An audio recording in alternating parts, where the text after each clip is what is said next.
Bum bum ba ba ba ba ba ba bum ba ba bum ba ba ba ba ba ba ba ba ba ba ba da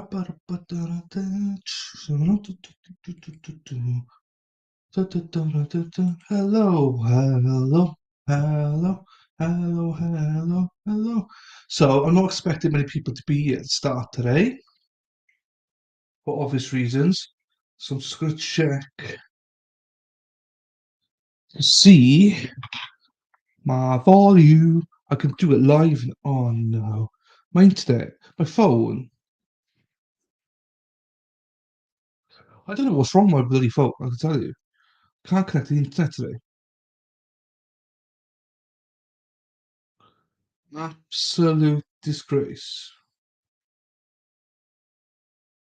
Bara, bara, ba, ba, bara, bara, ba, ba, bara, ba.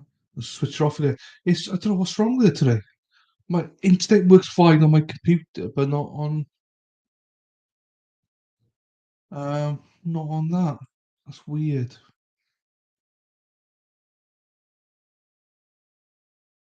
Right, let's get out of here. I might be upgrading my internet as well. Oh, exciting times, exciting times. Oh, what was the address again? bt.com. Something special. All right, let's do this. I'm more prepared today. I don't know what's wrong with me. I do not know what is wrong with me. Oh, shit.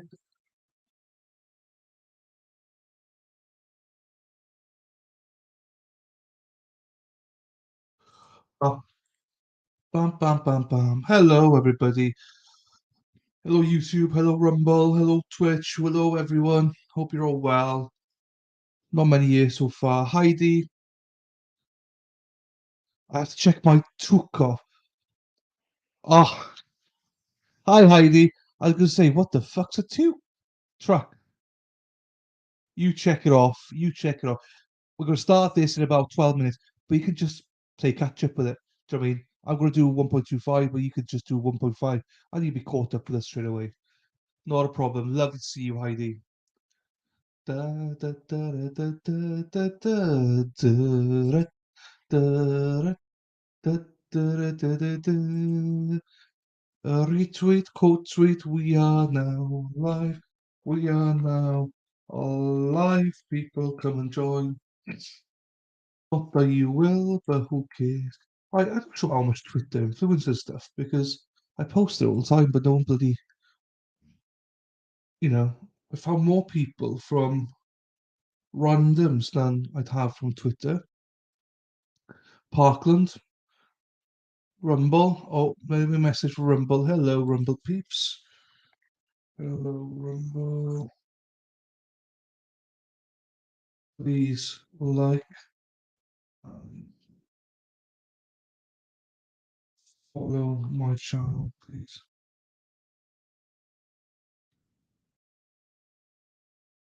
Thanks. Right, so I've done my Rumble bit. Let's get ready, ready, let's get ready, ready, let's get ready to rumble. Ba, ba, ba, ba, da, ba, ba, ba, ba, da, ba, ba, ba, ba, da. Psych. Do, do, do, do, do, do, do, do, do, do, do, do. I can't get my phone to work. That's a pain in the ass.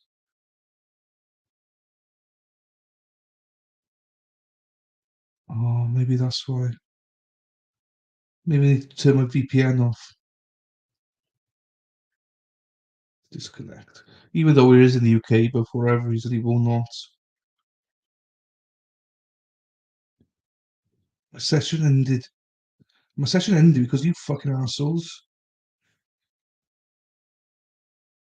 Yes, continue. Just go send this form online.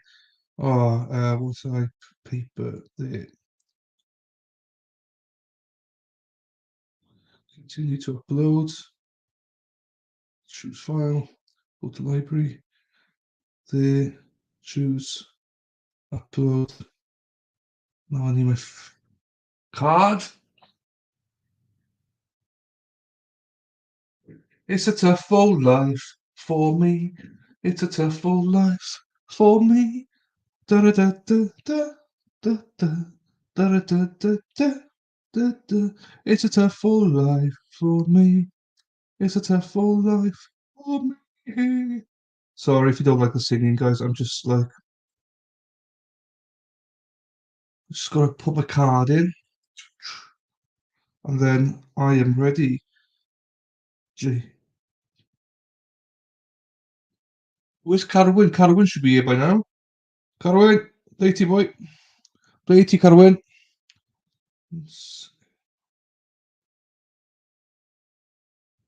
Continue. Amy, good morning, Amy.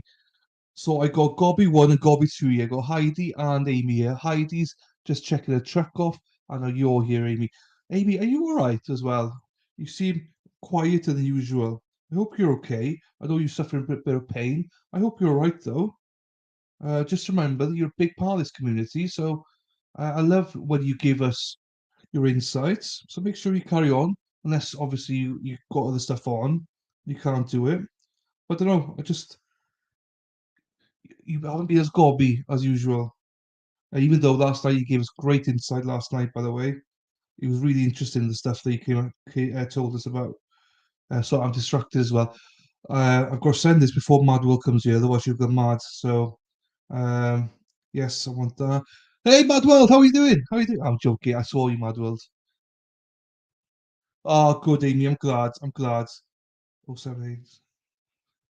I need. I've got to say my phone number out loud, so I'm like, oh seven. I hope the headache's not too bad. Headaches are the worst. You know what I mean? Those and toothache. Oh, oh, seven. Hoping this sends. Cool. I've done everything I need to. So Heidi's. What the fuck happened there? I just had a blank screen. Heidi's gonna check her truck. Amy's got a headache. Madwell's, well, she's just mad. So I hope everyone's gonna be okay today. Um, Pre-warning, I'm starting exactly at 9 o'clock, 8 o'clock, sorry. Um, and the first bit, I've got to leave it in, but we know what it is, the shots and stuff like that. So you might want to mute that bit. I hope it's not me giving you the headache, Amy. If it is, then mute me. Do you know what I mean?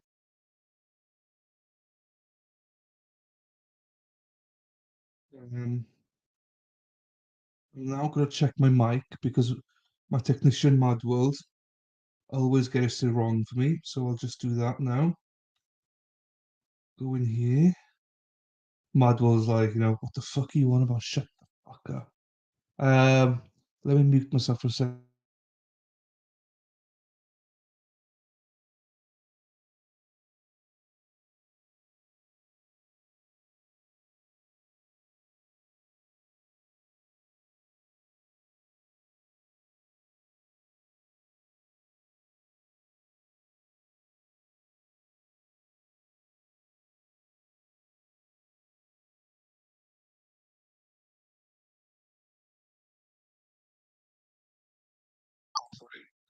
Mic 1 2, mic 1 2, mic 1 2, mic 1 2, Mad World, Mad World, Mad World, Mad World.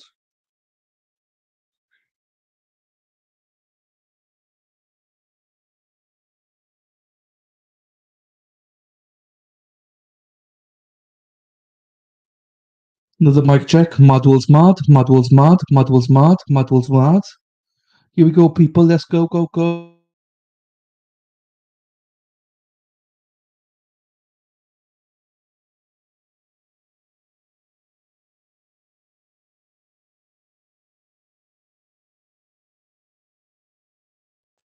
I think the mic's okay.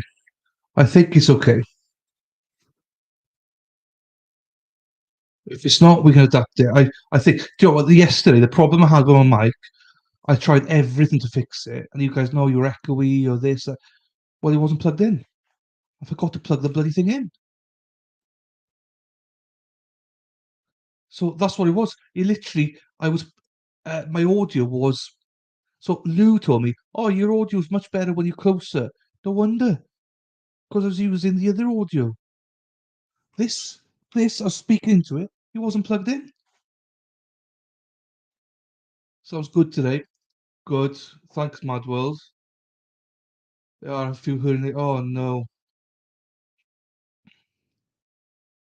new spot. I see a lot. Not that I'm recommending it or doing anything, Amy, but I see a lot of the people go through those chiropractors when they got headaches and herniated discs and stuff, and they do like pull stuff and seem to fix it. And I'm not an advocate of them, but I see the videos and it's like, whoa, do they work? Sounds perfect today. Thanks, Amy. And yesterday, thank you for telling me you was shit yesterday as well. Um, let me get this on.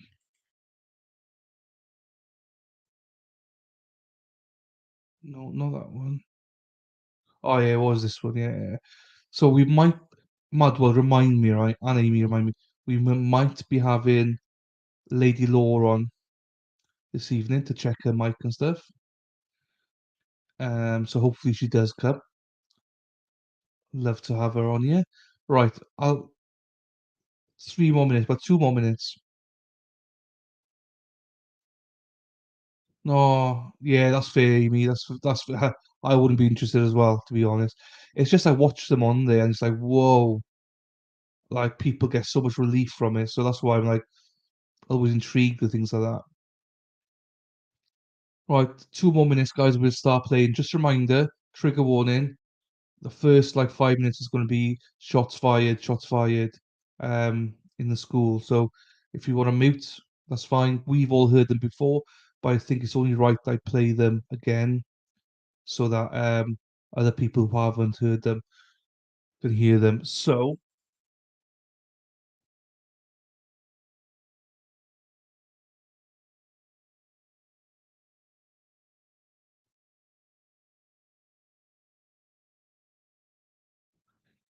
this video is about 3 hours. I'm going to play a 1.25 and then we'll go into day two straight after it then.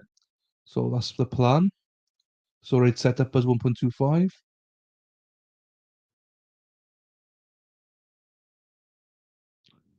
Good. What have I done?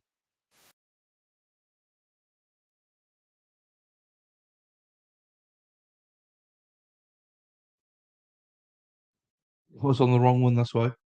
Bloody hell, I was on the wrong one. Right. Yeah, so about 3 hours of this. Hopefully we'll get into it. Right. Couple more minutes, guys, and then we'll do it.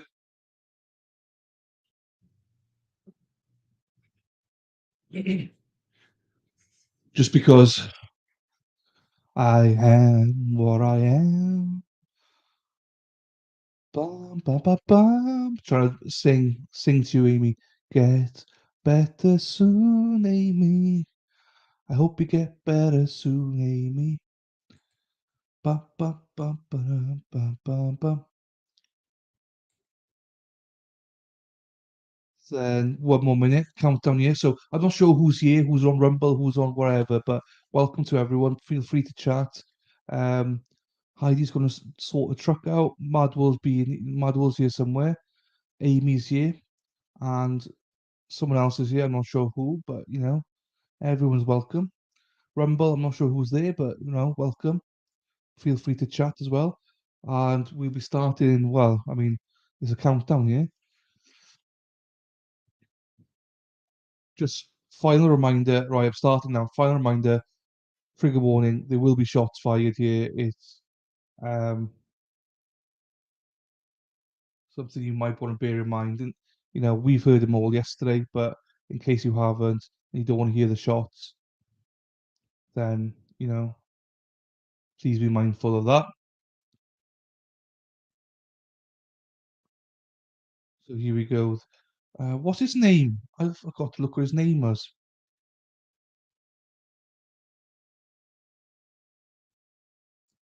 I'll look up his name later on now. I'll tag it in. Welcome, Rumble. Look at you, Rumble. You're flying today. Paste. We've got more followers on Rumble today. So welcome, Rumble people. Thank you for being here. If you can like and follow, that'd be fantastic. And if you're on YouTube, if you could like the video and subscribe if you haven't done already, I'd be very grateful as well. So they're just discussing. This is not in front of the jury. This bit, next 10 minutes or so, is not in front of the jury. In case people are thinking, that's more for Rumble. Let's get ready, ready. Let's get ready, ready. Let's get ready to rumble. Ba ba ba ba ba ba ba ba ba ba ba ba ba. Psych. Do you all know PJ and Duncan, especially you, Rumble? Do you know PJ and Duncan? Yeah. Biker, Grove, Biker, Grove, Biker, Biker, Biker, Biker, Grove. Yeah. Showing my age there now. Madwell knows what I'm on about. Oh no, she doesn't actually. She's a generation behind me, so she won't know either what I'm talking about. So opening speeches have been. They're on my channel if you want to watch them both. I was more impressed with the defense than I was with the prosecution, if I'm being honest. And in case people are wondering what this channel's about, I'll just show you. I'm removing myself.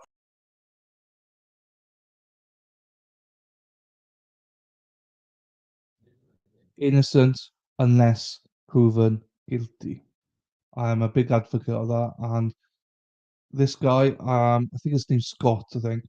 This guy, for me, he's innocent until, I always say until, unless proven guilty. That's where I'm at with it. We got very knowledgeable people on this stream. We got Amy Bachman, Cliette. I can't even say that. She's part of a group that went in after the shooting, um, Parkland shooting, and was part of an impact group there that had put some strategy together to stop further shootings in the future, hopefully. And we got a paramedic called Heidi who's just getting into a big truck and checking it out. And she's also very, very knowledgeable with all this. So myself and Madwell are here because we cannot wait to learn from these two and from everyone else. So if you've got contributions, cool, pop them in here. Let's chat. Amy's got a bit of a headache, so she's normally got to be one, but she might be a little bit quiet today. So, and if we're too much, Amy, hopefully the subtitles, you can shut me off and watch the subtitles. Um, I don't believe there is subtitles. That's shit. That's the only thing with Law and Crime. Sometimes they don't do subtitles. And Rumble, just stay, just like it. Why do they follow? Why is it not like subscribing on Rumble? It's much easier to say like and subscribe, guys, for everybody. Anyway, let's have a look to see has everyone liked the video on YouTube then, because no one has on um Rumble. Oh, look at Rumble. Look at YouTube. Fucking hell, guys. Fair play to you. Let's go. We got 5. Thank you. Well, saying that, it's Heidi, Amy, Madwell. I've got to remind her all the time to do it, but she does do it. That's why. Look at that. I love it. Let's go into analytics then. Right, so as you can see as well on the stream on YouTube, we got 319 hours, watch hours away from 4,000. Well, you don't normally, so that's why I said that now. To be fair, oh jeez, I'll forgive you if you forgive me. Well, I just let you Spider go sort Facebook out for now. I never remember we got a group on Facebook. So Rumble, YouTube, if you want to join our group on Facebook, it's fantastic. Um, and yeah, it's not, none of my work. It's all Madwell and Spider Girl. It's called the Alternate Corner group in Facebook. I'm really close. I had about 1,600 last week. I think started last week. Um, it's getting closer, getting closer. Some of my videos had a bit of a hit sometimes, which is good. But Amy, most of it is because of you and Heidi and Madwell and Spider. It's this. You know, I don't care what anyone says, but live streams, like yesterday, it was something like 84 hours yesterday. We've been averaged probably between 80 and 120 for the last week. You know, if you guys weren't here, I was averaging like 16 to 20 hours. So when we say, oh, you're really close, yes, I am, but we are really close. So, and hopefully this will gather more people so you can make more friends and not just people like Mad World. You know, we want some sensible people here. I'm joking. I just take the piss out of Mad World. But I don't want Spider Girls here because I normally wind Girl up. I'll just say something like, do you know what? I think Amber Heard was injustice, and then watch the chat go, Spider Girl, Spider Girl, Spider Girl. That's all it takes for Spider Girl. Just say Amber Heard is innocent, and woof, that chat is gone. So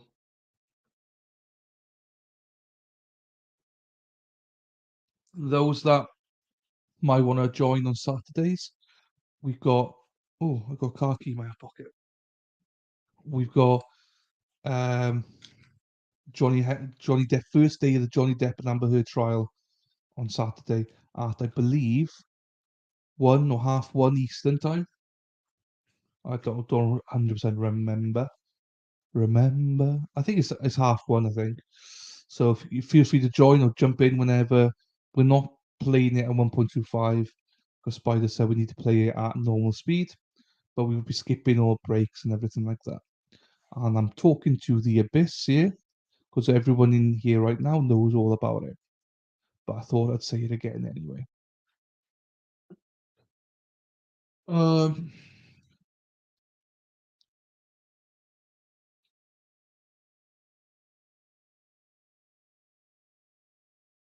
Madwell, what internet provider do you have? I've got BT.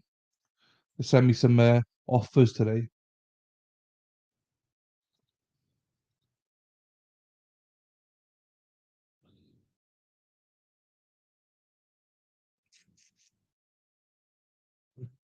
Complete Wi-Fi. What's it says? Complete Wi-Fi. Don't even know what that means. 12-month Xbox Game Pass Ultimate. Don't know what that is. I don't have Xbox.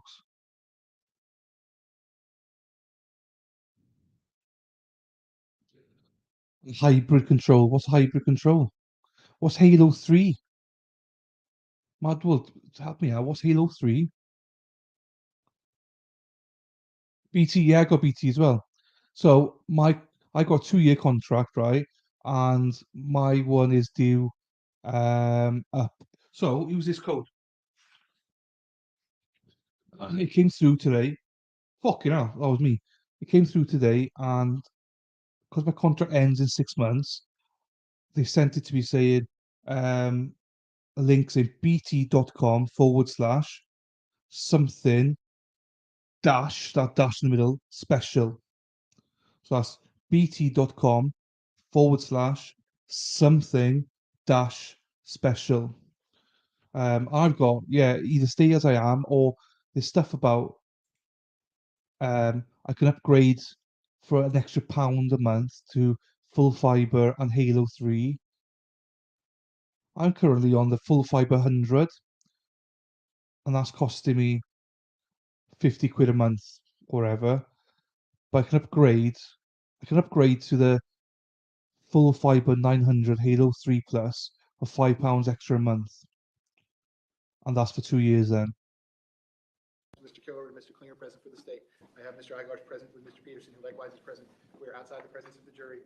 State, anything you need me to address before we bring the jury in and begin your presentation? No, Judge. Defense, anything you need me to address? Yes, sir. Yes, sir. Go ahead. It's my understanding from speaking with the state that their next witnesses might include people who want to introduce certain video clips, and we have filed a motion to eliminate, to preclude those from being admitted. And I think the court had never ruled on those motions. How long are the video clips? A minute and a half. Can we turn off the screen? I need to see what we're talking about, so I don't have to play video. State, are these items marked? Yes, they are. Okay. As soon as the court personnel have turned off the appropriate screens. Would you like for me to approach on? Yeah, I need to look at it. Tell me who the witness is, who these are going to come in. Well, we have the next witness is Danielle Gilbert, and this is a video that she took on her cell phone inside the classroom. Okay, is it marked? It is, it's pre-marked as Stacy. No, I'm gonna ask you to play so I can see. Oh, you want me to play? Yeah, this is state thief identification. Yeah. Yes, sir. Ian, are we good with everything? Okay. Ms. Gilbert recorded, I believe, seven videos. We've only chosen the two that would be appropriate for this case. We've removed the videos that have the students that are injured or anything graphic. These are for the audio element of what was able to be done. Sure. All right, so this is the first video on state's exhibit C for identification. Yes, Let me make sure. Is the state going to introduce the video portion or the audio portion? it's the video and Is this attorney 3? Yes. So I can see it, attorney 3. Yes, sir. Yeah, no, the audio is going to play. I mean, there's nothing to do about that. The audio is going to play. Go ahead, sir. Remember, shots. Mute it now if you don't want to hear it.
I agree, Amy, I agree. Defense, I'm taking into account everything you previously argued regarding probative value versus prejudicial effect. Anything else you want to tell me as to state's exhibit C for identification? Yes, I'm not sure that I specifically ever articulated my objection specifically to this video, because candidly, we had so many, and I didn't even know which clips that we were going to use. First of all, what's important to note is my argument is that any probative value is outweighed by the prejudicial effect. Let's start with probative value. I don't think that there's any. This was from the first floor. As you can tell from both of our opening arguments, no one's contesting the fact that my client wasn't even at the scene when those shots were fired. So there's zero value. Secondly, the sounds are inconsistent. So their argument is, well, we're doing it to show a particular sound. You've got probably 4 or 5 different sounds being made depending upon where the shots are coming from. And clearly, I'm going to use words to articulate the emotion, but you have a student writhing in agony. You hear somebody yell, "Help me." This is very hard to watch. It's an appeal to sympathy. It's on the prejudicial side of the scale. And on balance, that's more significant than any probative value. Okay, Ms. Gomes, anything you want to tell me in response to it? yes, Judge, the jury is going to make a determination as to Scott Peterson's credibility when he says that he was only able to hear 2 to 3 gunshots. On that audio, we are able to hear the gunshots that are taking place not on the first floor, but on the 3rd floor after the fire alarm has already stopped. It also shows that the fire alarm only went off for a very short period of time, and that while Scot Peterson is standing within proximity of the building, those additional shots that we hear going off in the background can be heard and are loud and are clear. Okay, so over the defense objection, I do find that it's probative. It does outweigh any prejudicial effect. It's certainly relevant to issues that have been raised, and the jury's going to have to determine over the defense objection, which is otherwise preserved, assuming, of course, that the item is otherwise properly admitted. The defense objection to state's exhibit C for identification at this time is going to be overruled. When the witness is on the witness stand, if the state doesn't intend to move into evidence defense, I'll ask you if you have any additional objections based on the witness's Okay, that's over the defense objection. Any other exhibits as to this witness? The witness that will be testifying after is Ivy Seamus. Through Ms. Seamus, we will be entering in a video that was taken inside of her classroom. And I'll let Mr. Klinger. Is that item marked? Yeah. What is that? This is state's D for identification? Yes. How long is this video? Very short. Seconds, 13 13 seconds. seconds at the most. Okay, go ahead, let's see it. Trigger warning, trigger warning.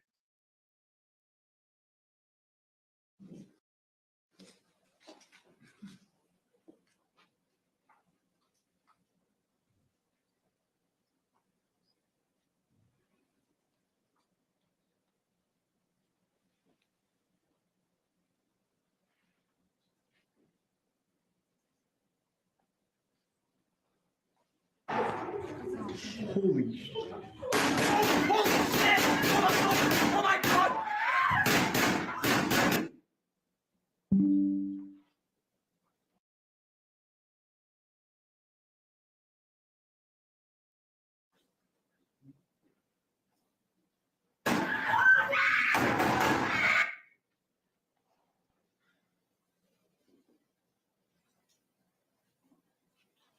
And what floor is this classroom in State's Exhibit D for identification? It's in excuse me, first floor, classroom, 1214, I believe, Judge. Double check. Okay, defense, again, I'll count everything you've already told me as you having repeated. Anything else you want to tell me regarding State's Exhibit D for identification? Yeah, just one more argument. What that then depicts is what the sounds sounded like from wherever that person was on the first floor, which had nothing to do with my client, who wasn't even there yet, and how that recording registered that sound in that particular classroom, which has zero relevance to how my client would have heard the sound significantly further away by the 700 to 800 building. And this building we're talking about has hurricane-proof windows and is significant. That's what the evidence will show. It has very little to no value. And clearly, I mean, if you're human and you're not a sociopath, that was very prejudicial. And again, we don't want the jurors being consumed with that emotion. And that's why we're moving to suppress it. State, I'll consider the same response Ms. Gomes gave you before. Anything additional you want to tell me, Mr. Clinton? Just again, I would say that Mr. Igoff's objections are more for cross-examination than it would be for reasoning to not allow for the debate to be more prejudicial. That's the only thing I would add. Okay, so for State's Exhibit D for identification, again, assuming otherwise the proper predicate is laid for the admission of the item, it would be over the defense objection. I likewise find these two clips to be probative. The probative value outweighs the prejudicial effect. It goes to the heart of issues that the jurors are going to have to determine. That is going to be over the defense objection, which is otherwise preserved. State, anything else I need to look at before we get going? No, I don't. No, Judge, can we have 2 minutes, please? Just I think the witness is not right outside. 2 minutes. Thank you.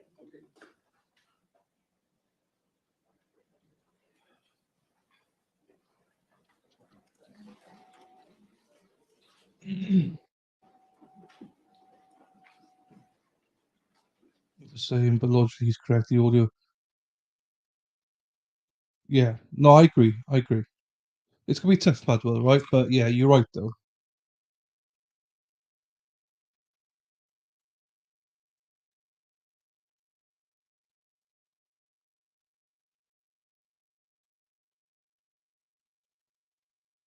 I do think this is gonna be a tough one to at times to watch, but you know, as I said, I can only do my best to say about trigger warnings and stuff like that. You know, we're not going to see anything, or we shouldn't see anything, but we will obviously hear gunfires and some screaming and stuff. I imagine so. Heidi, we got someone sensible. You and Amy sensible here. Madwell's also here. Sorry, Madwell. I'm not sure who else is here. It was, yeah. I think Lady Law said the same last night, that I was a wrong ruling.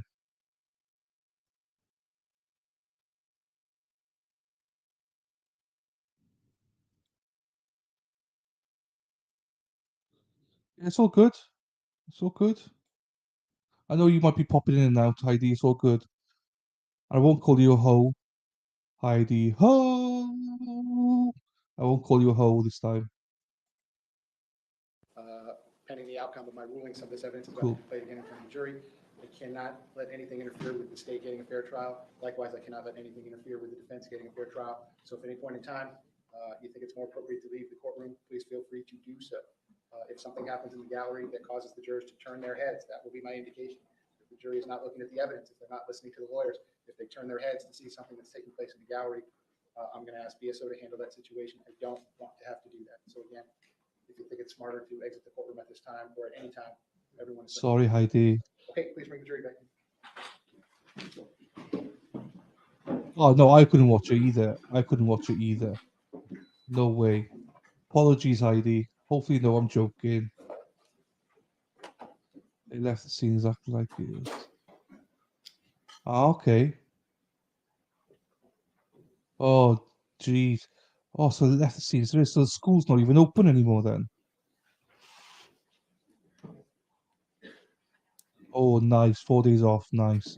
That's a long shift, though. I hope your colleagues are great. Do you know what I mean? You can work with them. Happy days. I always never want to offend anyone, but I like to joke.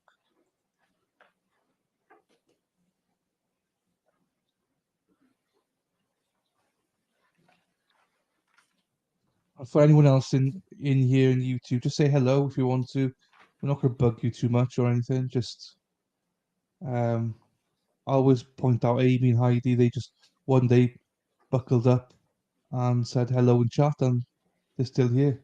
I thought hopefully Kim, Shelley, Stacey, everyone comes here today. Lefty, hopefully. Lady Law later on. Lady Law's gonna join me later on, hopefully. So yeah, be nice to get a little bit of Lou as well. Lou's. I understand this trial is not going for everyone, so. But I do think it's going to be an interesting trial. I'm excited for it in the sense of learning new things. Jurors entering.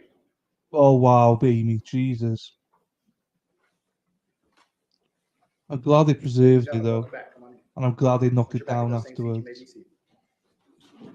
Right, I will show the respect this deserves and Ladies mute and gentlemen, myself. welcome back. Come on in. Once you're back at those same seats, you may be seated. All the parties may be seated. Ladies and gentlemen, those of you using the notepads, I'll give you a moment to get the notepads back out.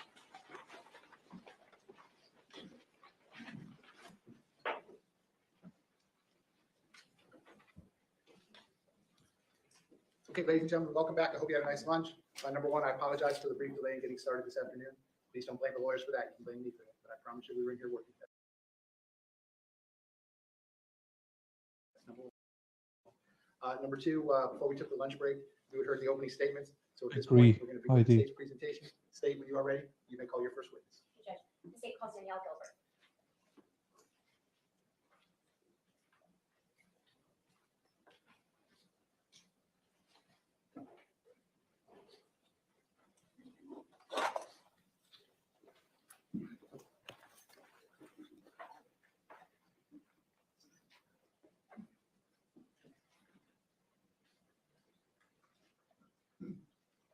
If I could please have you come all the way up here to the witness stand. Once you reach it, but before you have a seat, you can just stop and look at me.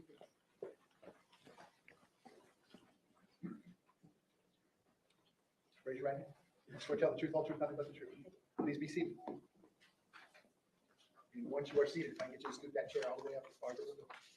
Can you please state your full name and spell your full name? Danielle Gilbert, DANIELLE GILBERT. Ms. Gomes, you may inquire. Thank you, Judge. Good afternoon, Danielle. Please introduce yourself to the jury and tell them where you currently live.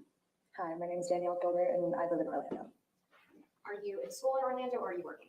I just graduated from UCF. I graduated with my bachelor's in criminal justice with a minor in psychology.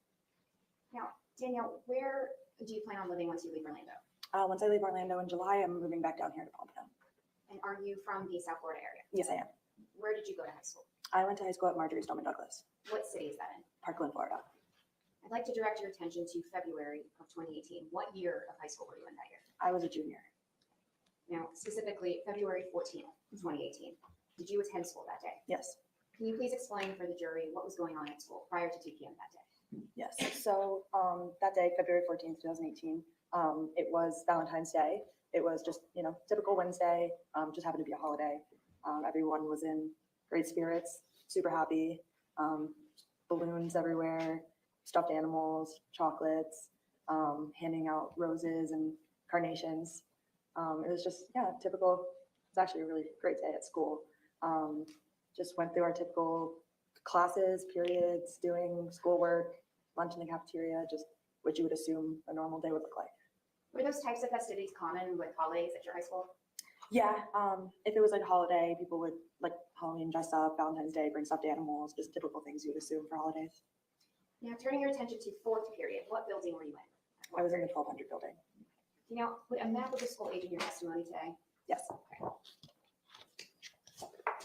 Now, you mentioned the 1200 building, but before that, we're going to start with the actual campus. Mhm.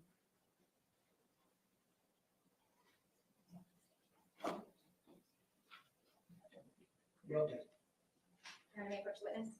You may. Okay. Danielle, I'm showing you what has been pre-marked as states A. Do you recognize this? Yes, I do. How do you recognize it? That is the layout, or I guess a bird's eye view of the Stoneman Douglas campus. And is this a fair and accurate depiction of the Stoneman Douglas campus? Yes. Judge, at this time, the state moves what's been pre-marked into evidence as state A, state 1. Defense, no objection. Without objection, state's A for identification is now going to be in evidence. That's going to be state's exhibit 1.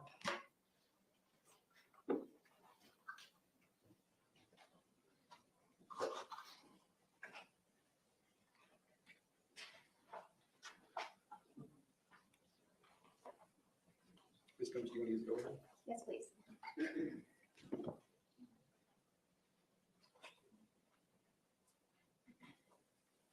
Do we need? She can see, the witness can see it. Sorry, very good. You may proceed. All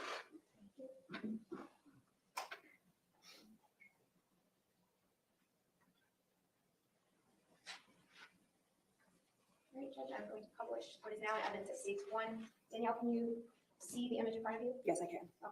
Can you describe for the members of the jury what we're looking at in this photograph? So this is going to be a bird's eye view layout of Stoneman Douglas. The brown buildings you see are going to be all of the buildings that make up the campus. The top right is going to be the senior lot, where the seniors would go and park for school. On the left-hand side is going to be the football field with the track, the baseball field, tennis courts, and just open fields and just everything that encompasses the campus. You should be able to interact with the screen, Danielle. I'm going to ask you to tap the screen. Give me 1 second.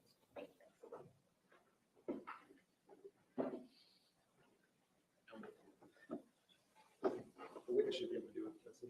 Thank you. Oh, thank you. And then the color? Yes. Okay.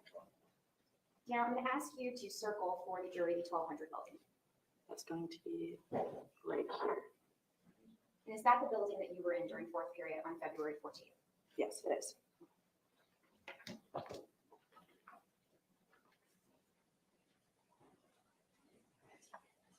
No objection. May I approach Judge? You may. Danielle, I'm showing you what's been pre-marked as states B. Do you recognize this? Yes, I do. How do you recognize it? That's the layout of the first floor of the 1200 building. Does this map fairly and accurately depict the layout of the first floor? Yes, it does. The state moves into evidence what's been pre-marked as states B, as states 2. Any objection? Not at all. Without objection, state's B for identification will now be in evidence. That is state's exhibit 2. Permission to publish? As soon as Ms. Wilcox marks it. You may.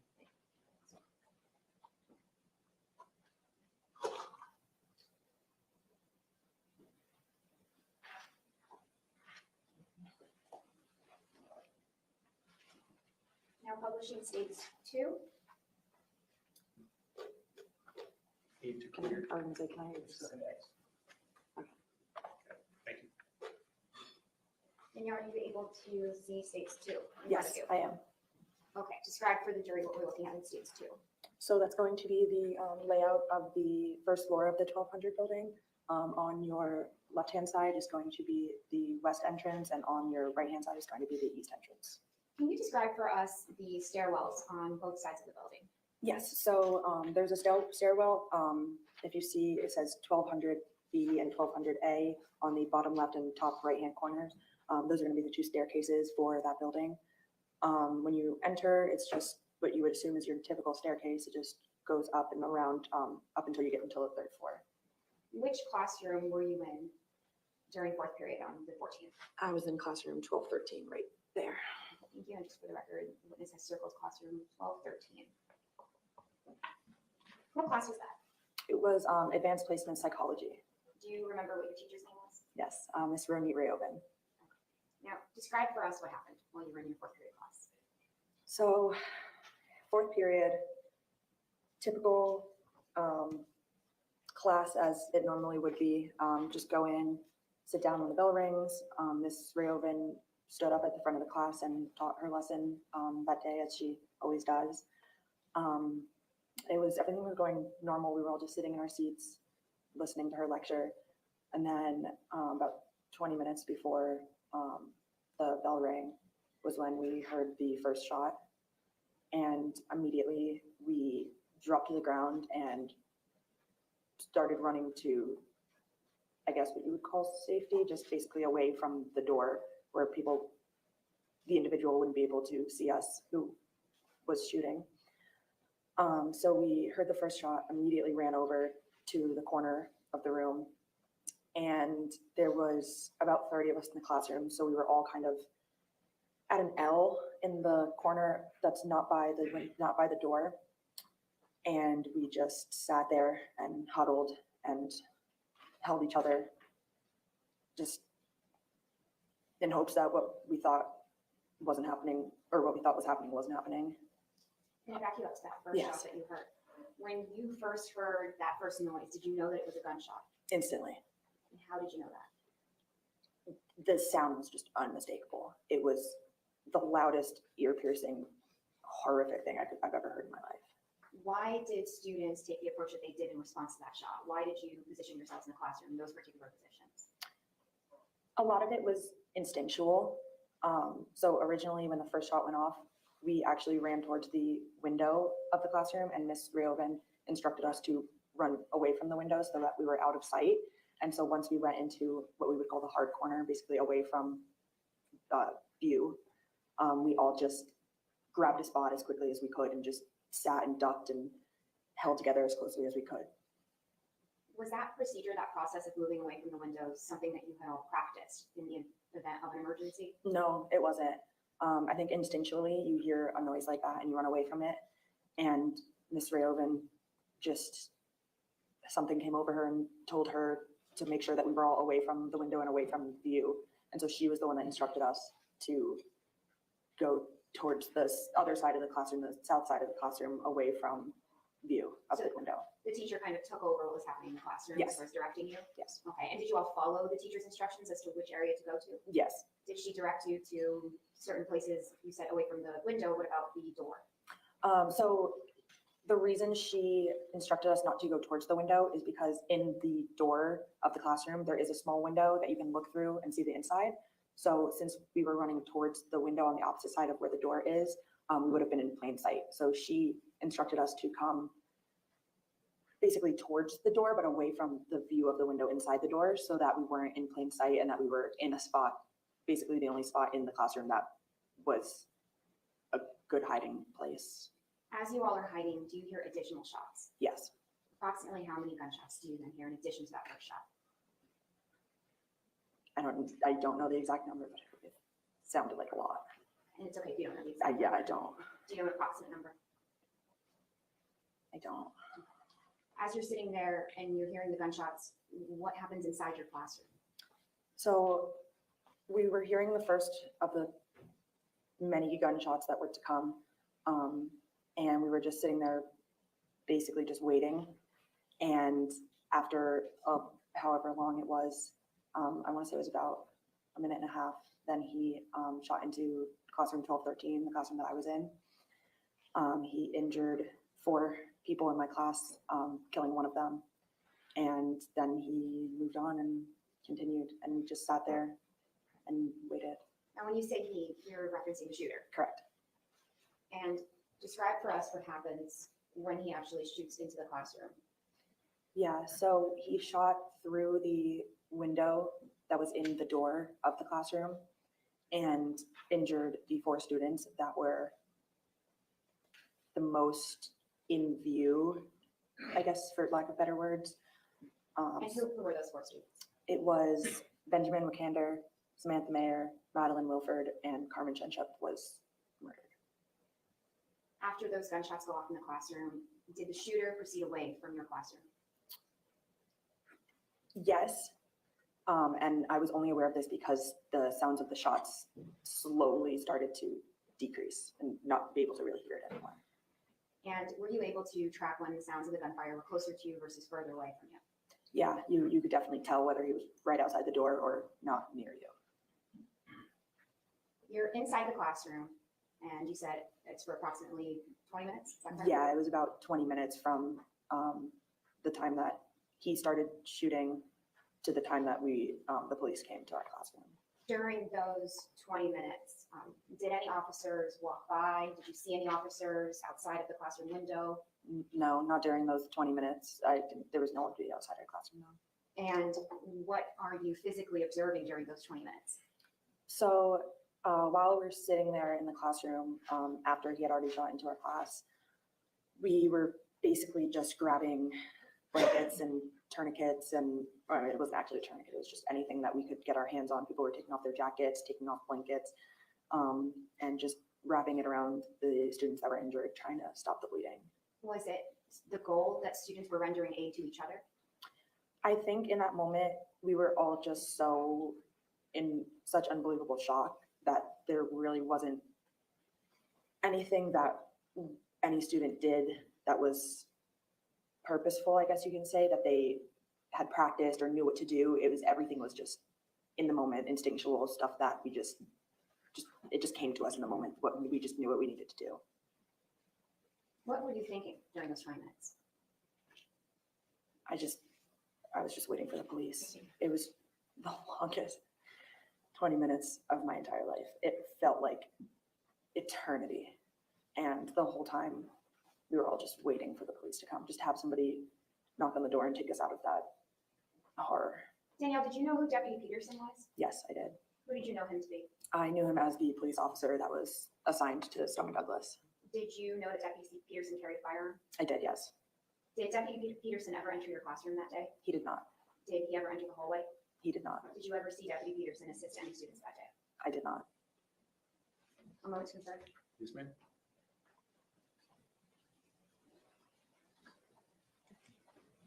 Right, not to be a dick here, right?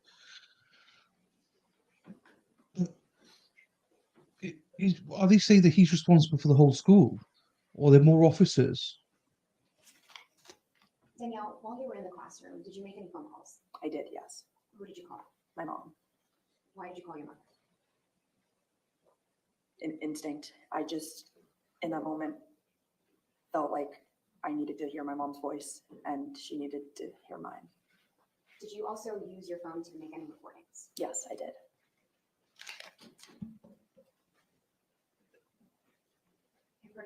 You may.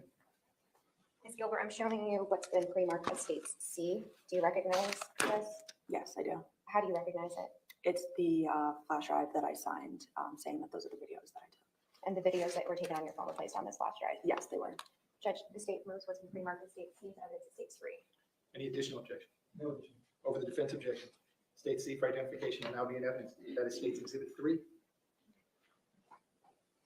What have I done? What have I done, Mad World?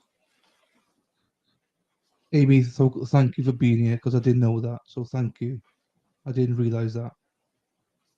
That explains it. Okay.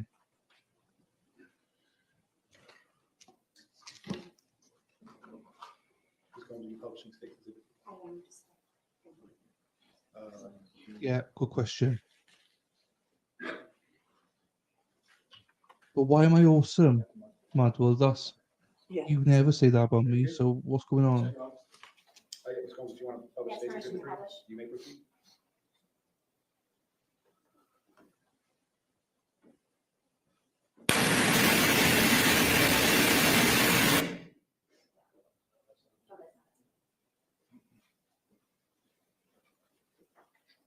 Excuse me.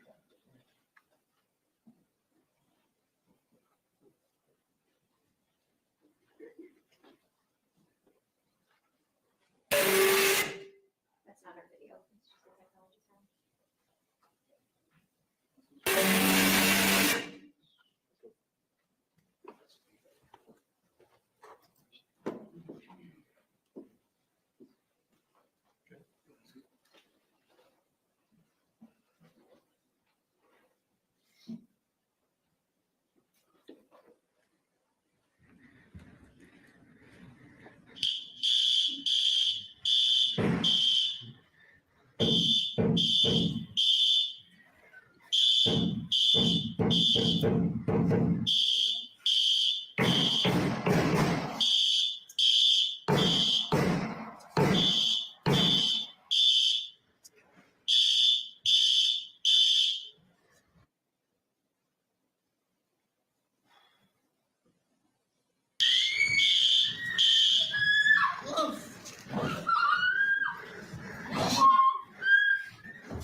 Danielle, that second video was taken around 2:23:20, is that correct? Yes, that is.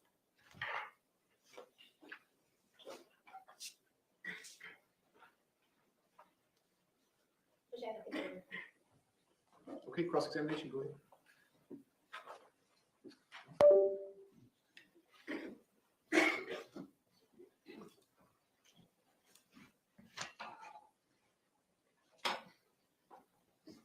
Good afternoon, Ms. Hello. I'm very sorry that you endured what you did. I'm going to be extremely brief, I promise you, just a few questions. Your classroom, just so the crystal clear, is on the first floor of the 1200 building, correct? Yes. And the shooter was on your floor when we're hearing at least the initial shots, right? They're very loud. He was on your floor. Mhm. Is that a yes? Yes, correct. And there's no question that he was inside the 1200 building and you were also inside the 1200 building when you heard the shots, correct? Yes. And I think you testified that the sounds slowly decreased and you couldn't hear them as he moved throughout the 1200 building, correct? In the classroom that I was in 1213, once he went up a couple of floors, like to the second or third, then it died down. Yes. Correct. And there were times then that he would be shooting that you couldn't hear him based upon where you were located. correct? Yes. And you have no firsthand knowledge at all about what he was going through, what he was encountering, where he was located, correct? That day, I was not sure. Again, I'm very sorry that you had to go through this, which is very nice. Thank you. Okay, based on that, any redirect? Carry on. Is the witness excused? Yes, yes. All right, you may step down. Thank you very much. Thank you. While she is doing that, state, you may call your next witness.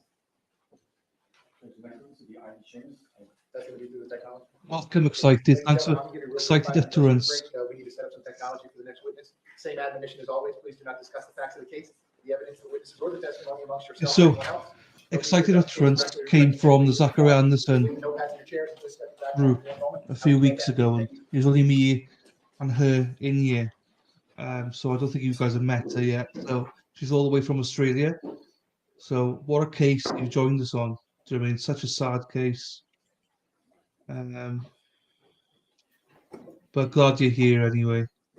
Okay, we're outside the presence of the jury. Everyone can be seated. I think, State, we're gonna get the Zoom going and we're gonna get your witness on there. I need to get Mr. Peterson on my meeting. The only people admitted to my meeting are gonna be Mr. Peterson's computer, your witness. The state is gonna be sharing something in the courtroom view. You also wanted to share a video or have the witness authenticate if that state's exhibit D for identification? I'm gonna reach out to the witness now, just to ask Okay, so them. you stay up. Yeah. And Judge, while the witness is logging in, may I approach the clerk to hand her the evidence? Yeah, that's Yeah, excited. Everyone's very welcoming. It's just obviously this is a quite emotional trial, so everyone's a little bit off. As in, you know, today I did not understand that they played. I jumped earlier on because I did not expect them to play the video like they did. I thought they might give us a warning, just We not have play it Mr. like I Igoe. did. I need you on. Are you all hooked up to Zoom? I need Mr. Peterson on a Zoom computer. I need you to sign in my Zoom meeting. So that the only thing on that screen is going to be Mr. Peterson.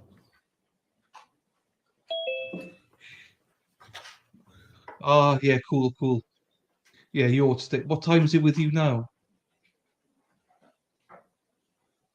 State, while they're doing that, you need to tell me this is a relatively short witness. It's late at night with you, isn't it? We'll get this going. We'll bring the jury back in and handle this witness, and I'll give the staff a real quick restroom break.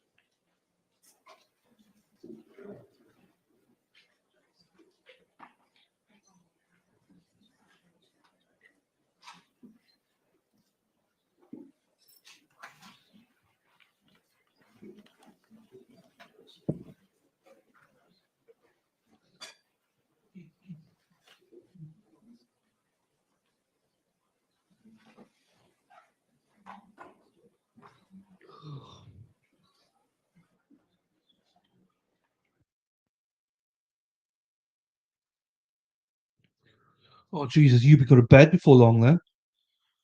10:47.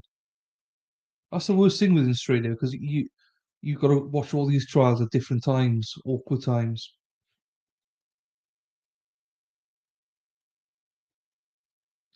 So you must have watched the opening statements, then got to bed. Trying to catch up now. Yeah, so this is day one, obviously the afternoon bit, and then oh, what am I doing? I can skip here, can I? I'll skip this.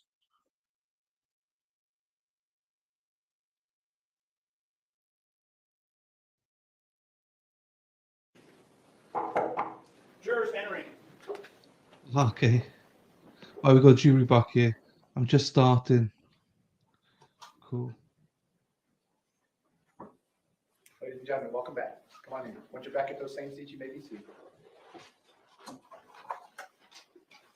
right, all the parties may be seated. Just so you know, because like Those of you who there's a don't law have about those, this come and get the notepads back. case, and Heidi's very knowledgeable Ladies and with gentlemen, when we took our real quick break, we were in the stuff middle like of this the as state well. presentation. So We're going to resume that momentarily. got a lot of I just wanna knowledge let in you know, this although chat. those witnesses obviously come Oh, yeah. live and testify and the witness stand directly in front of you by the agreement of the parties. The next witness is testifying via technology. So we're going to go forward with that witness. State, when you are ready, you may call your next witness. State will call Ivy James, please, Your Honor. Ms. James, can I get you to raise your right hand, please? You swear to tell the truth, whole truth, nothing but the truth. Yes, sir. You can put your hand down. Can you please state your full name and spell your full name? My name is Ivy Shamus, Ivyschamis. Mr. Clear, you may inquire. Thank you, sir. Ms. James, good afternoon. Good afternoon. Can you see me and hear me? Yes, sir. Okay. Could you please introduce yourself to the jury? My name is Ivy Shamus, and in relation to this trial, I was a teacher at Stoneman Douglas for about 2 decades. And where are you today, Ms. James? I currently live in Washington, D.C. And are you currently employed? I am. And what do you do for a living? I'm an office manager at a small private school in the district. And as you said just a few moments ago, there was a time when you were working at Marjory Stoneman Douglas?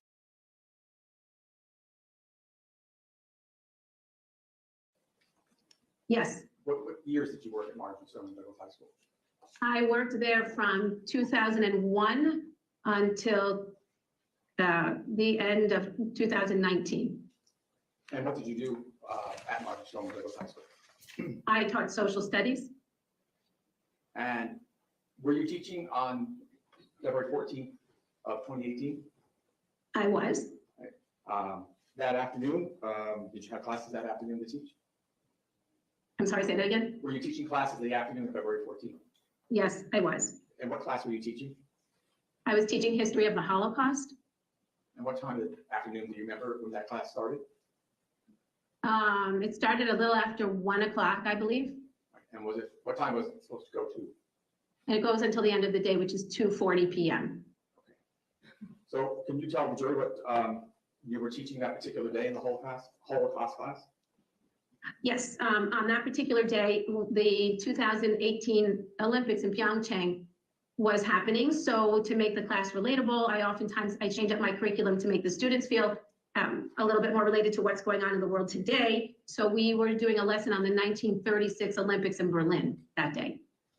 And I forgot to ask you, do you remember which classroom number you were in at the time?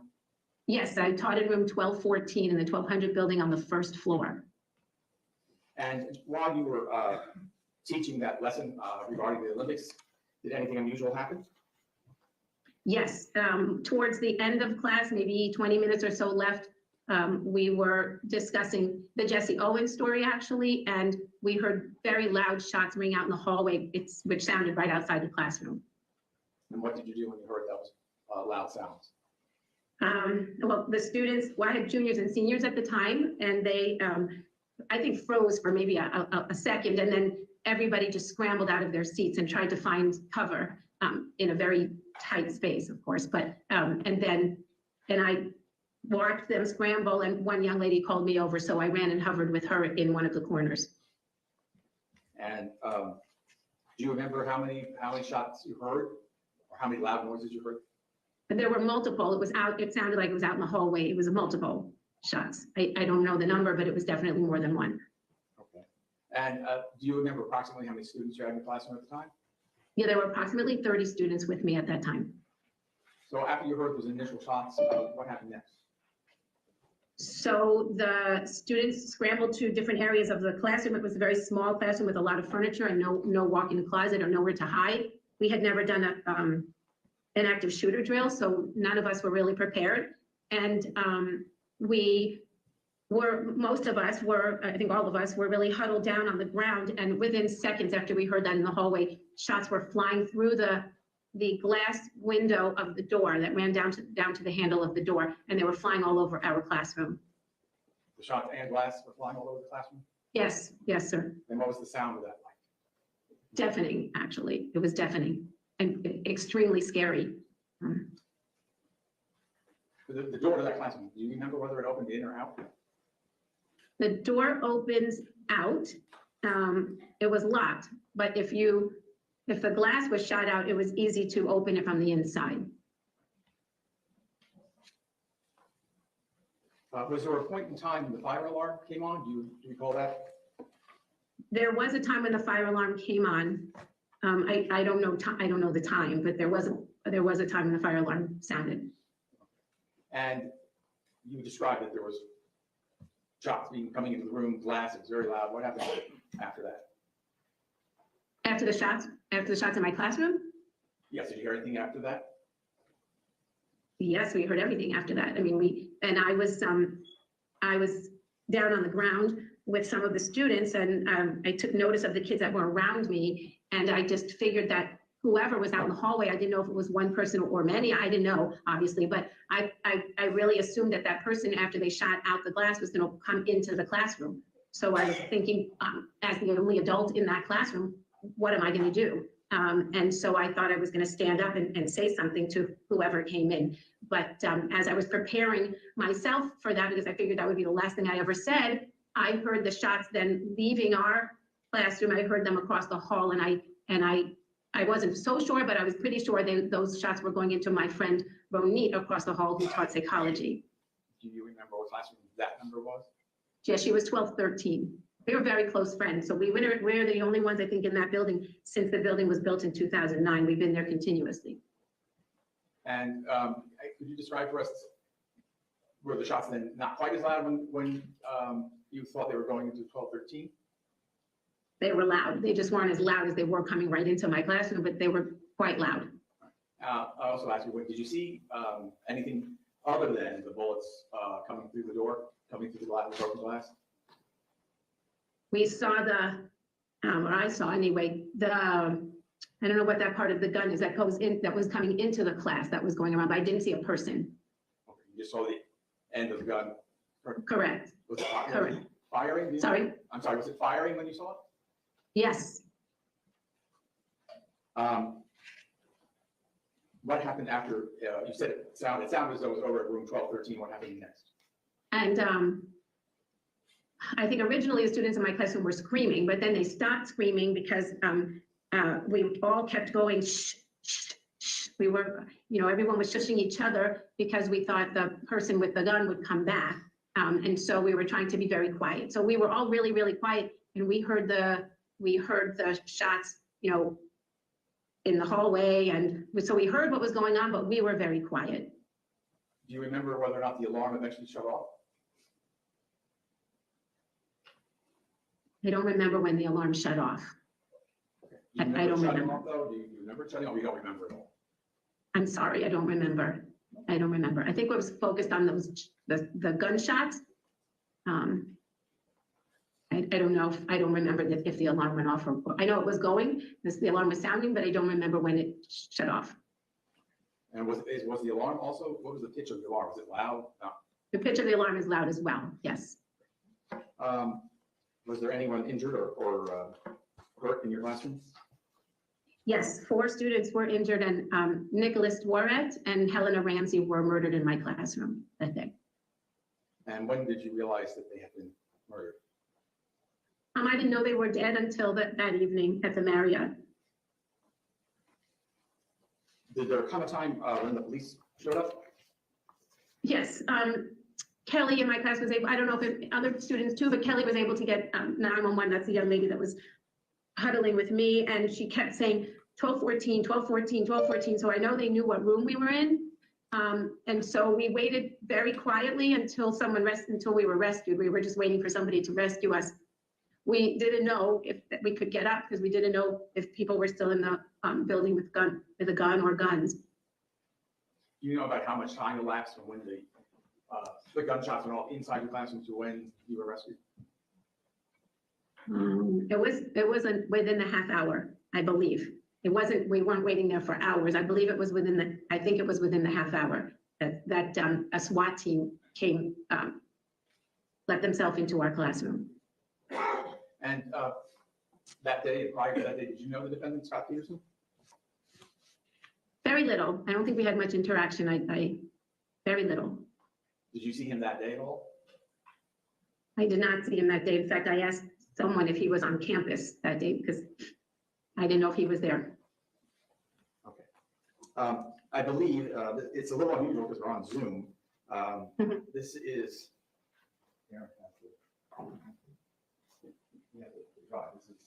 state's D for identification. So this was sent, picture of this was sent up to the Shannon. She can look at this one a few weeks ago.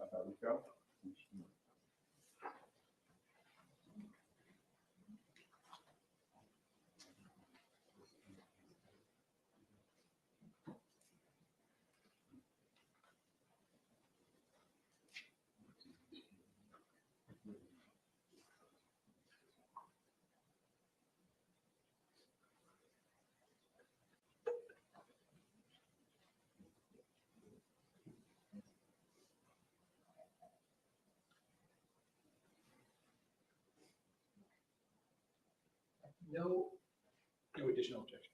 Thank you, Judge. Go ahead, Mr. Klein. So earlier, I believe earlier today, did you receive a photograph from Assistant State Attorney Kristen Gomes? Yes. Okay, and do you remember what that was a photograph of? Like a flash drive? Okay, and do you recall ever seeing that, what was on that flash drive? Yes. And what was on that flash drive? Did that accurately represent what was happening in your classroom that day? It does. Mhm. It is an accurate depiction of your classroom that day. Yes, sir. So at this time, we'd like to enter state's D for identification of evidence. Defense, no additional objection. No additional. Okay, over the defense objection, state's D for identification will now be in evidence. That is state's exhibit 4. State, this is 2 clips, correct? Yes, sir. No, on one, yes. Okay, so we're gonna turn that off, and then I'm gonna enable the sharing screen, and you're gonna play.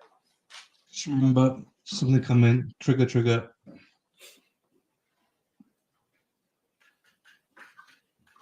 did it, tell me if you can.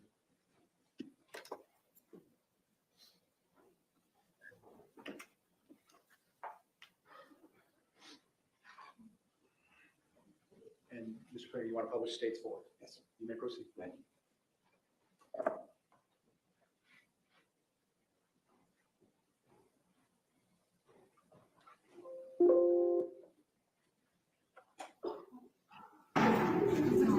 Holy shit.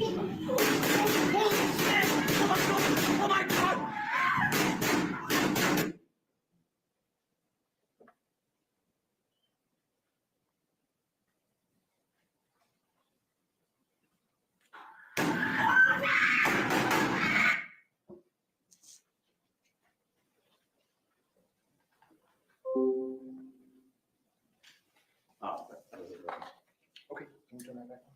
Do you have any other questions for the witness? No. You do not? Okay, cross-examination, go ahead.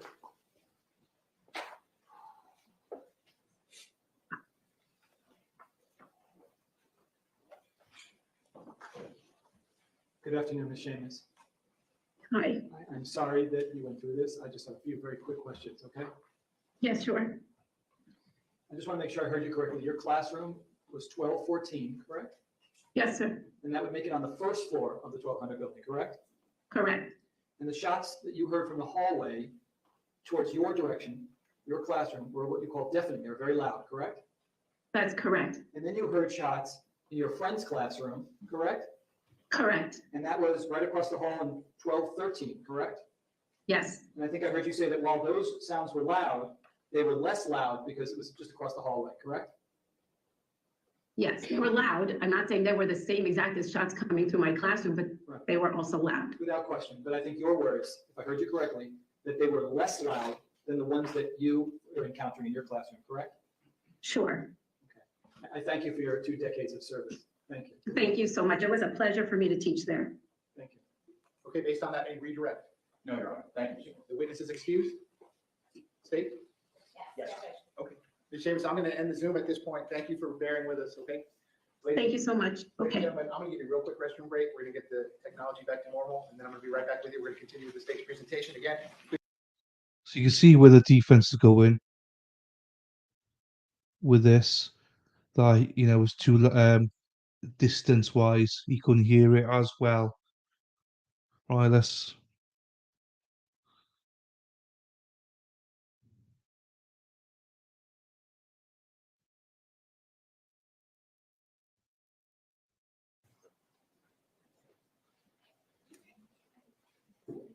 Good question. And yeah, excited Amy is. Any more evidence today that is of sensitive nature? Amy knows a ton. She's been involved in it, so. Good question again, Mad World. Your Honor, I also showed you the closed orders of ILRs and also, Ms. McAvoy is still. Okay, well, as soon as you all come to an agreement, I'll sign it as soon as we get the jurors out of here, and then the media can have access to the exhibits pursuant to that. Not a problem.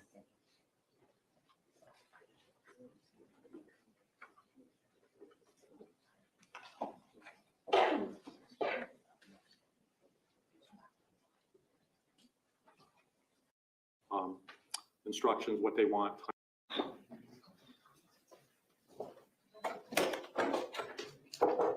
Jurors entering.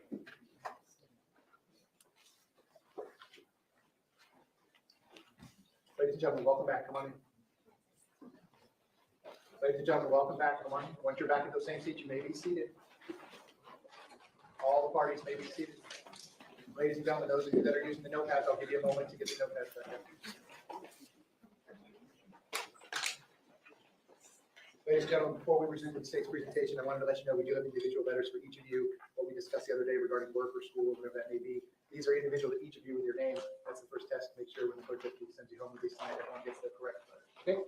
Okay, ladies and gentlemen, when we took the restroom break, we were in the middle of the state's presentation. We're going to resume at that point. State, when you are ready, you may call your next witness. You're going to approach the court for 7 seconds. You may. And in the meantime, Judge State calls Ron Lawler.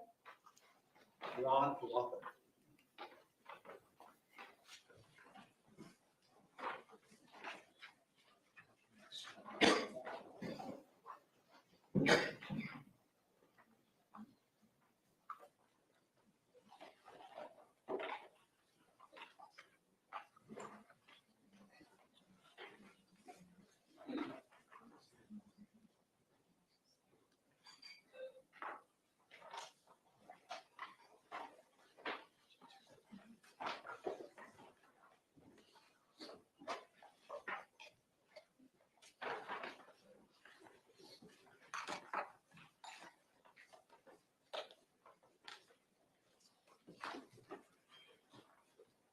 Sir, if I could have you come all the way up here to the witness stand, please.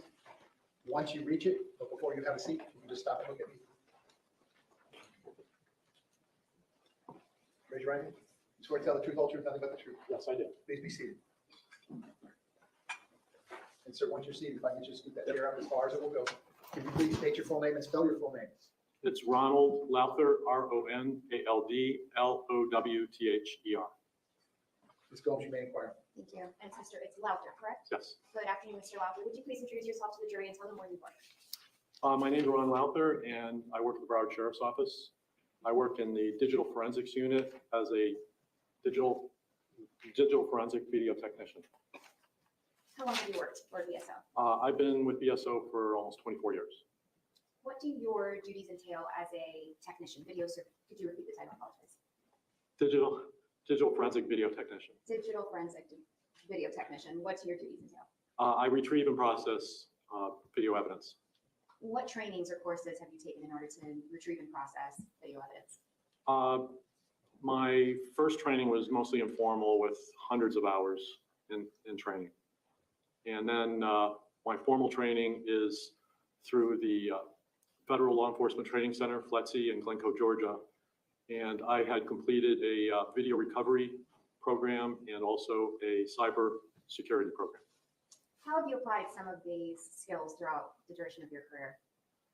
Well, my background is in film and television, and I've been a film and television producer and director of photography for over 36 years. As it relates to your work with BSO, when you retrieve video surveillance, what does it mean to process it? Well, once I recover video from a detective's instructions, what they want, time frame, cameras, so forth, I then take it back to my office, and what I'll do is I'll provide a copy for the detectives to review. Then they'll make a request for what they want me to focus in on. So I'll take those segments of the video, I'll clarify it. I can extract still images from the video to further identify suspect or incident that happens. I can I've also been asked to make timelines for grand jury. Approximately how many times in your career have you processed digital evidence? I'd say probably a couple thousand times. Now, I'd like to direct your attention to the shooting that took place at Marjory Stoneman Douglas on February 14th of 2018. Did law enforcement extract the server from the campus in order to retrieve video surveillance? Yes. Out of the dozens of hours of surveillance, did you, for this trial, review 6 hours worth of surveillance from February 14th? Yes, I did. Are those 6 hours what is on State's Exhibit? Are those 6 hours of surveillance what's on State's Exhibit E? Yes. May I approach the witness? You may. Mr. Lowther, I'm showing you what's been pre-marked as State's E. Do you recognize it?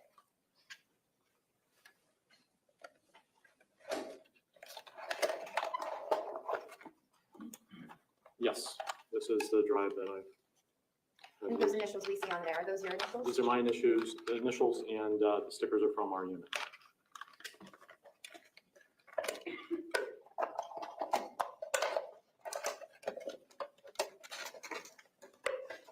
Thank you. And is this a true and accurate copy of those 6 hours of video surveillance? Yes, it is. Judge, at this time, the state moves into evidence with the pre-marked as State's E and State's 5. That's any additional objection? No objection. So without defense objection or additional objection, state's E for identification will now be in evidence. That is State's Exhibit 5. Sir, did you, from those 6 hours of surveillance, review individual camera angles? Yes, I did.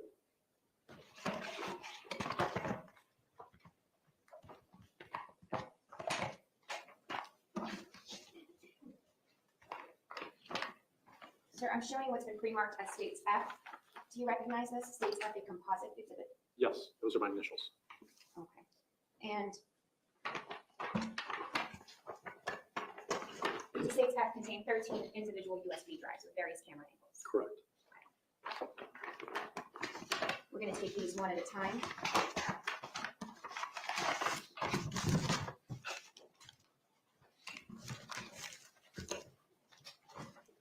I'm showing you State's F1.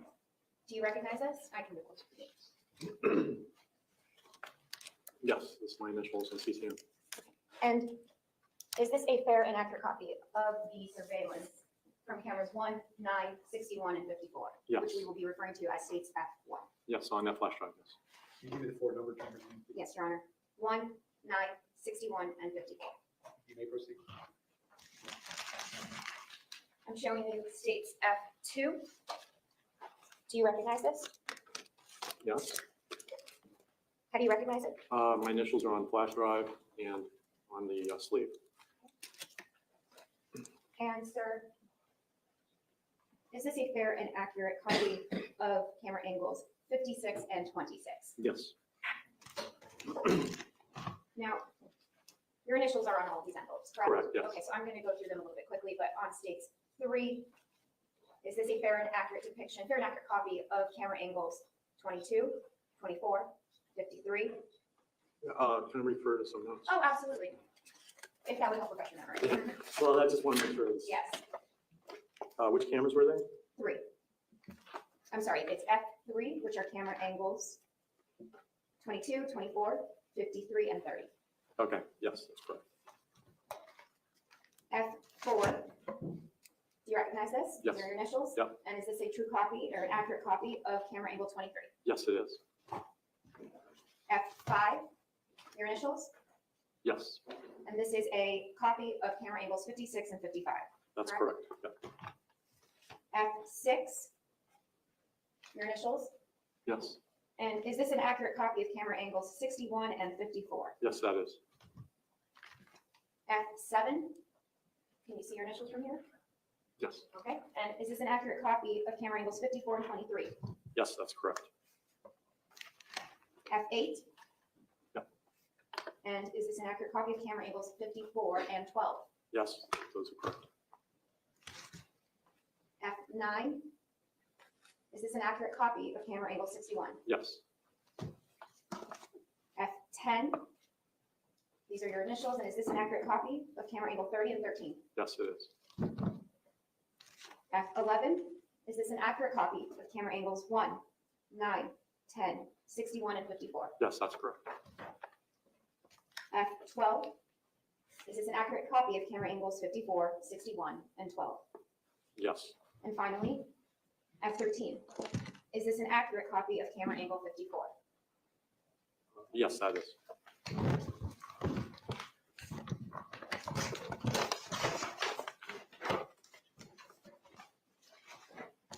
Combined in state's composite exhibit F. The state now moves into evidence what's been pre-marked as states F and states 6. Defense, any objection? No objection, Your Honor. Without objection, states F for identification will now be in evidence. That is states exhibit 6, a composite exhibit made up of the 13 USB drives. The state is labeled F1 through F13. You may proceed.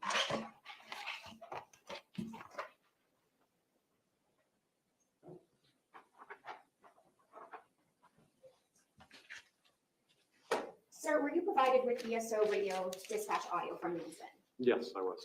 Did you link up that dispatch audio to the surveillance in this case? Yes, I did. Did you sync that dispatch to the surveillance and place it on this USB drive? That's correct, yes. Now, I'm showing you what's been pre-marked as states G. Is this a true copy of the dispatch and surveillance sync up that you created? Yes, it is. At this time, the state moves into evidence what's been pre-marked as states G as state 7. Any objection? No, Your Honor. Without objection, states G for identification will now be in evidence. That is states exhibit 7.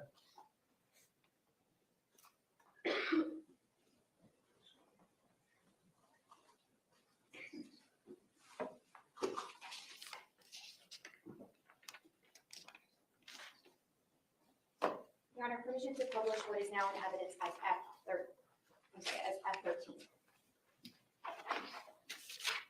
Do you want to publish states exhibit 6 and more particularly F13? Yes. Okay, you may proceed.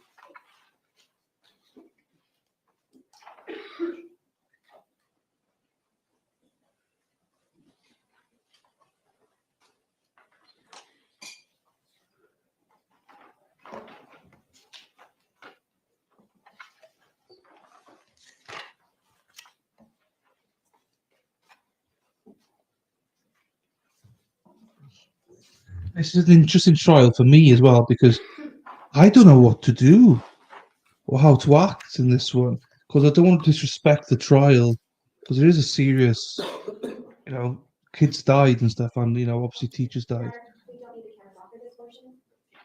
not need Do them. not, we can turn them off. It's okay, you're on. So I don't want to disrespect it by, joking about whatever. So I don't know how to do this. I don't know how to host it.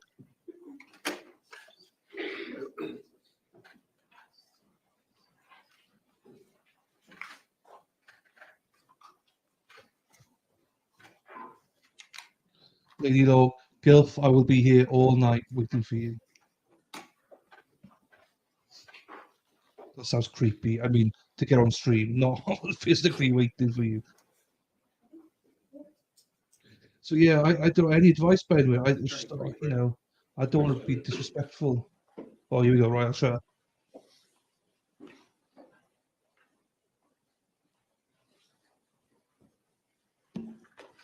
Oh, trigger. I don't know what this is about.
Mr. Holder, what is the time on the bottom of the screen?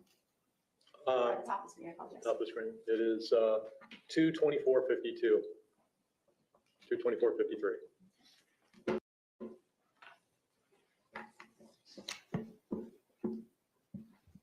Your Honor, permission to publish what is in evidence of Estate 7. You may proceed.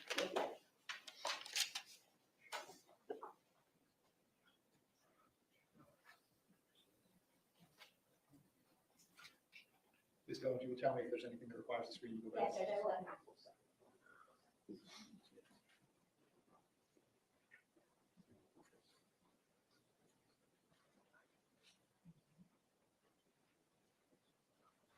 Allegedly, Carol, but that's why we're watching to fully understand what he did.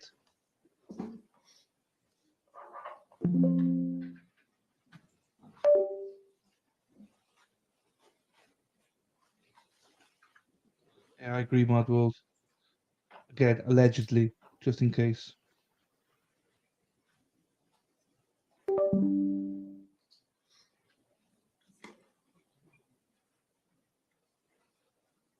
Oh, I know this lawyer from somewhere, but don't know. Oh, look at him.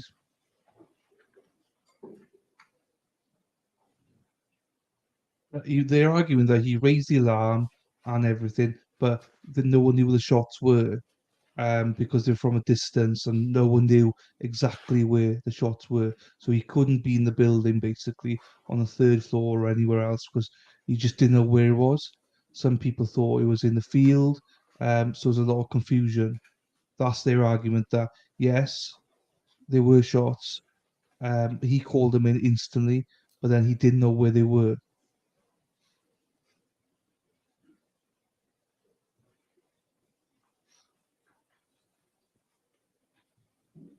Everyone was going to the shooter. Everyone was running.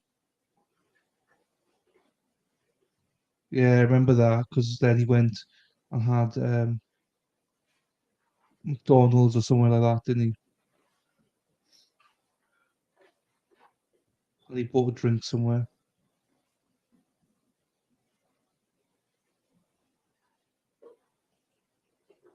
And he met up with the brother of one of the Judge, that was Estate 6, girls he killed. 7 of the composite. I apologize. We're gonna now play State 7, which was like what I.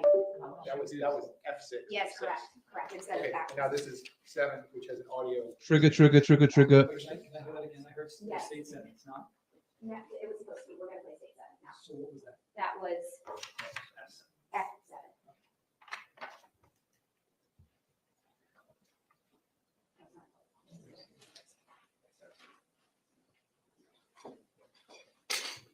Yeah, and that's what they're going to argue here, basically. That's the testimony.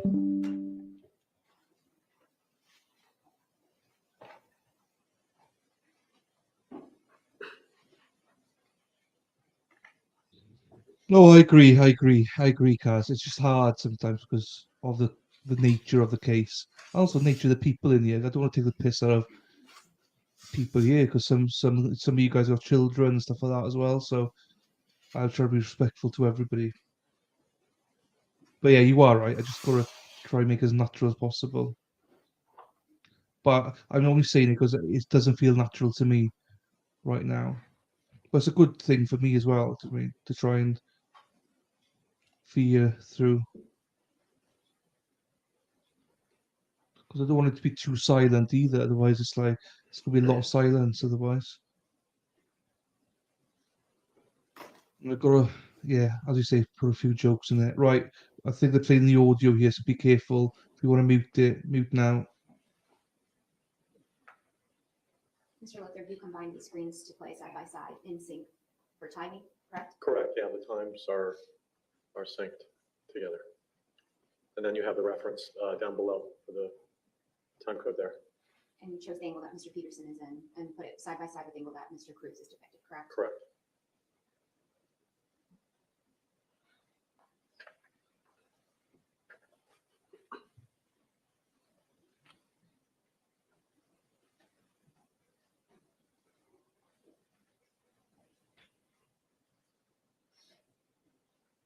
And you chose these camera angles to follow the route that Mr. Peterson takes in the golf cart, correct? Correct, yes.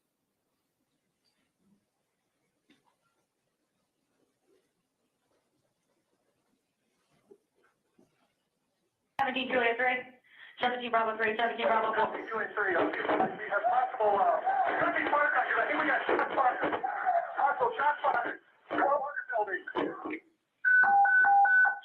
All units in District 15, possible shots fired at 5901 Pine Island Road at Stoneman Douglas High School. Possible shots fired at Stoneman Douglas High School. 58 corner out. Juliet 3,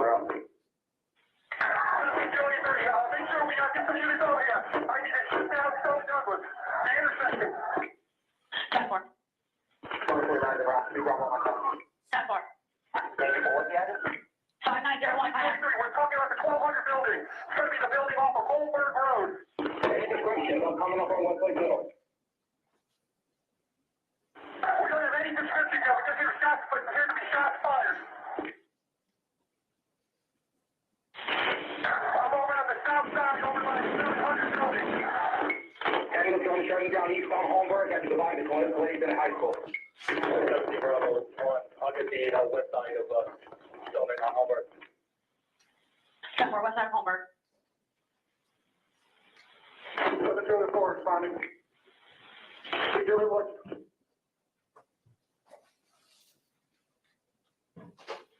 Okay, let's see what your shots fired by the football field. Shots fired by the football field. Shots fired by the football field, heard. 13 Julie 3, we're looking at the 1200 building. It's going to be the 300 building. It's going to be right off of Holmberg Road by the senior lot.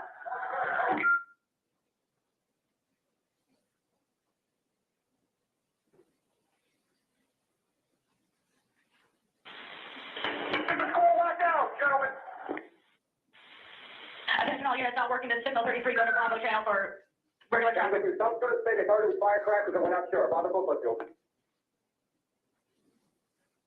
26, so we also heard it over by inside the 1200 building. We're locking down the school right now. Make sure there's no pedestrian traffic anywhere on Holmberg Road. 50, Echo 2, 51. Unit advising 51. 50, Echo 2, and if we have any District 50 more, you're going to take my spot also. 50, Bravo 4, down, respond out, please.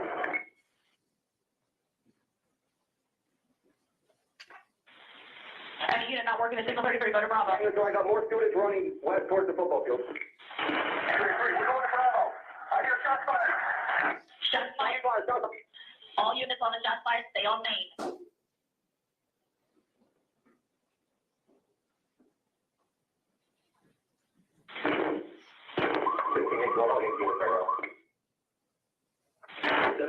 We definitely have shots being fired. 7 units, go to Bravo. Angle to the target, right by the football field.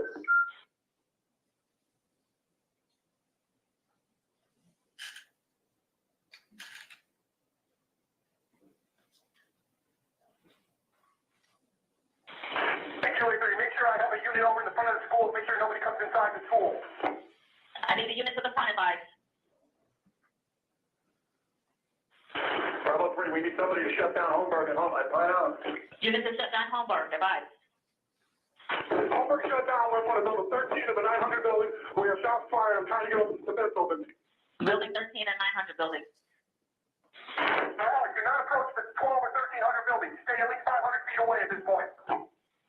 Stay away from 12 and 1300 building. 17 Julia 4, I got a bear telling me that there is a child down, have fire rescue stage in the area, so we can make contact on it. The mayor told me there is a child down, have them stage. Daniel, I got a victim with a gunshot to the right leg. There's a gunshot to the right leg, show me the, west end of the high school, the football field. GSW right leg, west end by the football field. Maybe I consider the Yankee net set up for an active shooter response when you get back to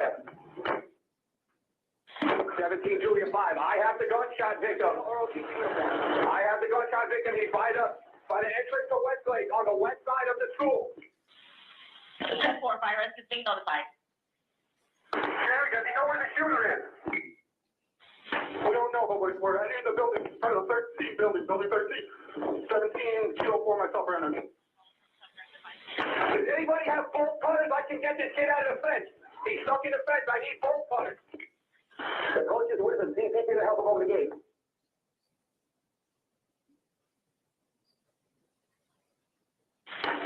Kilo 4. Let's get a command post set up on the south side of the Sawgrass in Coral Springs, off of Pine Island. The gate for the student entrance is unlocked. We need to get units in here so we can start trying to find this guy. Victim saying it's a male in a hoodie he could not describe with at least an AR-15, if not an AK-47. 10-4, all units be advised, a male in a hoodie, possible AR-15 or AK-47.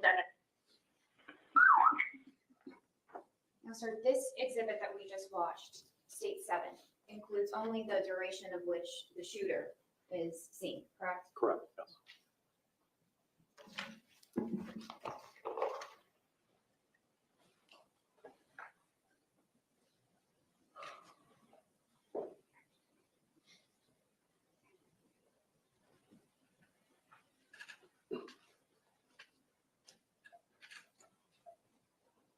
Judge, I have nothing further for this witness. Okay, cross-examination, go ahead.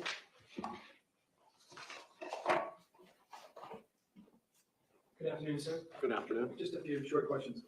Who instructed you to do the work that you did here? I had been given a list of timeframes to utilize throughout the videos. Who gave you that time frame? I believe it was Aaron Sabitsky. Who works for the state Yes, attorney's office, yes. the gentleman right there? Yes. Okay. And he told you the parameters, the times to put on the video? Yes.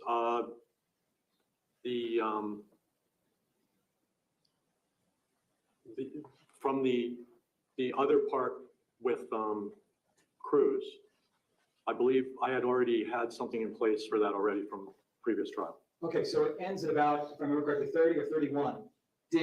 Were you instructed to include anything more or just end it right there? That's where I had to end it. Did you know that there were additional statements made by my client over the dispatch? That's all I had for dispatch. There was no other audio that I was supplied with. Okay. Oh, wait, excuse me for that.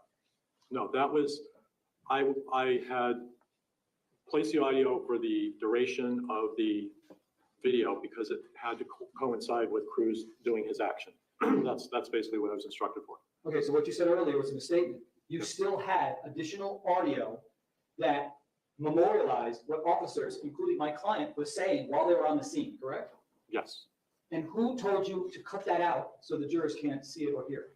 Well, it was just for the duration of the video that I was instructed. But you have that audio, the additional audio, which would have additional things that my client said while he's on the scene, correct? Yes. I didn't follow through the rest of the audio to listen to what else was said, maybe a second or two or a couple minutes. I can't remember.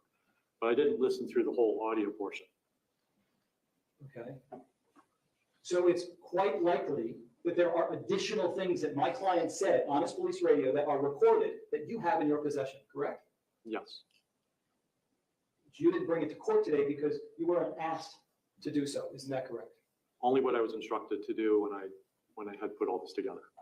Thank you, sir. Okay, based on that, any redirect? Go ahead. Sir, do you know who Aaron Foley is? No, I don't. At ESO in charge of the dispatch? Oh, wait, Aaron Foley, yes, I do, sorry. All right, and so Ms. Foley has the full radio dispatch, correct? Correct, And you were able to speak with her in order to prepare this? yes. Okay, and Judge, at this time, the state would seek to move into evidence what is by stipulation of the parties, the full radio dispatch, which would be typically entered through Ms. Foley, who's testifying tomorrow, but we can enter in today. We have no objection. Is it Mark? It is. What is it? It's going to be states H. All right, and defense, no objection? No objection. All right, so without objection, states H for identification will now be in evidence. That is states exhibit 8. Setting aside that, you said that you prepared evidence in both the Cruz case and this case, correct? Correct, yes. Okay, and the purpose of this video was to show the matched up time frame of when the shooter is on campus, as well as what Mr. Peterson is doing while he's standing there. Correct, yes. I have nothing else. Based on that, any recross? No, Your Honor.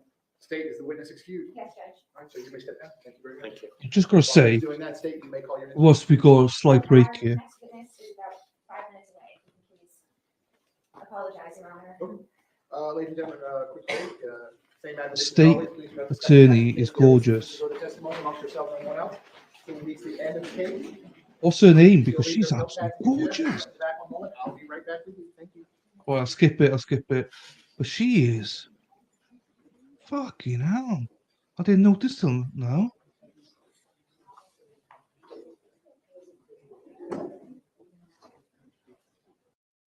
H-E-I-N-R-I-C-H.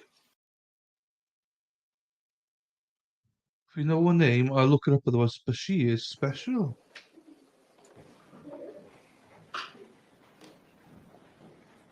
Welcome back, ladies and gentlemen. Come on.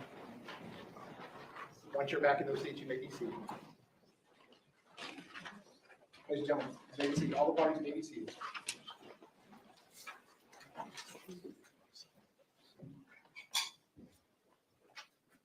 Ladies and gentlemen, those of you using the notepads, I'll give you a moment to get the notepads out. Minor technical issue, give you one moment.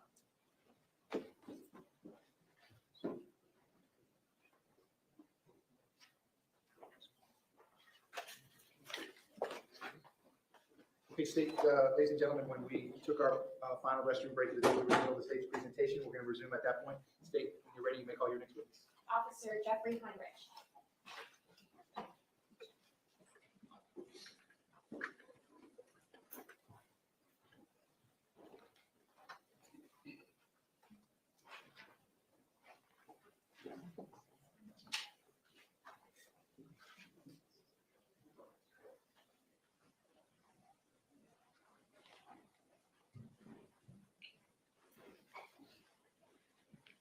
Sir, if I can have you come all the way up here to the witness stand, please. Yes, sir. Once you reach it, but before you have a seat, you can just stop and look at me.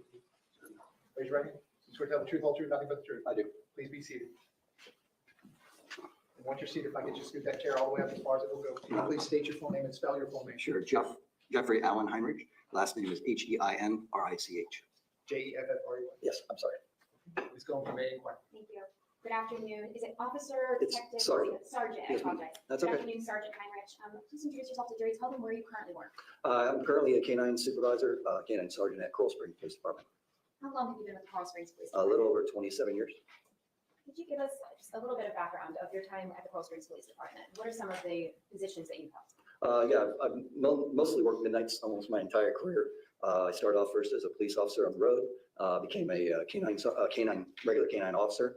Spent most of the time on midnights at that time. I left the canine unit, went back to the road for a few years, and then I became an SRO. I was a school resource officer at Coral Springs High School for about 4 years. After that, I got promoted, went back to midnights, the midnight shift, as a new sergeant. And then when the sergeant position opened up as a canine sergeant, one of our canine sergeants retired, I took his position, and that's where I've been currently. What are some of your responsibilities as canine sergeant? We run a 5 or 6 dog team. I'm tasked with their daily duties, responsibilities to supervise them, scheduling, evaluations, training. I'm also the lead trainer for our canine unit. So that encompasses most of what I do.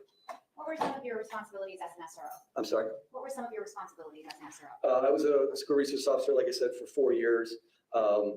We investigated crimes, we counseled, mentored, you name it. I worked at Coral Springs High School, which is one of our tougher schools in our area.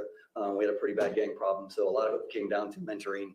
But there was quite a bit of crime, unfortunately, and fights and things like that on a daily basis. So we dealt with that, tried to curb that type of stuff, as well as just the common stuff as far as bullying, things like that we'd have, or any crime that happened on campus that we would have to investigate, including like child abuse and things like that. While you were acting as an SRO, did you ever perform any administrative searches of backpacks or lockers? All the time, yes.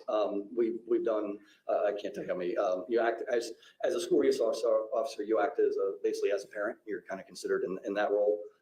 So you have exceptions to where you can actually search people's backpacks, things like that. It's kids' school, stuff like that. If we get a call of somebody that may have narcotics, we can actually bring that person into school and actually search their backpack, stuff like that. So we would do that type of stuff on a very regular basis at the school that I was at. And that's different than needing a search warrant, right? That's correct. Out in the public, or if I was working the road out as a officer, I would need probable cause. I would need much more than that. With working in the schools, because of the safety and the safety of the students, your longitude would be a little bit broader. Now, do you yourself live in the South Coral Springs area? Yes, I live in Coral Springs. I've actually grew up there. I went to Coral Springs High School. And are you familiar with Marjory, Stoneman, Douglas? Yes, my wife and my son both. My wife worked there as a teacher, and my son was a student there. Back in February of 2018, was your wife employed at Stoneman Douglas? Yes, she was a PE teacher as well as an assistant athletic director. And was your son in February of 2018 enrolled at that school? Yes, he was a junior. Were you working on February 14th of 2018? No, I was actually, my son played baseball there, so I was actually out on the baseball field.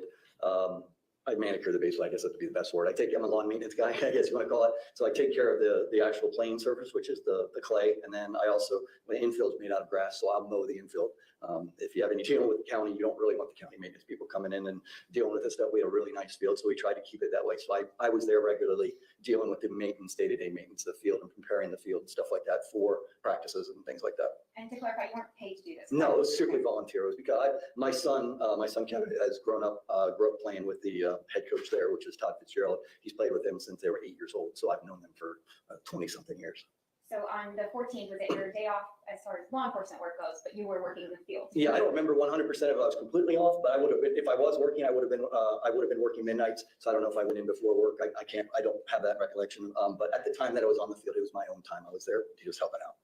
Describe for the jury, if you recall, approximately what time you would have arrived at school. Yeah, probably. I'm usually there an hour and a half, maybe 2 hours before school starts or gets out. So probably between 12 and 1. I don't have independent recollection of exactly what time I'm there, but I would safe to say probably an hour. And I used to go, they'd have a security guard at the back gate. I'd call the security guard. They'd let me in the back gate and I drive back to the back of the field where which is exactly what I did that day. And I parked my truck on the back side of the baseball field.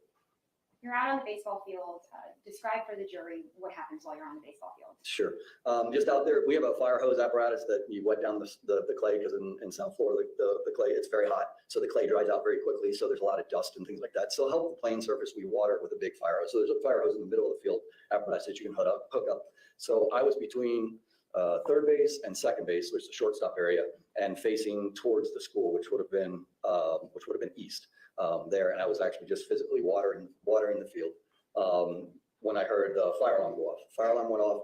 I worked in schools. It's a normal everyday thing. Someone in culinary is always burning something or anything like that. So it's not uncommon for that. So, but where I could see the kids walking out from between, it would be between like the gymnasium and the 1300 building, and you could see them walking. They're walking towards me, towards the baseball field. Sorry, can I put up a picture? Sure. So just to help you. Absolutely.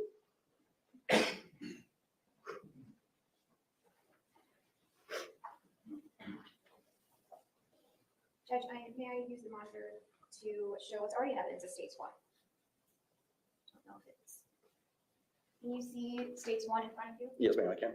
Yes, please.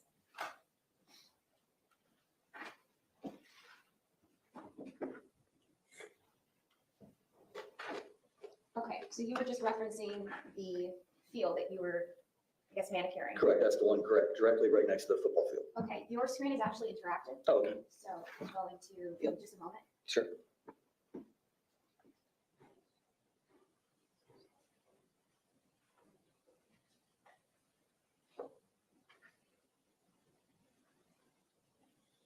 Okay, if you select the pencil Sure. option and see at the bottom left. I think I did. Okay, great. I'm going to ask you to please circle where you were when you first heard the fire alarm go It's off. gonna be right in that area there.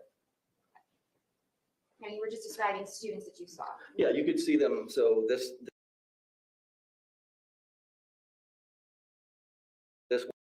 walkway right here that comes out, this walkway comes from the school. So you could see the kids just walking out here, and like it would be a normal fire alarm going off. There was people just, like I said, casually walking just as like a fire alarm, dismissal for a fire alarm. It was close to the end of school, so it was nothing, like I said, nothing concerning.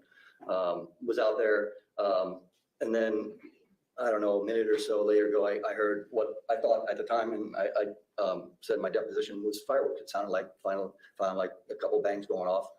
Again, I didn't think anything of it because I'm not getting anything else. The kids are still walking normal. Nobody's running. Nothing seems to be wrong. So I kind of disregarded it as, maybe that was the reason the fire alarm, maybe someone threw a pack of firecrackers inside the school. Like I said, it's not uncommon for kids to do silly things at schools. They do it all the time. So I figured that's what was going on. And then again, a little bit longer time went. I heard another round of gunshots, what I believe, well, at the time, again, what I figured they were fireworks. But this time things changed. So kids started running. I could see kids actually, sprinting down that pathway towards me. So it's not common for kids to behave that way for a normal fire drill. Now, So, Sergeant, yes. and I'm just going to ask a couple Absolutely. questions to the details. You said that things changed for you. What do you mean by that? My observations, like I said, when you're watching kids, and as a police officer, you watch people. My wife says all the time, I'll be sitting in a restaurant, and I watch how people interact, I watch how people talk, how their body language, things like you learn that by experience and just dealing with people on a daily basis. So you could see that things changed from a situation where it was just a normal situation or a normal fire alarm to something that was probably a little bit more serious or more demanding at the time. I still wasn't 100% sure what was going on, but obviously it was concerning to me. Now, in response to seeing things change and not knowing what's going on, why do you move towards that direction? Well, when the second round of gunshots, which I now know they were gunshots, went off and the things changed, it brought light to me that, okay, no longer this was just fireworks. This was something that was definitely more going on, and that I needed to go towards that and find out if this was actually an active shooter situation. That's exactly what was going in my mind. So let me slow you down. Yeah. What was, in reference to trying to figure out what was going through your mind? At that point, once people started running, I believe that those were gunshots and that they weren't firecrackers any longer, based on my observations and things. So I resorted back to our training. Our training is that you run towards the sound of gunfire. I mean, it's what we're trained to do. We do, as far as our active killer, active shooter response is single purpose, single officer. You go to the sound of gunfire. So I didn't have a gun with me that day, unfortunately. I do carry my gun off duty sometimes. Back then, now I carry it everywhere I go, unfortunately. But that day I chose not to carry it. And there's multiple reasons for that. My kid uses my truck. He leaves his stuff in my truck. I was wearing a pair of baseball shorts and a t-shirt. I was out mowing the yard, using water. All those things are not good for firearms. And a lot of times, Something that I was going to ask you while you're out on that yard, what are you wearing? I'm wearing just a pair of short t-shirts, basketball shorts, and a t-shirt. So you don't have your firearm and you're in athletic clothing. Correct. But you run towards the sounds of the gunfire. Yeah, it was just instinct. I wanted to find out what was going on. I mean, I didn't know what I was going to do if I encountered something, but so I took off running towards through the gate. There's a gate right here at the end of the baseball field. I ran through that gate and then up along that corridor until you can see that little shed. I'll redo it for you. So you come through this thing, you come through, and then there's a shed right about here. There was a security specialist, Elliot Bonner, was there. He's an old coach that I've known for, 30 years. Former military guy, everything, done just about everything you can believe. He played in the NFL all the way. So I met him he was on his golf cart. He was backing up to where that shed was. He immediately told me, and our conversation was very, very short, immediately told me that it was a code red, which from my training experience meant basically we're locked down. It's an imminent threat, active killer type situation. And then he said it was an active killer, active shooter. There was an active shooter, and that Coach Feist had gotten shot. While you're standing there and you get that information, how does that change what you do next? Coach Feist, well, I knew 100% what we were dealing with at that point. So Coach Feist, I mean, I've known Coach Feist for years, and my son was there. He was his football coach. So it does change things on a personal basis. But so knowing that it is an actually true active shooter, but at that point, there was no stimulation, there was no gunfire. Didn't know exactly where it was. I knew it was somewhere in the area of that for us, it would have been the northwest area of the school, somewhere around the gym, 1,300 building, 1,200. That's where it sounded like it was coming from. And let me slow you down a couple things there. How did you know that it was coming from that direction if you hadn't actually been standing near where the gunshots were happening? Well, I didn't when I was back. I mean, I couldn't tell exactly where they were coming from when I was back on the baseball field. But when I got closer to the building and went towards the building, and got an observations from people running away from those buildings, the information I got from Coach Bonner. But then I still didn't have that stimulation of the gunshots starting again. So I walked from where I was with Coach Bonner into this parking lot area, right about into here. That's where I came across Kyle Lamont. And Kyle was a student that was on the 3rd floor of the building that had been shot. He had actually ran down from the 3rd floor, and I met him in the parking lot. When he came across, he was running, obviously. He was screaming, yelling. He'd been shot. He wanted his mom. He wanted us to call his mom. So he had a catastrophic leg injury. I don't remember which leg it was. I can't recall at this time. I think it was his right leg. It was like, to me, based on my experience, was a life-threatening injury. Being that I didn't have a weapon, my first priority at that point is to take care of this kid and make sure he doesn't die. So I grabbed him. Sorry, Yeah, that's okay. You talk very fast, so I have to slow down just a bit. You've said the word stimulus and stimuli a couple times now. Can you explain to the jury when you use that word specifically what you mean? Well, for us, and especially in an active shooter situation, things change based on your stimulus. If you have gunshots that are actually actively going off, we're trained to go towards the sound of gunfire. So in our training, if a gun is going off and a shot is being thinged, people are dying. And that's the way you have to think about it as a police officer. If that gun's going off, someone's dying, especially on a school campus, because active shooters are so prevalent nowadays. So that resorts back to your training. So that's really what I mean by the active stimulus. When there is no active, look at things. Where do I do? What do I want to do? Where do I go? Things like that. And I'm talking as an officer that would be armed and working towards that situation. You may move things, but when you have active stimulation of gunfire, we're trained, and our single officer response is to move towards the sound of gunfire. At that day, you obviously weren't in your uniform with a firearm. You moved towards the sound of gunfire. Explain what happened when you came across Kyle. Yeah, I mean, it confirmed everything, my worst nightmare. I was one, I mean, I knew that basically when I talked to Coach Bonner. But even more to the fact when you actually are physically see it and see a child, I think Kyle was at the time, I think he was 14 years old, and you see a 14-year-old kid with part of his, leg blown off from an AR-15. It changes your mindset. So again, like I said, not being armed and my main thing is to get Kyle to help. So I knew based on where I was coming from back. And I'm going to ask you to just clear the screen. That way we Sure. can restart from this portion up. If you hit the eraser. Oh, I'm sorry, I apologize. Got it. Thank you. Okay. And I'll So, move this over this way. yeah. So I knew, I'll go back to the pencil. I knew back in this area here, which is our offices for Coach's office, that there was a parent and Coach Fitzgerald, who was the baseball coach in there. I knew there were 2 people in there. I knew we had a first aid kit. So my thought process is I got to get Kyle somewhere where I can get treatment onto his leg and get him medical treatment as fast as I can. So we were standing right in this area here. As we're standing there, another barrage of gunfire goes off. And when you're standing there, is that barrage of gunfire clearly audible? Yes. And at that point, did you have any doubts the direction that they were coming? No, I knew it was coming from somewhere, which would be my estimation was it was somewhere in the area of the 12 and 13 buildings, somewhere in that area here.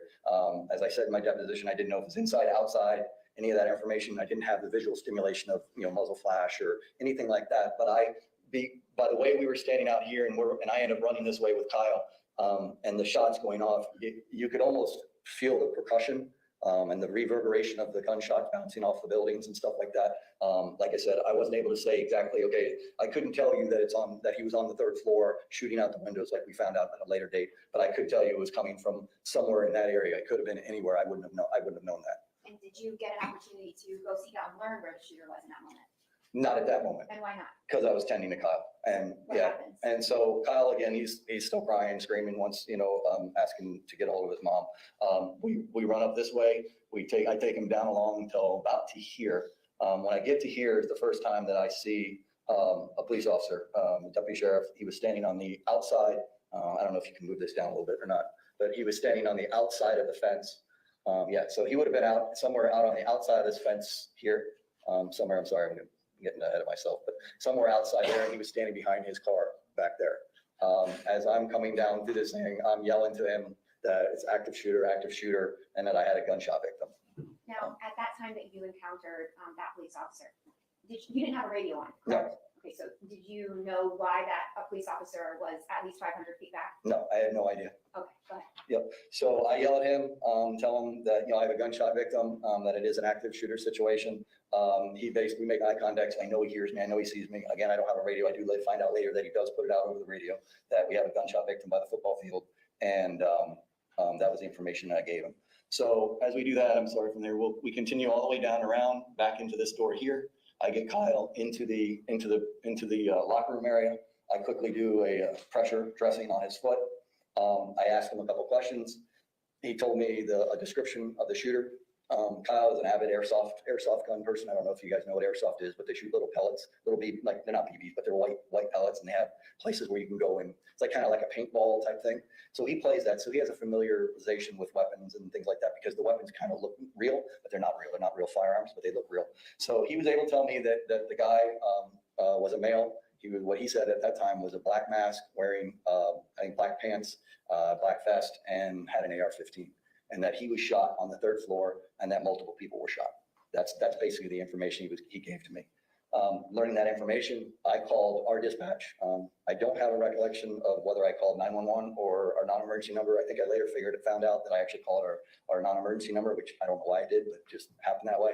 But I talked with one of our dispatch supervisors, and answered the phone, Pat Thurman, gave him the information over the phone at the time, and I thought everything was fine. Comes out later, when I went back to write my report, I asked to get that audio taping of that thing. Well, unbeknownst to me, my call dropped in the middle of the call. So obviously with that many people coming in the area, everybody on their cell phones, my cell phone dropped without me knowing that most of the information didn't even get to our people. So As you're in that room, you've rendered aid to Kyle. Did you take precautions to try and stop the bleeding? Yeah, I did a compression. We had a bunch of ace bandages and thing. I basically packed the wound as much as I could. Did a full compression bandage on it. Like I said, I was talking. He was trying to get a hold of his parents on the cell phone. Now, is that typical of what you would want to do to a gunshot wound victim? Yeah, because with gunshot victims, the most dangerous thing with gunshot victims is bleeding. It's important to get to a gunshot wound victim quickly in order to stop. Time is of the essence with gunshot victims. Absolutely. Once you applied did you were able to stop the bleeding or at least slow it down? I don't even know whether it stopped or not. We just, like I said, I packed everything we had as far as gauze and bandage and stuff. Like I said, we had 2 big ace bandages. I wrapped those thing, and within seconds, maybe minutes, there was EMS there. So they were able to take over that aspect of Kyle. And in response to what Kyle had told you, did you know that there were additional gunshot wound victims inside that building? Yes. And was it important to get them aid to their Yes. wounds as well? Okay, so what do you do next? After I made the phone call to our police department, I actually called my wife to find out if they were okay, which they were. They were sheltered in a building. So once I found that out, once I found that out, I went outside. When I went outside, I met who actually is our chief now, deputy. At the time, he was a captain. Now he's our chief of police, which was Brad McKeon. Brad McKeon at the time was a SWAT commander or SWAT XO for our SWAT team. He had pulled up basically right here into this area here. His car, his exposition was parked there. He had a SWAT vest and an extra handgun. So I grabbed the SWAT vest and the extra handgun, and then we took off back towards the area of Building 12. I told him that I knew where we were going because based on the information that Kyle had given us, all that stuff that had turned into Building 12, I'm very familiar with the school. I spent a lot of time there, so I knew exactly where to go. So basically, we went out this thing back through here, back up along to here.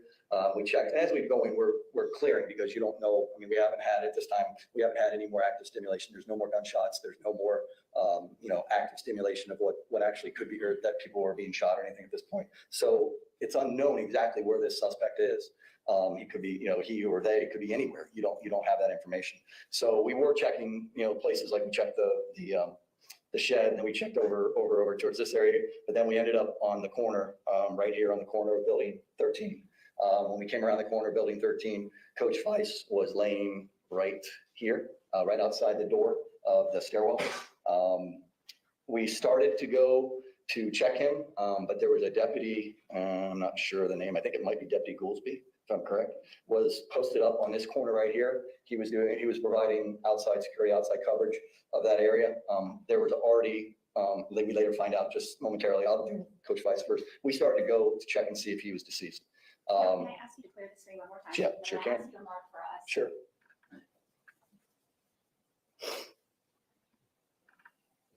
One more time.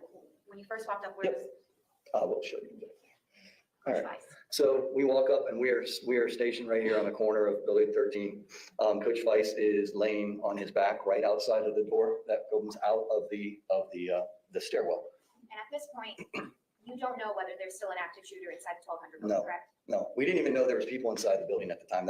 We didn't know that until we started to go across this thing. We were going, the plan, me and Chief McKeon now, our plan was going to go into the building.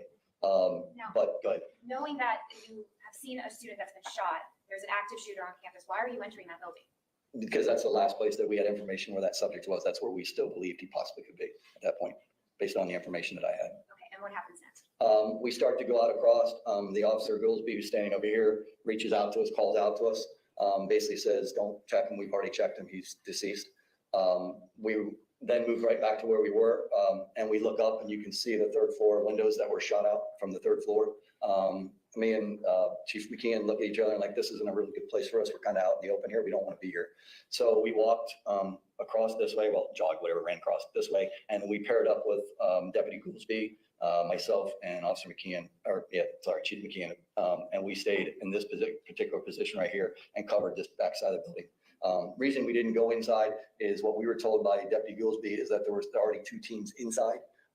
We didn't think there would be, we thought that would be, we didn't know if they had already actively started to search the school. We didn't know what was going on. So we didn't want to put ourselves in a position where we open the door and you're friendly fire or anything like that. So we decided that the best case for us would be let the people that are already inside the building, there's supposedly already 2 teams in there, go ahead and search that building and we'll provide cover on the outside. What is friendly fire? Officer versus officer. So, I mean, obviously with me, I can share that when I came around this corner here on this south side, Deputy Goolsby actually didn't know if I was a police officer or not, because all he saw was a pair of shorts and a t-shirt and a vest, even though our vests do say police on them, even our SWATs do. But, it's not, you look for the guy in the uniform, you look for the guy in things. So when he saw somebody that wasn't wearing a uniform, he automatically like, whoa, what's that? So that would be a case of friendly fire. So, so we decided that we're going to go ahead and stay on the outside of that building, and like I said, provide cover from there. And were there other officers inside? Yes, there were, from what there's, I don't know how many, but there were 2 teams. We stayed in that position for quite some time. They were trying to gather information from the video, which they were watching, I guess, which was not in real time, but they were getting information where they thought he was upstairs. I didn't have a radio, so I wasn't privy to a lot of the information that was going on, that was going back and forth. Most of our guys wear earpieces, so it's not broadcasted out thing. We stayed there until I believe, I want to say it was 2 Bearcats showed up from the sheriff's office and SWAT teams, and then they entered with the team that was the teams that were already in there. We stayed there until it was determined that the suspect, Nicholas Cruz, was not in the building, and that the video that we're getting was not real time. So at that point, I met up with one of our canine officers, which I feel comfortable, obviously working canine. I feel comfortable working along with the canine officer.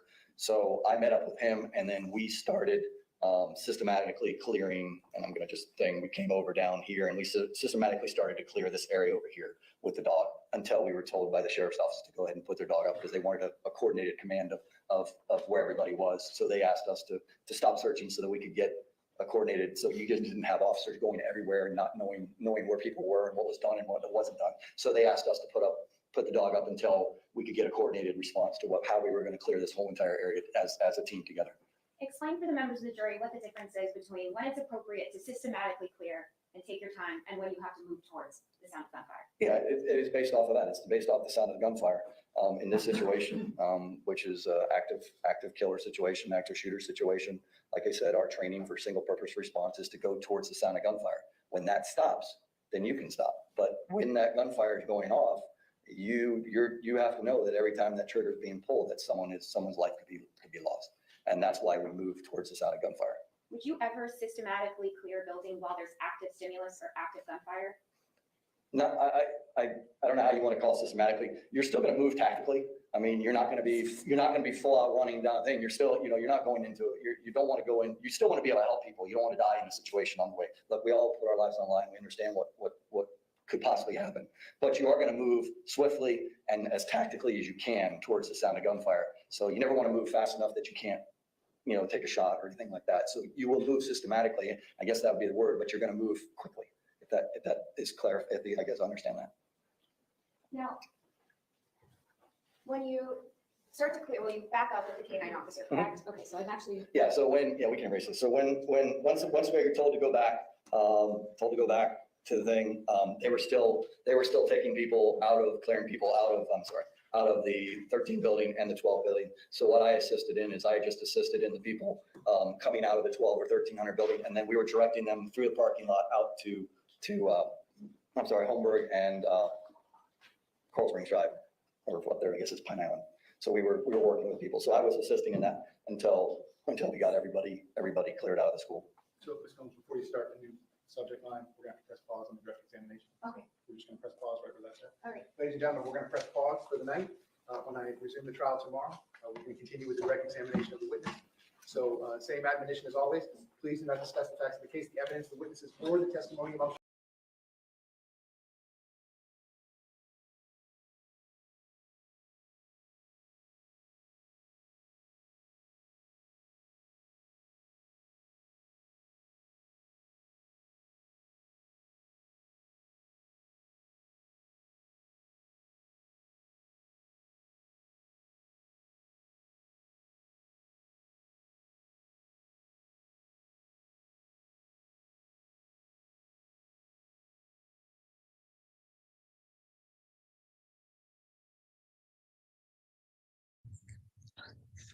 Okay, let's take 5 minutes here. Let's take 5 minutes. And then we'll go on to day 2 then. So we're not like far behind.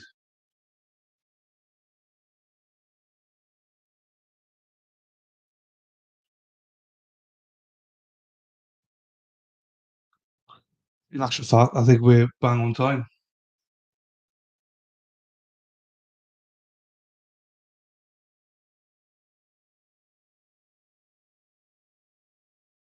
So yeah, take 5. I mean, it's quite deep. Do you know what I mean? I believe we're just 10 minutes behind them. So if that's the case, let's take 5 minutes here now to gather ourselves, be ready for the next day and stuff. If someone could tell me what that attorney's name is, I'd be ever so grateful. Spotted Girl, good sleep, I hope. I hope you're doing well, Spotted Girl. I've been missing you on these trials now. You keep blaming the smoke and smog and all them, but nice to have you back, Spites. Right, let me set this up ready. So if you need to go, Carwin, if you need to go for shit, boy, go now. Go 5 minutes. And then we'll quickly catch up because we'll play at 1.25 until we catch up then. Yeah, so any thoughts so far? Oh, well, I suppose I was to say let everyone go on break and then chat goes all quiet. Spider Girl, any thoughts from you? Spidey with his Spidey senses.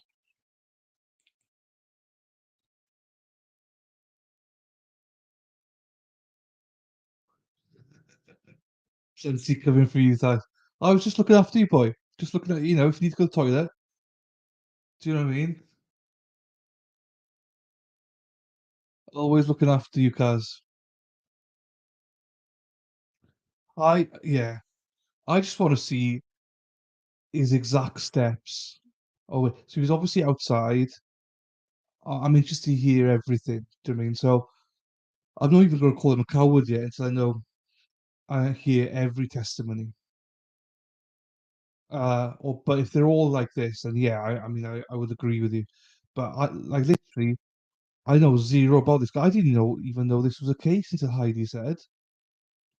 I didn't even think there was a trial for this. So I'd never heard of this guy or the lack of anything he did. Yeah, I'm sure if there's a video, Amy, it's definitely gonna be played. Um, right, Spider Girl.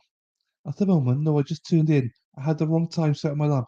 You and that alarm, you either sleep in or you can set the wrong alarm or you sleep through your alarm. You're a nightmare. You was mad well some days. Only some days though. We'll give it another 3 minutes and then we'll play it.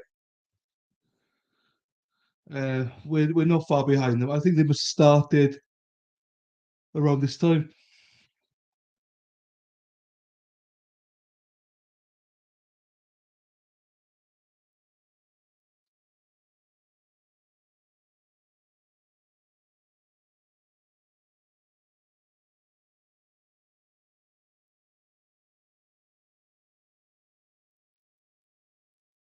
Well, we've got subtitles now. Well, you were here last night. I told you, Spider Girl, 8 a.m.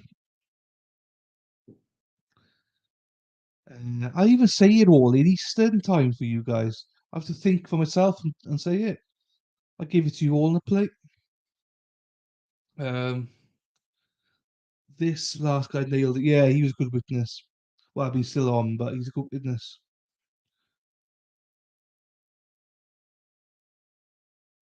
We're in towards the threat. Okay. Hmm. Well, we'll be all caught up today. So tomorrow, whatever time they say, we'll be all caught up for it. So, um, one more minute then, and then we'll start it. Everyone's had time to do the bit. Do we know what the name of this attorney is, or don't worry, I'll Google it. Do you know what? I'm going to Google it now.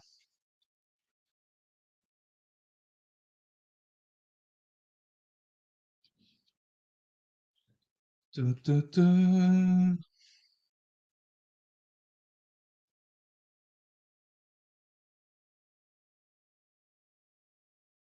Oh.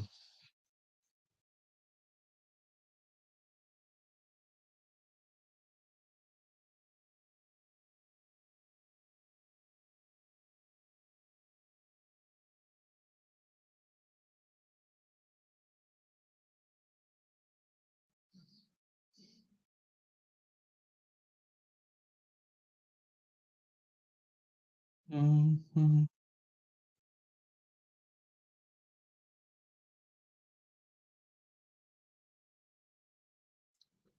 I was so tired last night. I fell asleep shortly after stream.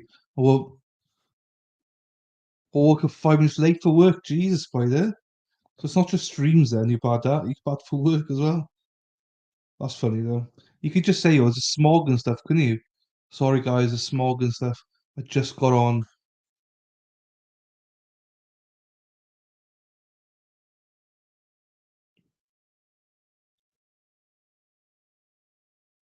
Just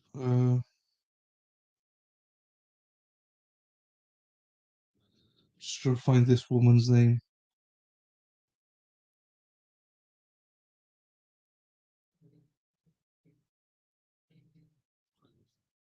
Hey Lou, how we doing, Lou? You alright? Hope you're well. We're just taking a quick couple of minute breaks. Yeah. Then we're back on it. I'm trying to find out the attorney's name, but can't find her on here. Oh,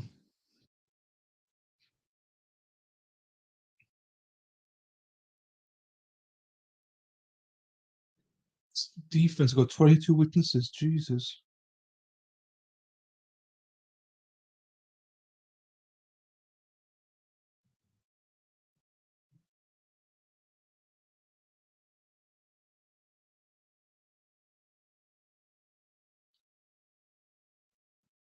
Okay, I'll start looking again. I can't find it. Oh, you're stressed? No, don't say you're stressed. We don't like to see Lou stressed. Well, we're okay. I mean, so Amy's got a headache. Heidi's working, so in and out. Spider Girl's late again. Madwell's mad. I'm trying to find out the name of this hot attorney. I can't find her name anywhere. Carolyn's having a shit, and that's about it, I think. Oh no, you're moving house. Oh jeez. Oh jeez, Lou. Good luck with that. Rather you than me. Right, people, I'm playing it.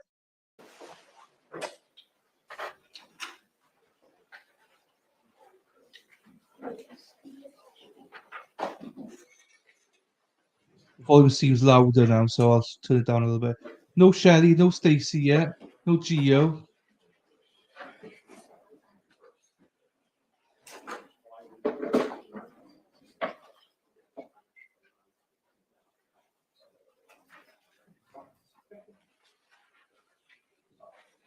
No Kim either. Kim hasn't come back. Yeah, it was, I was trying to tell you that I didn't know what time we stopped today, but I didn't tell you that. Yeah, Excited if Drunce is probably gone, but she was here for a little bit. but we got it. I have a question.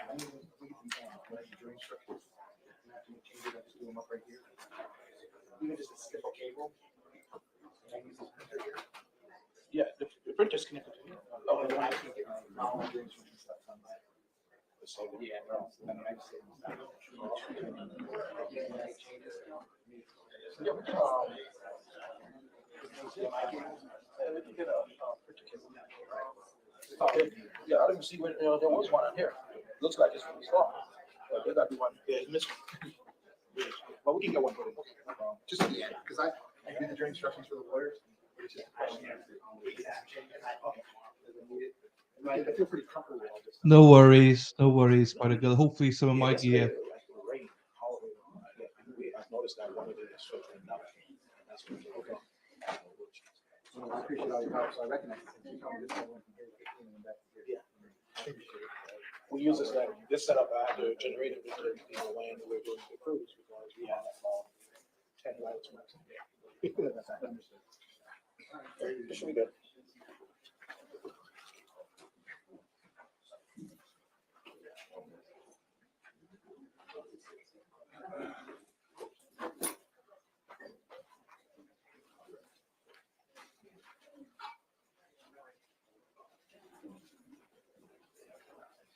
What do you want? You found that easy, right?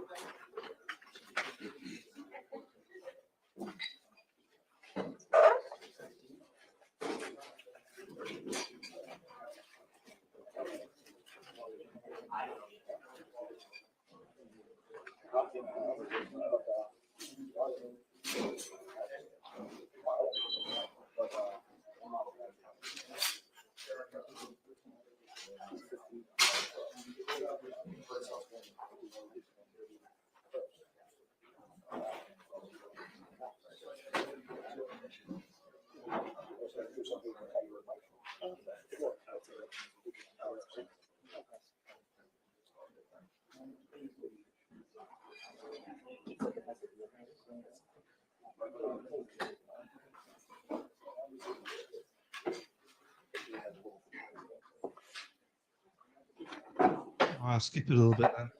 Oh, here she is. Oh, fuck. What's her name?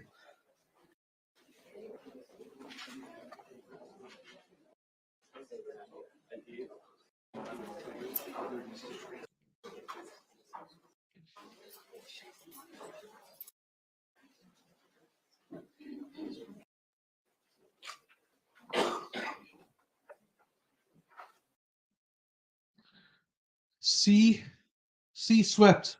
Oh shit, hang on. C swept, hello, I'm down here. Hope you're well. Hi all, found you on Zach's group. I reckon it's Lighthouse Psych. That's Lou, yes. I think from a video comments area. Had to lurk a listen at the moment, but want to say lurk a listen at the moment, but want to say hi. Hi, C swept. Thank you for coming in. I really appreciate you. Hopefully you stay around. Lurk as much as you want. We're just watching this. It's quite a heavy trial, so we're a little bit like subdued with this one. But thank you so much for popping in. You know, I got her up. Thank you so much, C swept. And yeah, Lou was in and out. She's moving house, so and some people are working, doing packages. But yeah, comment anytime, C swept. Thank you so much for popping in. Really grateful for you. You're more than welcome to this channel anytime you want, C swept. For as long as you C swept. I hope people are here to say hello to you. Oh, here's Lou. Hey, Lou's here.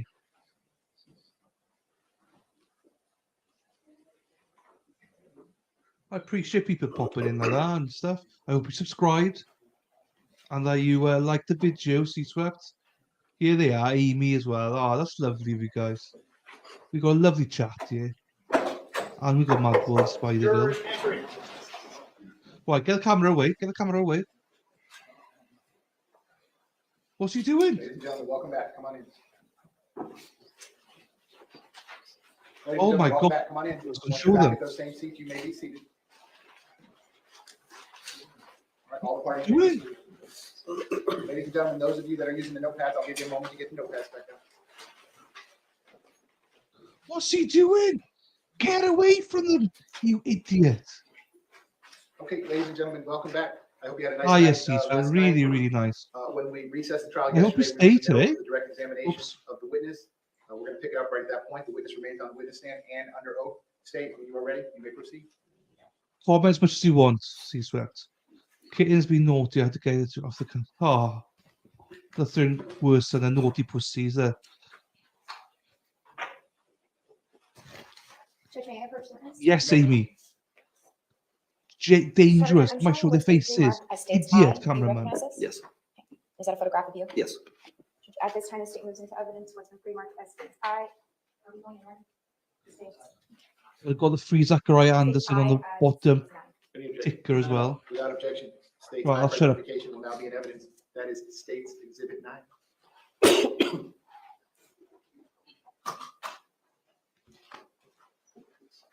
You want to do something on the screen? Yeah, is there something on the? I'm not sure what it is. That was a test box. Oh, okay.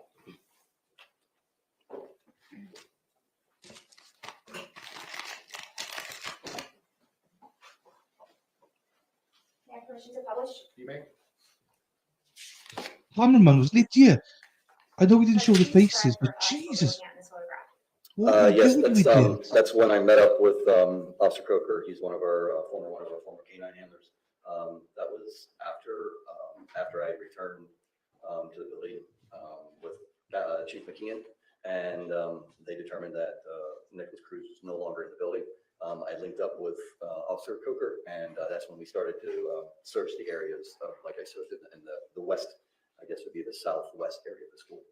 Now, before you had determined that Nicholas Cruz was no longer in the building, is this what you were wearing when you were attempting to move closer to the 1200 building when he may have still been inside? Yes, And can you describe for us, is this what you were wearing when you were, initially you did not have this vest on, correct? correct. I didn't have the vest on, nor did I have the gloves or the firearm. Okay, and why did you place these items on? Obviously, we thought the shooter was still. Is the audio okay? Inside the school, inside the building. So that's why we were going back. He had not been caught yet. Go higher on the audio if you want me to. And Madwell meet C swept. Publish what is already in evidence as states 6-2, F2, or I don't know what letter it was. It's state 6, it's the 13 USB drive. Yes, Which one? number 2. You want to do F2? Yes. Is this something that the screens need to be turned off? No. No, you're right. Go ahead. You may.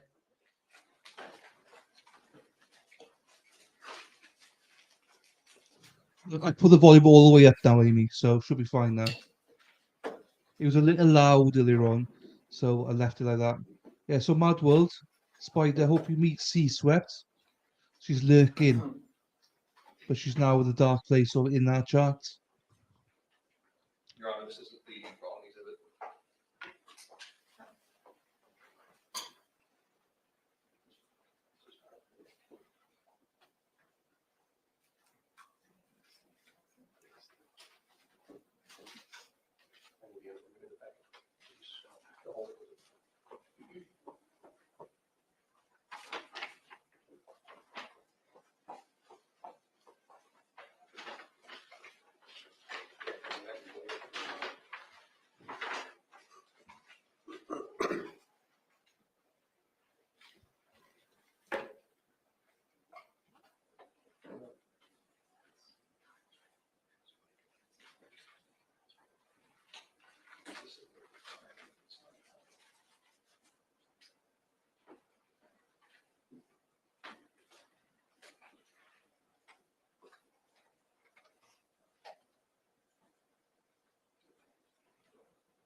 Also, the headphones on, it's extremely loud for me, Amy.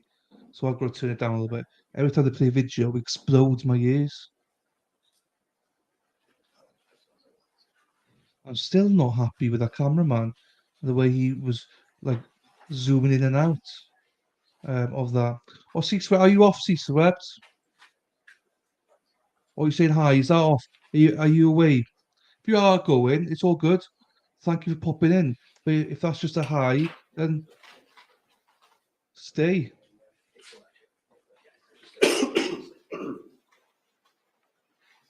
I'm not very good with symbols. I only know this symbol. That's the only symbol I know. Or this symbol. That's the only other one I know.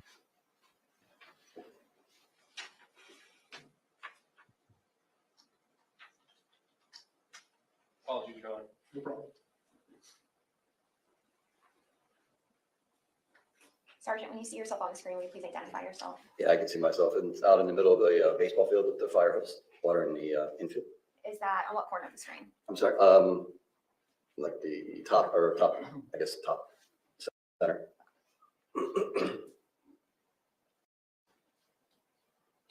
At this point, this is when you're still manicuring the field. Yep.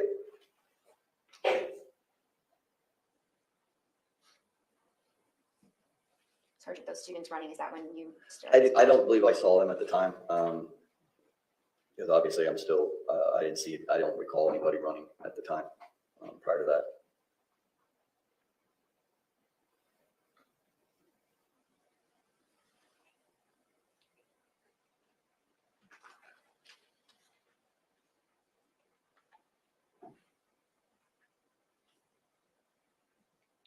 No worries, C-Swept. You're more than welcome here Security specialist I anytime. spoke to later. Or security monitor, I'm sorry, I think his actual title, I'm not sure.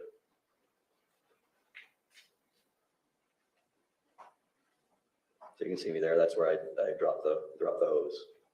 And I should be showing up here.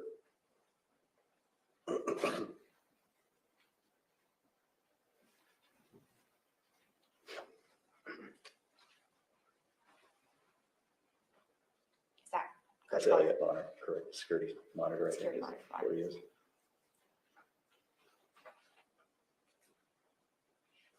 And Mr. Bonner is who tells you that? Aaron Yeah, Weiss? like I said, I have a very, very quick conversation with him and then basically yelling at each other and he takes off and continues to leave. So this is when I come around the corner and I actually walk into the parking lot. Just to the left is where that gate is that enters into it's like the senior, there's some faculty parking there, but there's also a senior parking lot. And that's where I encounter Kyle. You can see there's a large group of people already there. There's a bunch The of top kids. left corner of the screen? Yes, the left corner. There's a bunch of kids there, and you can see us when the gunshots start again is when everybody starts to flee. At that point is where I'm taking Kyle along the backside of those cars, out and around the football field, back to where I originally started, back at the baseball field. And at that point, is there any doubt in your mind that you're hearing gunshots? No.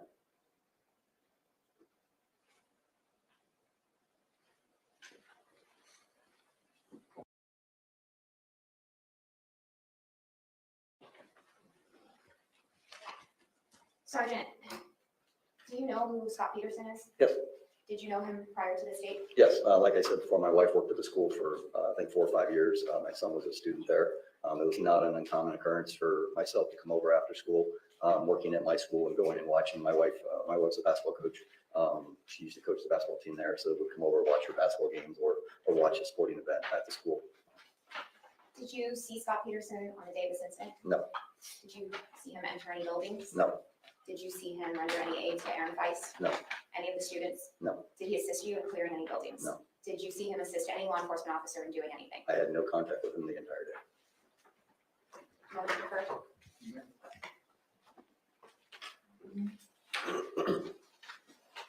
And Sergeant, do you see Scot Peterson in the courtroom today? Yes. Can you please identify him? We'll by name? stipulate this is Scot Peterson. Go ahead, ask your question. No, I don't. Judge. No, no, Oh, I'm sorry. you were in the middle of your last question. Yeah. Another statement. Go ahead, ask Can your you question. please identify him by name? Yes, he's sitting right there. And what? To the left, I'm sorry, behind the computer, and a gray suit. Thank you. Your Honor, let the record reflect the important application. Okay, the record shall so reflect. You may proceed. Judge, I have no further questions. Cross-examination, go ahead. Thank you, Your Honor.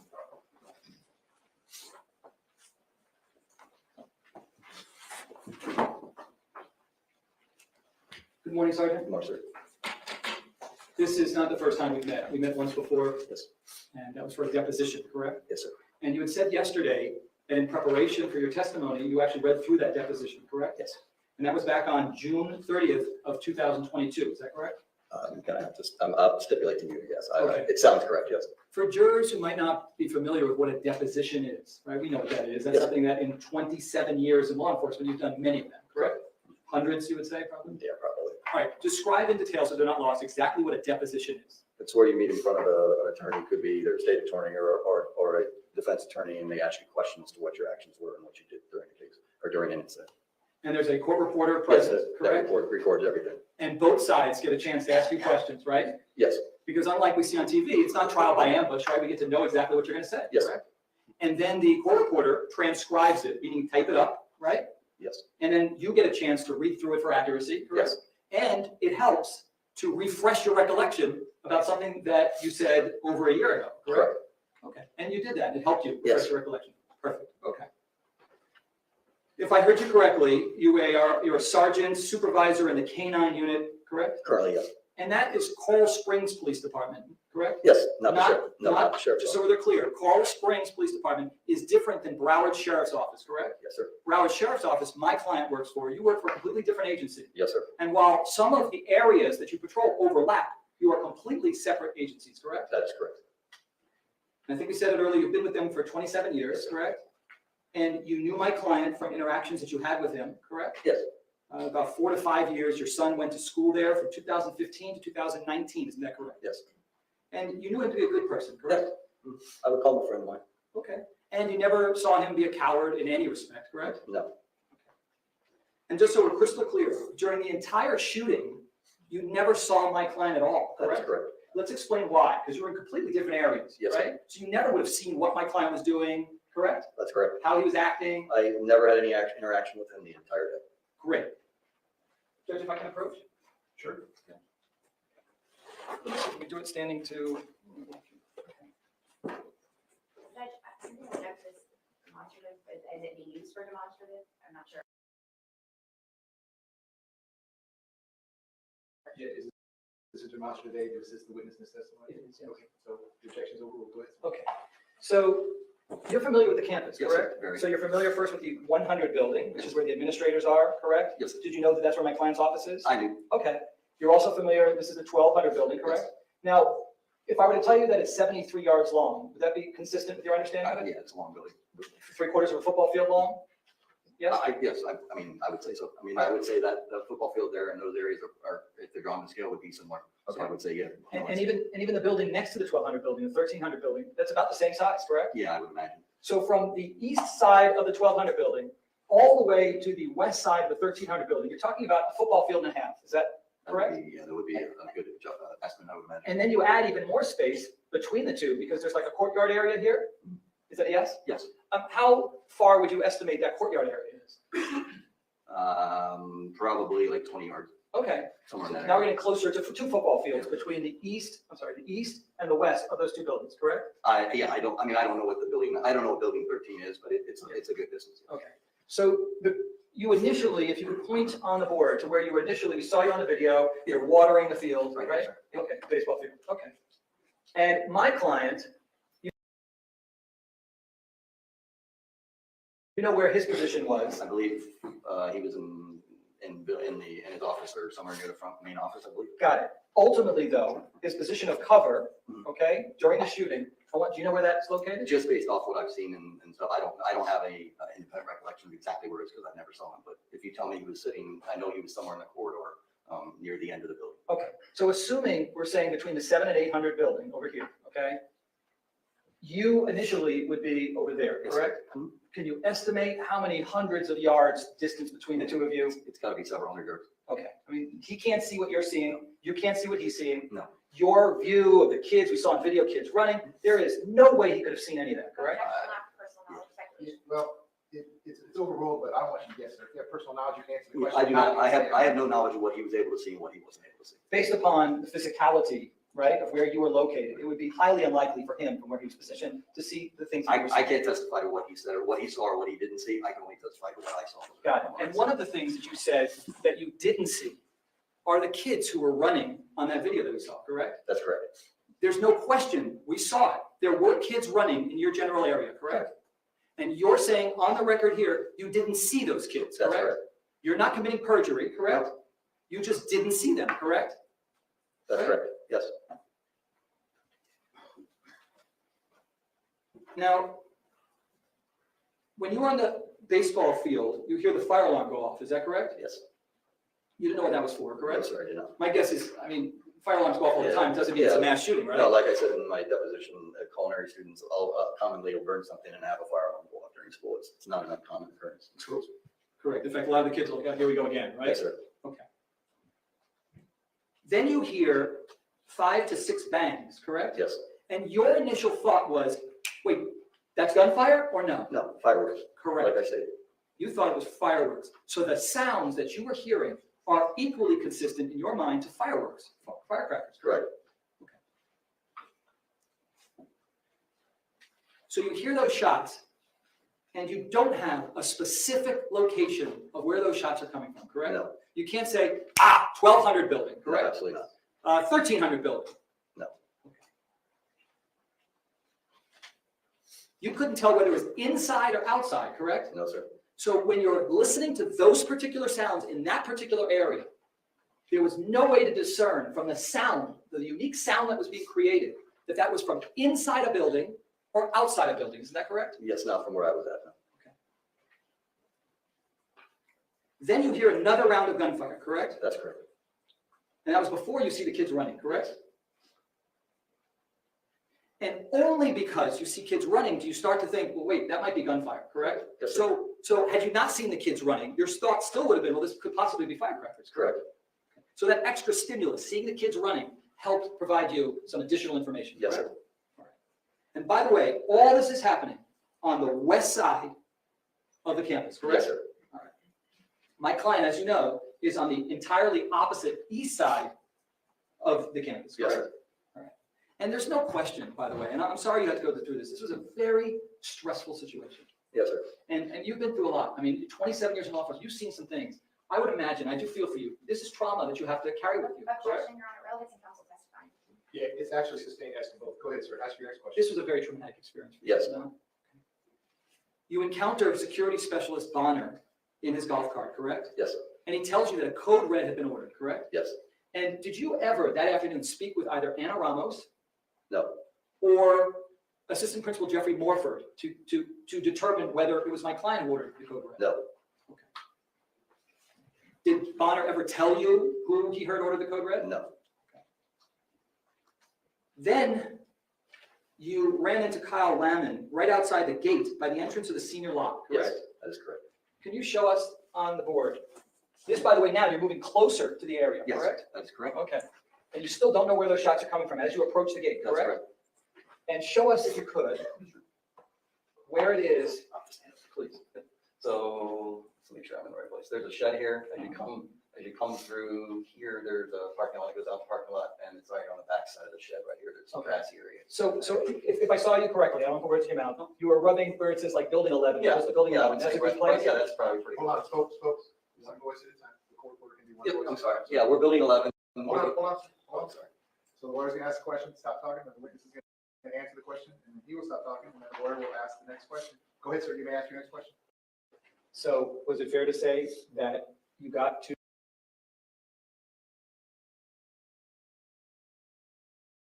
where it says building 11? Is that where you were? Yes. And what happens at building 11? Kyle is, like I said, he's running from the other area across the parking lot. I meet him there. He's crying, he's screaming, saying he's been shot. Has a cat. I want to say, before he tells you anything about a location, Mhm. you're there with Kyle Lemons by building 11, where you put your finger, Yes. correct? And at that point, when you're that close, you still don't know where the shots are coming from, correct? That's correct. You still don't know whether it's inside or outside, correct? That's correct. And at that point, you've heard a number, you didn't just hear one shot, you heard multiple shots, and you still couldn't discern precisely where the shots were coming from. Isn't that correct, sir? Yes. But Kyle Lemons, he gives you some additional information to help you discern where the shots were coming from, correct?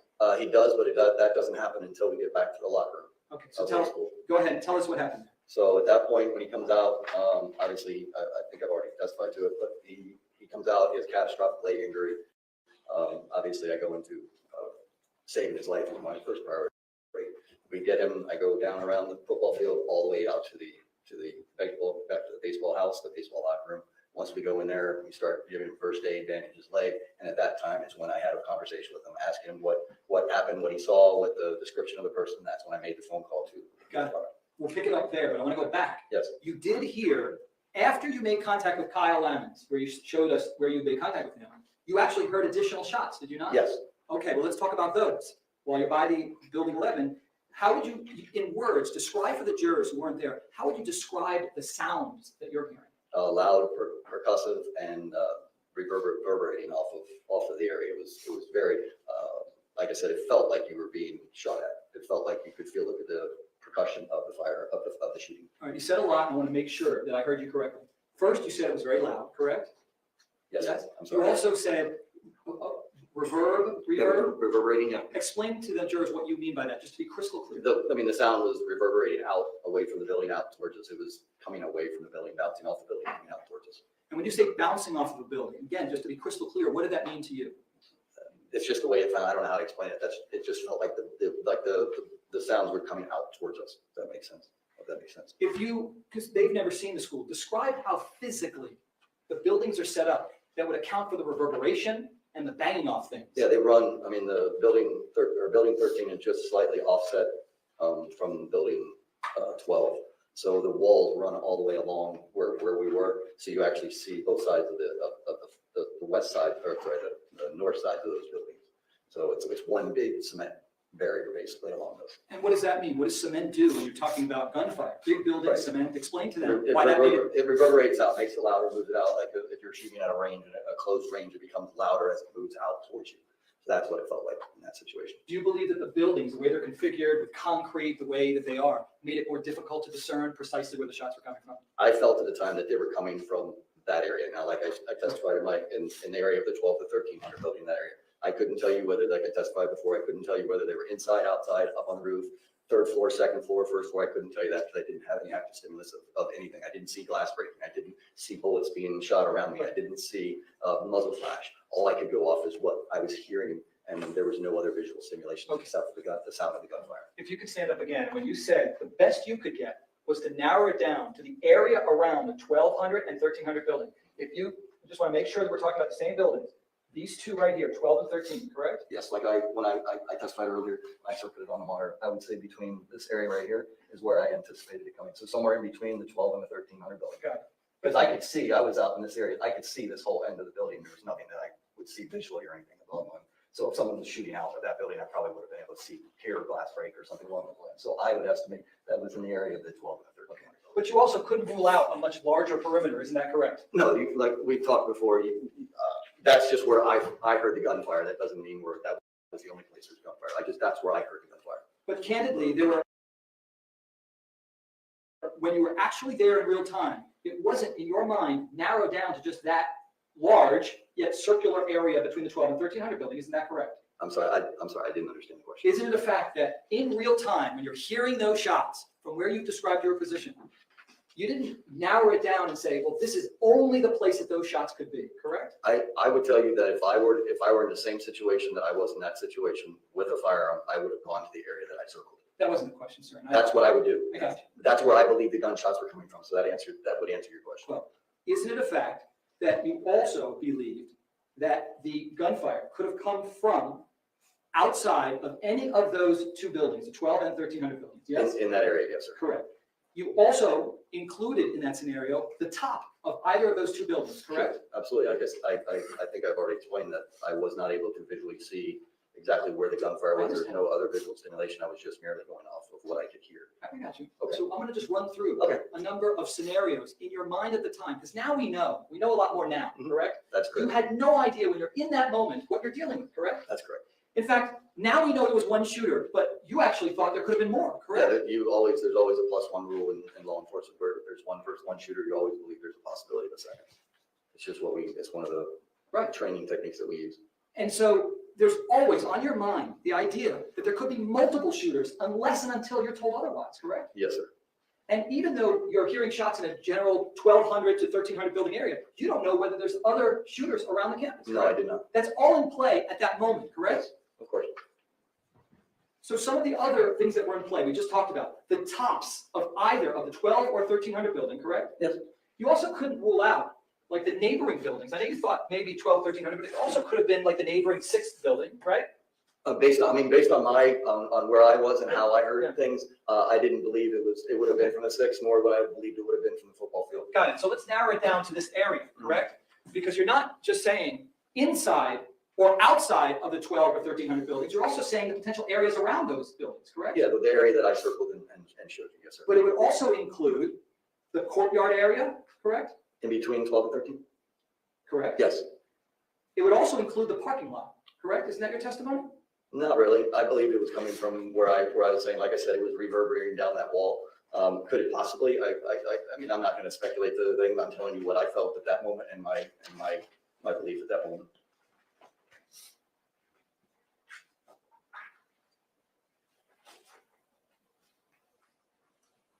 Are you saying that your testimony is that you're eliminating a parking lot as a possibility? I'm saying that my testimony was that I believe the shots were coming from somewhere in the area between the 12 and the 1300 building. Okay. The west side of the 1200 building, possibly the east side of the 1300 building, would be my testimony. Gotcha.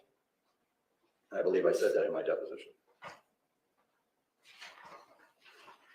Now, at some point, when shots go off again, you yell active shooter, Yes. correct? I actually yelled it to the officer that was standing on the outside of the fence. And in response to that, you hear something, correct? I'm not sure what you're asking, sir. Was there another cop Oh, who said yes, something yes. to you? Yes, well, I don't know if it was a police officer or not. When I was moving from inside the parking lot, as I have Kyle, I'm actually yelling active shooter, active kill. I don't remember exactly what it is, active shooter, whatever, screaming at the top of my lungs. Somebody tells me, and I'd have to refer to exact wordage, but something to the fact of, basically they're shooting at us, get the fuck down, something along those lines. I have no independent recollection of who that was. I never saw anybody. All I heard was a voice. I'm not sure if it was a police officer who was on the outside. Nobody's ever come to me and told me who it was. But it sounded like the terminology that a police officer was used. So I do assume that it was a police officer telling me to get the fuck down.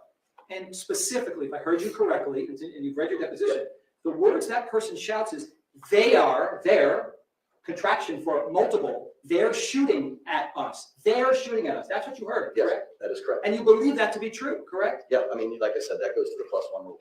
Right.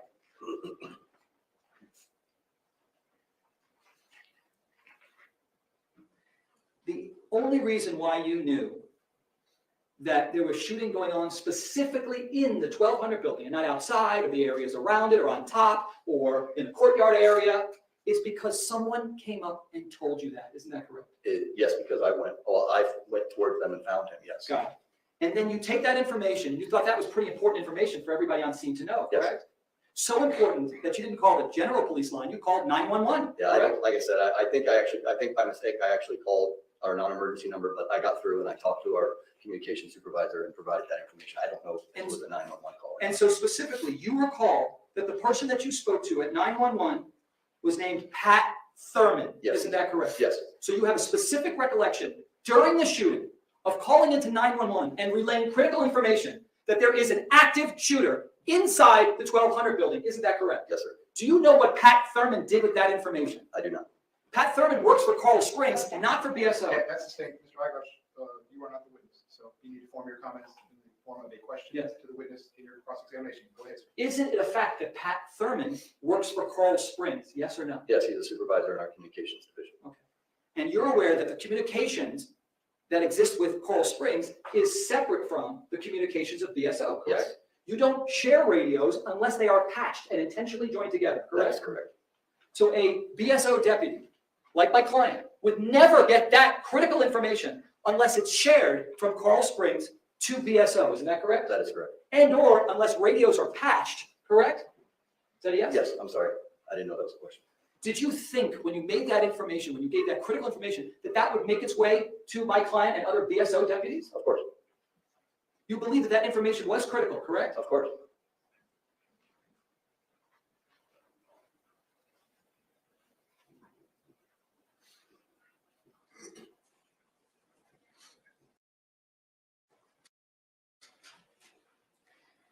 You were informed that there were multiple teams inside of the building, correct? Yes, And that's why you don't go in, because there's teams already in there. correct. Explain for the jurors why it's not just a free-for-all and how there's some like hierarchy in law enforcement. Explain how you just don't decide on your own to just go in and do something. Well, like I said, I could testify previously, when we got to the position, we had every intent and purpose of going inside the building. But when we met with the deputy that was on the corner, he advised there was already a large number of people in there. And at that point, because we assumed that they had already started searching the building and actually moving from floor to floor, we didn't want to cause a problem to where you had, like I said, friendly fire, things like that. We come in and you surprise somebody that's trying to find what they at the time was an active killer inside that building. Very reasonable, but explain to them, when you say friendly fire, you don't just run in, because when you've got teams in there, what could happen? No, they could get shot. Even if you're in law enforcement gear, that could happen, Yes. correct? Yes, it's a stressful situation. So those situations have to be controlled. People can't just run in willy-nilly, correct? Correct. And by the way, you're wearing a vest at this point. You got a vest from someone. Yeah, it's a Why SWAT did you, vest. what's that? It was a SWAT vest, Okay. one of our SWAT vests. Why did you think it was important to wear a SWAT vest? It's obvious, but again, I want to make sure everybody's clear. Because there was an active killer shooting people at our school. And you didn't know that shots, wouldn't hit you, correct? That's correct. You know that my client didn't have a vest that day, correct? I did not know that. The times that you ever see my client on campus, did you ever see him wearing a vest? I never actually really paid attention to whether he wore a vest or not. Now, even though there were teams going into the building, you still chose to take a tactical position of cover, did you not? That's correct. Explain to the jurors first what a tactical position of cover is. Basically, we used the building to prevent being shot, basically use that as cover and concealment, anticipating that either somebody of active shooter would come out of the building or start shooting again from inside the building outside.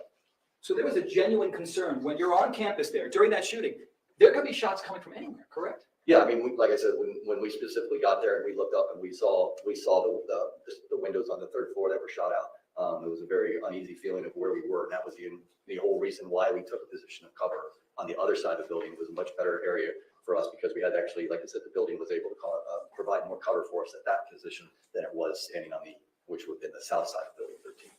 The windows that you saw shot out, that was on the west side of the building, Yes, correct? I believe so, yeah. Okay. It could have been west or, well, I think it would have been west side. Okay. If I can show you a picture and let us know whether this fairly and accurately depicts kind of, first of all, the west side of the 700, of the 1200 building. Mr. Iger, that item is not there. Yeah. Yes. Okay. There's more stuff, some more buildings to the left, but Correct. I think there was some more to the left, but yes. Does this memorialize the windows that you saw Yeah. shot out? Okay. Let me get Mark, and I'd like to introduce it to you, so there's no issue. Can we do that? It can certainly be marked. State, you have any objection to the defense introducing evidence not in their case? No, Judge, I have no objection. So, ladies and gentlemen, typically the way the trial works, the state puts on their case, they rest, the defense puts on their case, and we have a rule that you can only introduce evidence while you are presenting your case. However, by the agreement of the attorneys, if there's no objections, sometimes one party will introduce evidence in the other party's case. So although we are still in the state's presentation, without objection from the state, defense, you're asking to move defense exhibit A for identification and evidence right now? Yes, sir. And Ms. Gomes, you have no objection? No, Your Honor. Okay, so without objection, defense exhibit A for identification is now going to be evidence. That is defense exhibit 1. Thank you, Your Honor. Thank you, State. Just this photo that I just showed you, just so we're clear, that is on the west side of the 1200 building, correct? That is correct. My client's on the entirely other side, the east side, correct? That is correct. Okay. There's no way physically for him to see these windows from where he's positioned, isn't that correct? That is correct. Okay. If you could take a look, show us the windows that you saw that had been shot out. I don't remember. It was on the 3rd floor. I don't remember the numbers of one, but Gotcha. it was on the 3rd floor. And like I said, I can't tell you specific of it. And that's fine. But one of these windows over here, Yes, correct? yeah, somewhere along the top building of these windows over here. Okay. So tactical positions of cover, that's not being a coward, correct? Like you weren't a coward, you took a tactical position of cover, because That's that's how right. you're trained, correct? And under what circumstances do they train you to take tactical positions of cover? Lots of situations when there's, when you're in danger, when you're being shot at. Well, it depends what's going on in that situation. And should you leave your tactical position of cover pursuant to the training when you still feel like you're in danger and might have potential sniper fire? That would depend, sir.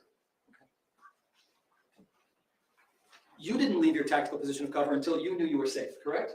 In that situation at times, yeah, there was no, like I said, there was no gunfire going off, correct?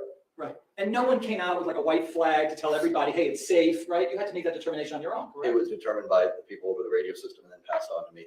Got it. And that was your radio system, Coral Springs radio. There was the BSO deputy and our now PR chief that had a radio.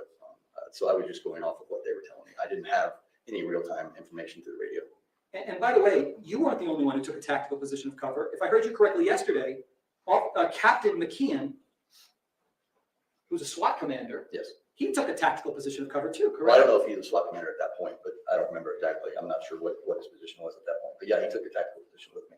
I wrote down SWAT commander, so did he become a SWAT commander? I don't want to be misquote what his exact thing is. He was in the SWAT team. He obviously had, I don't know what his position, if he's an XO or if he was a commander. I'm not sure of his position at that point. That would have to be answered. I think he was a commander, but I don't know that for sure. But at a minimum, he's part of the Yes. SWAT unit. He is trained as a SWAT officer, and he took a position of cover, did he not? Yes.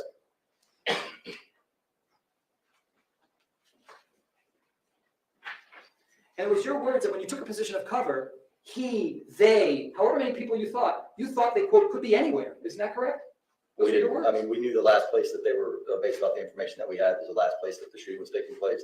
The last gunfire that was found was inside of building 12. is the Okay, information that we but when had. you took a position of cover, you didn't know where potentially sniper fire could be coming from, We correct? believed that the shooter was inside of building 12. Okay. That's what we believed at that time. You still were in fear, however, that at any moment you could be under sniper fire, Sure. correct? Well, under fire, yes. And the only reason why you knew at that point that there was only one shooter versus multiple is because you were then informed of that, correct? That's correct. One final question. You've never sat down with my client at any time to say, hey, tell me what you were thinking, what happened during this? No? I've never spoken to him. Thank you very much, sir. Yes, sir. Appreciate it. Okay, based on that, you redirect? Go ahead. Sergeant, you started to say something, we're cut off a bit, I just want you to clarify. You said that if you had been in uniform and had your gun and you were in that area, you would have ran to that building. What do you mean? I would have ran towards that sound like gunfire. I wouldn't have run into a building because I didn't, like I said before, I didn't know where exactly it was coming from. I was only able to ascertain that I felt, based on the observations that I had and the active stimulus that I had at that time, that the gunshots were coming from somewhere in the area between 12 and 1300 building in that open area. Like I said before, and I stated yesterday, is it could have been on the roof, could have been in the thing, but if I were in a situation and would have been armed in that situation, that is the area in which I would have gone to. And why do you go towards that area?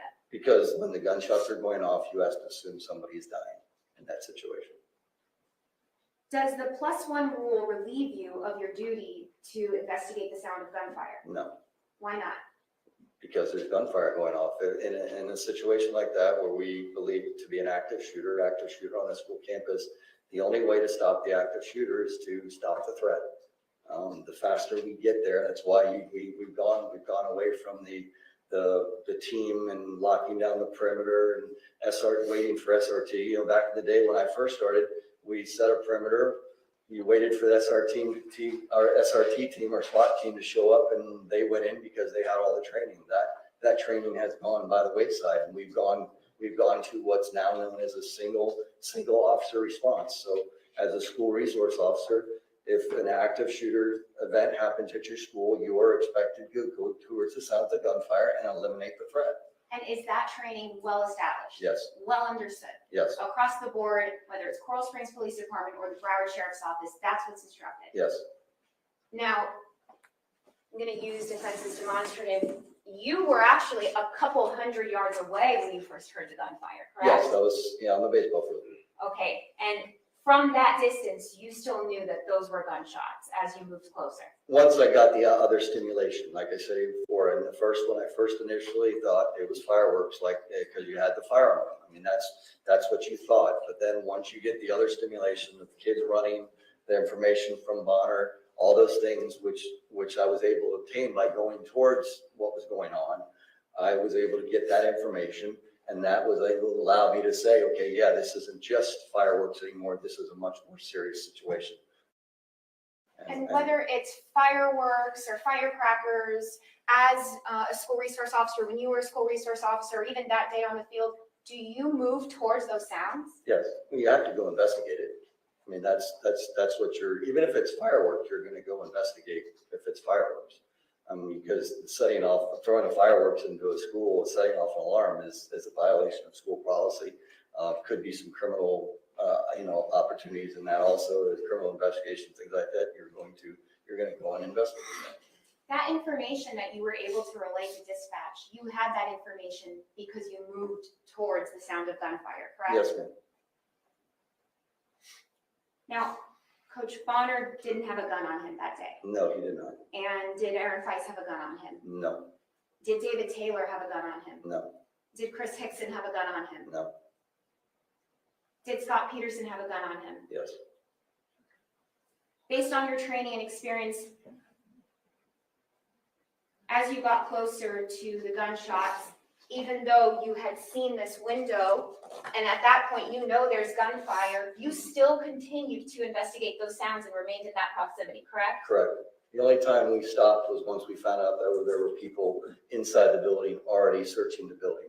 And like I explained before, we didn't want to cause a problem with the number of people that were already inside that building. And then we were removed. Once the SWAT team got there from BSO, they went in and they took over command of that building in the search, and the two teams searched the building. I want to discuss the position of cover that you explained. You explained that if you believe you are under gunfire, it can, depending on the circumstances, make sense to take a position of cover, correct? Yes. All right. Now, does that change whether there's active stimulus of the sounds of gunfire versus no active stimulus? Yes, and it changes in the situation that you're in. We at that point when we took the thing, we knew there was people already inside the building dealing with the problem that was going on inside the building. And by us going in there could exacerbate that and cause more complex problems. So you take a position of cover. If somebody does show themselves and start shooting out the window, we would have returned fire. We would have, shot at the suspect or whatever situation. So that's the whole idea of taking a position of cover in that situation. And, if somebody, I don't know what's going on, maybe they're going up one side of the stairs and the guy comes down the other side of the stairs and pops out a door, we're in a position to cover then to take take the appropriate measures to take that person into custody or to use lethal force if necessary. Now, if you believe that there is sniper fire coming from the 1200 building, is it a tactical position of cover to stand in the line of that sniper fire? I don't know exactly where he was standing, so I don't feel comfortable. Well, not where he was standing. I'm asking you generally. I agree. I mean, Is solid it walls, concrete, those are all considered good cover. A concealment is more like something like a tree or a bush or something like that can actually, the difference between like cover and concealment is cover is like a hard surface, like a concrete wall, an engine block of a vehicle, things like that. Where concealment is, yeah, I'm behind a hedge, but if somebody starts shooting, the hedge isn't going to stop me from getting shot. Yeah, it gives me concealment. Maybe the person doesn't see me as well, but so that's the difference before. So if he was behind a wall or a concrete, yes, that would be a place of cover. And again, let me phrase it this way. If you're not behind a wall, if you're standing exposed to potential sniper fire, is that a tactical position of cover? No, And in that sense, would it make sense to move closer to the building? I would move to the nearest piece of cover that I could, whether it be a pillar or a wall, a side of a wall, side of a building, something that gives me that hard cover. And again, all of this is determined by whether there's gunfire or there isn't gunfire, Correct. stimulus or no stimulus. Correct. And now you, at some point, did take a tactical position of cover, correct? Yes. Did you remain in that position of cover for 48 minutes? I remained there until we were told over the radio that he no longer was in the building. And that was when I hooked up with our canine officer, Coker, and we began searching for the suspect on the southwest corner of the school. Just a moment to confirm. No problem.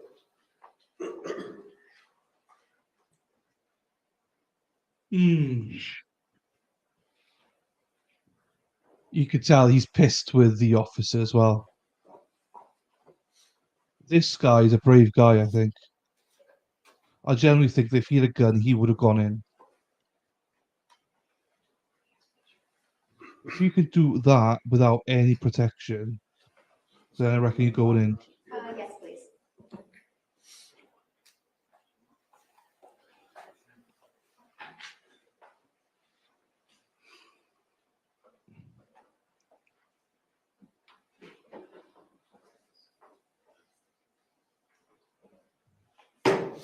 Jesus. And I'm gonna hand this back to the clerk. I have no further questions. Okay. Based on that and recross. Just one question was, the last thing that was covered was you, if I heard you correctly, you remained in that tactical position of cover until you knew it was safe to come out, correct? Until we were told that the suspect was no longer in the building. He had not been caught at that moment when we were actually actively searching. We were told that based on the video evidence that they were eventually able to get, that he was no longer in that building, that he had left the building and was last going westbound through the school. Okay, so you knew it was no longer, first of all, you knew there was only one suspect at that point, correct? Yeah, that was all the information we had at that point, yes. And you also knew that he was no longer shooting, correct? That's correct. There were no shots for quite some time. And then you came out of your tactical position of cover, correct? Yes, once we were told that that he had left that building and was no longer in that immediate area where we believed him being in 1200 building, we then began to search the rest of the school. Thank you, sir. State, is the witness excused? Yes, Judge, state the witness. Okay, you may step down. Thank you. I thought it was a good cross and While he's everything. doing that, State, you want to start with your next witness? Thank you. Okay, ladies and gentlemen, real quick restroom break, same admonition as always. Please don't discuss the facts of the case, the evidence. State, is the witness excused? Yes, Judge. Very much, sir. While he's doing that, State, you want to start with your next witness? We're live. Thank you. Okay, ladies and gentlemen, real quick restroom break, same admonition as always. Please don't discuss the facts of the case. I'll refresh it, but we're now back to being live. Same admonition as always. Please don't discuss the facts of the case, the Oh. evidence, the witnesses, or the testimony amongst yourselves or anyone else. Until we reach the end of the trial, I'll tell you when that is. Please don't do any research directly. Right. So we're back. You see? How quick was that? I'm a great host tonight. Getting you straight back to live. So we are now live. I don't know what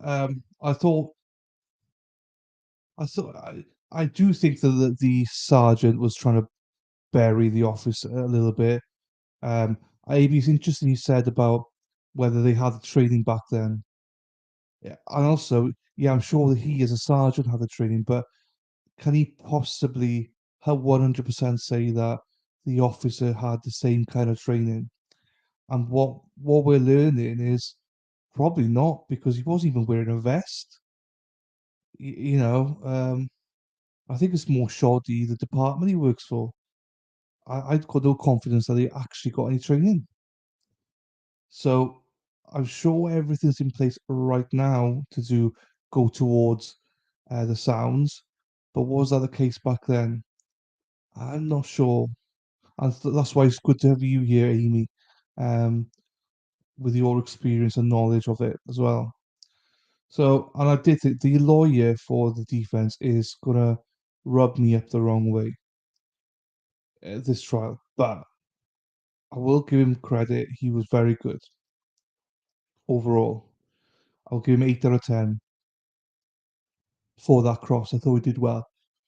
Um, so yeah, any thoughts so far? I have not changed anything. I don't. So I was at Coral Springs office and not BSO. Yeah, this is what I mean. So that with you saying that about the BSO makes it more realistic that they probably didn't have proper training. So I'm more inclined to think, yeah, I'm sure Coral Springs office law department gave the correct training to this sergeant, but that doesn't mean that the BSO did for this officer. So, we can all look back in hindsight, but as you said, it's about 4 or 5 years ago. So it's been over 5 years, sorry. So I don't know. I don't think that made any damage to the defense. I know what the prosecution is saying. You yourself with a gun would have gone in the building, and I'm 100% sure he would have. But that's also 5 years removed as well. Do you know what I mean? So yeah, but I do think he probably would have. But it's still a hard task to do if you're the only person you go into. You don't like we know in hindsight he was in building 1200 or building 12, but in the moment, do you actually know what it is? So I don't know. I'm trying to be devil's advocate as well. Trying to be a little bit of devil's advocate here. Because I'm not sure how I'd react in that situation. But then again, I wouldn't put myself in that position. I would never be employed as a campus officer with a gun. So if you sign up to do that job, you know what you're signing up for. You hear about all these school shootings. You must know every day they wake up, today could be the day.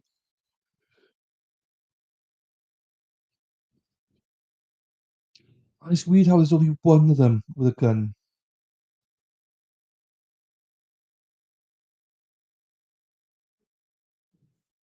Hmm. I don't know. It's all a little bit interesting.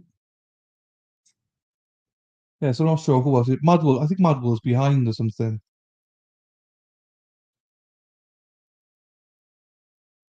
So you say what anyone would do. Yeah, just can't agree that cowardice should be criminalized. Oh yeah, I mean no, I'm the same. I know, I agree. I don't think it should be a criminalized offense whatsoever. And also I don't even know if he was a coward yet. I'm not even going to criticize him for being a coward because it's not been proven to me yet. And it may well be proven that he was a coward, but it's not been proven yet. So we're all going off what the media is saying rather than actually knowing properly. Well, for me at least, I know nothing about this case. So, do I think he was shocked? So shocked it's happening. He froze in panic. So hard for this nowadays, but back then, not so much. Exactly. Yeah, if I wasn't trained properly, you know, I'd freeze as well. Jesus. As I say, he's got a gun, great, but well, what the sergeant said was he always plus one it. So as far as he's concerned, there might be two, three, four shooters. He doesn't know. And he's only the only person with a gun. So him on his own with his pistol. I mean, come on. If you think there's like four people there, or even two people there, I don't know. I don't know. Again, I'm a dummy from the UK, so who do I know? What do I know about guns and stuff like that? But seems a bit harsh. One person holding a gun and be expected to do it. Right, okay, there you go. There you go, mate. Put yourself in there. There might be four shooters there, but chuck yourself into the building, son. I don't know. Like as I say, Amy, nowadays they're better trained. They got hopefully more equipment, better equipment. But he's not even wearing a vest. I mean, dude, come on. He was so underprepared for this. It should be mandatory that he wears a vest every day. or some sort of vest underneath his clothes or over it or whatever. There should be a day as an officer where he's not wearing a vest for situations like this. The fact he wasn't wearing a vest to me shows, well, I don't think they're very much prepared for this.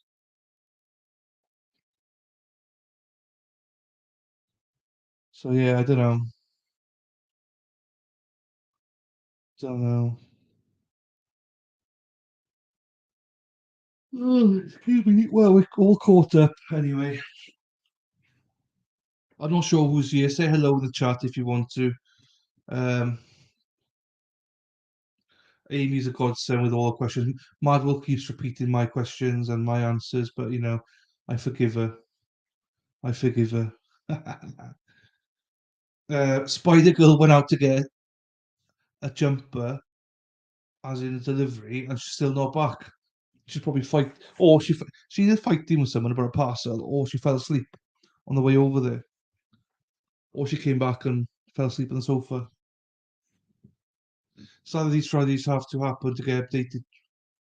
Yeah, of course. But it's the same with everything. If it doesn't happen, no one thinks it's an issue until something does happen. If it's not this gun thing, it's going to be like, I don't know, like other stuff. I'm not even going to say stuff in case it gets flagged, but there's so many other things that it can be. So, yeah, you just wait till the next thing and then it'd be extra training for something else. So, I think we could probably spend all day listing all these things about tragedies and updated training protocols and everything, you know. Not just talk about schools now, but banks, the way they run, how you handle money going from one place because people used to do like uh, armored guards and stuff used to be killed all the time. Handgun versus AR with no vest and cowardice or self-preservation, tough call. If what Tifa says, you know, statement's correct, seem to be more equipped people already inside.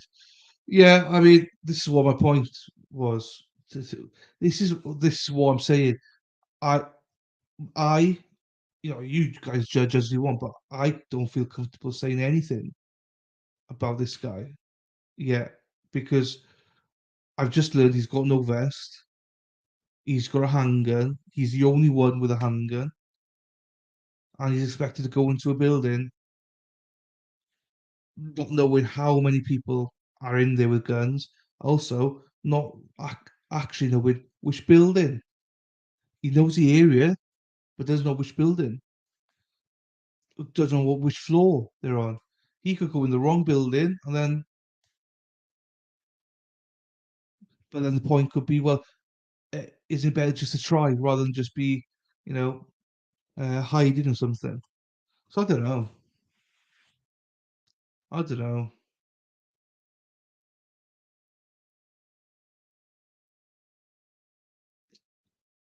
I don't know. So let's see how the case plays out. Is just what I'm saying. Let's see. Let's see what he has, what he did, what he could have done, why he didn't do stuff,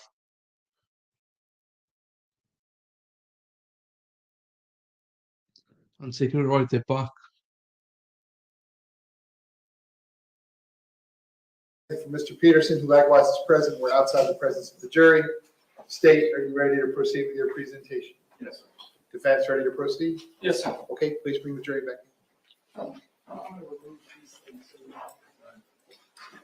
The one that's not in evidence, you can have that back. The one that is in evidence, Ms. Wilcox gets that one.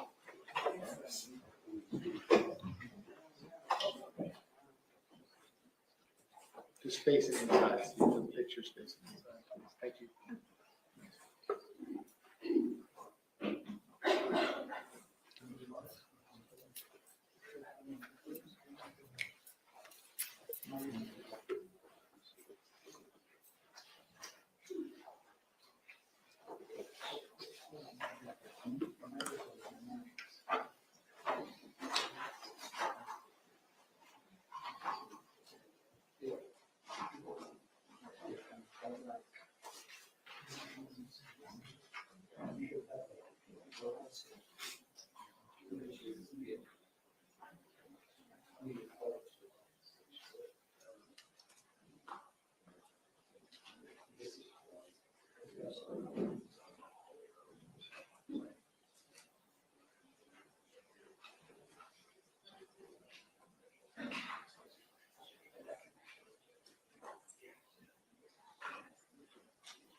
No, even if he was a coward, I don't think it's criminal.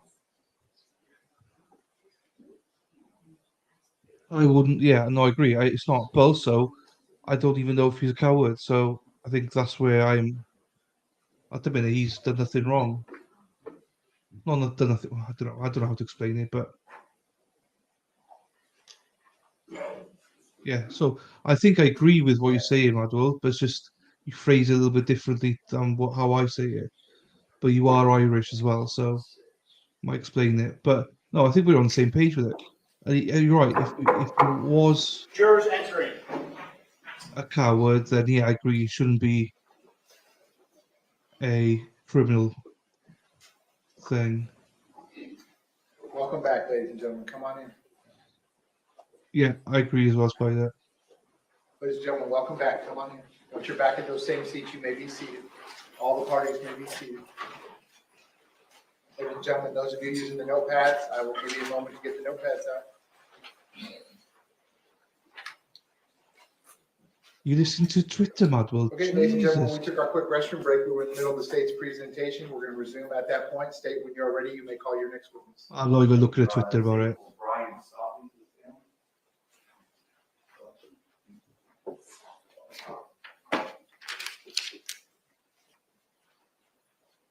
To be sure, Madwell. To be sure, I know. That's why you spouted some stuff. I was like, what? This Madwell speaking? Are we going to use the overhead? I'm joking. But to be sure. The fuck are they saying on Twitter? The fuck? Yeah, I don't really know what to say about this one so far, but it's interesting though to hear everything.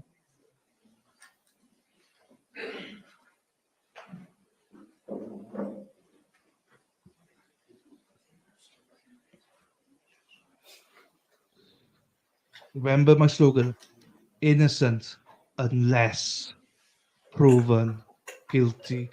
Hello, Kim. Hello, Kim. To be sure, Mad World. To be sure. Top of the morning to you, Mad World. That's Northern Ireland. Sir, if I could have you come all the way up here to the Just to witness piss off. stand, please. Once you reach it, I'm before joking. you have a seat, if you can just stop. Also, and let me- Amber Heard, Spider. We decided we love Amber Heard, Spider. Raise your Welcome hand. back, Kim. Swear to tell the truth, whole Thanks truth, for nothing but being the here. truth. Please be seated. I'm just gonna wind Mad World and Spider Girl up. And once you are seated, if I could just scoot that chair all the way up as far as it will go, can you please state your full name and spell your full name? Brian Joseph Staubly, Brian Joseph Staubly. Mr. Klinger, you may inquire. Thanks. Good morning, Mr. Stoneman. Morning, How you doing this morning? hanging in there. All right. Could you, please let the jury know who you are and the little background information? My name is Brian Staubly. I was a campus monitor at Stoneman Douglas, also coach. I coached there for 13 years, retired this year, retired as a campus monitor in 2020. Congratulations on your retirement. When you say campus monitor, could you explain to us what that entails or what that means as a job description? Well, campus monitor, when I was first hired, I was told that what we would do was we would observe and report, but we did a lot more than that. We had an area at the school we had to take care of. If there were students outside of class, we had to make sure they had a pass. We checked bathrooms to make sure nothing was going on in the bathrooms. And then if somebody needed to be taken out of class, they would call us and we'd go remove them from class and bring them to student services. Okay, so what area of the school was your assigned area? At that time, I was the 900 building, 400 building, in that area there, and over by the gym. All right.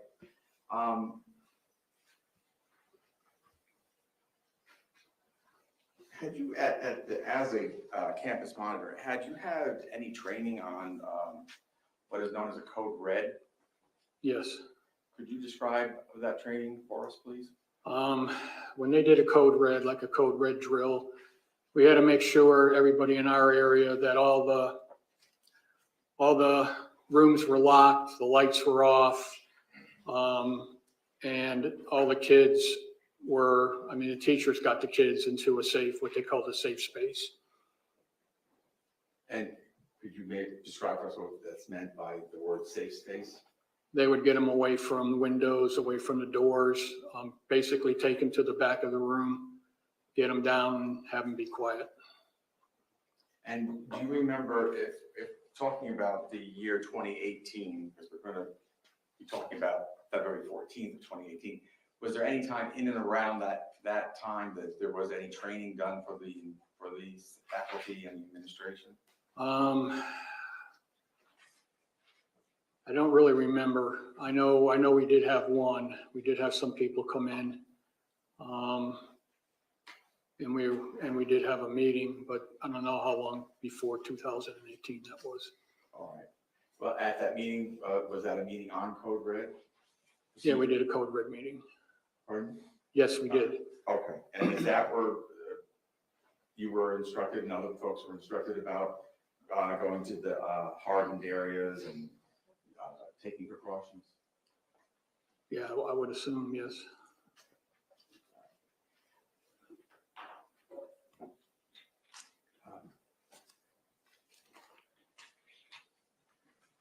Judge, at this time, with what is already in evidence as state's composite 6, it would be number 1 out of that composite. I would like to play for the witness.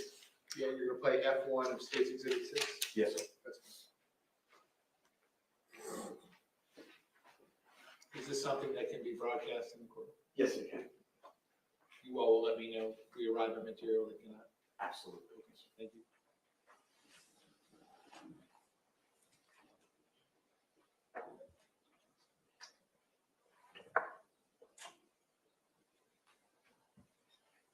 Trigger, remember, watch the sound. Mr. Sabetsky, could you stop it for just a moment? Mr. Stolle, do you recognize what this particular room that we're looking at on the video? Yeah, that's student services. I'm sorry? Student services, Student services, and do you know what building number that would be in? 100 building.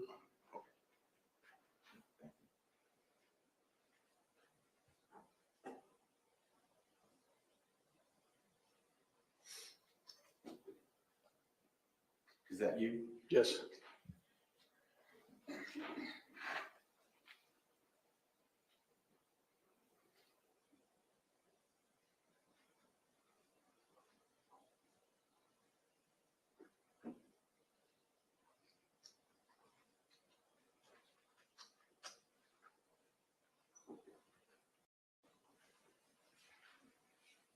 Could you stop for just a moment? Could you identify for us who we're seeing in the picture? That's Kelvin Greenleaf. Okay, and do you know what his position was at? Yeah, he was a security specialist. Okay, thank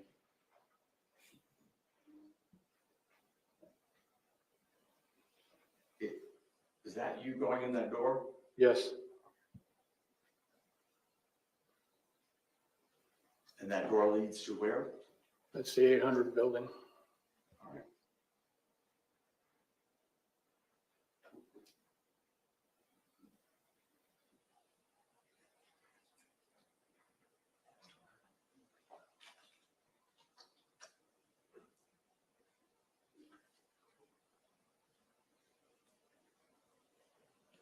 Stop it just for a moment, please. Is that you? Mr. Yes. Jones? Okay. At that point where you are standing, the building, we're looking at it. You said that you had gone in the 800 building, the building to the other side, which would be to our right. What building is that? That's the 700 building. All right. And you've identified Mr. Greenleaf. At this point, can you see Defendant Peterson? I don't remember. I was walking. All right. Can you go ahead and...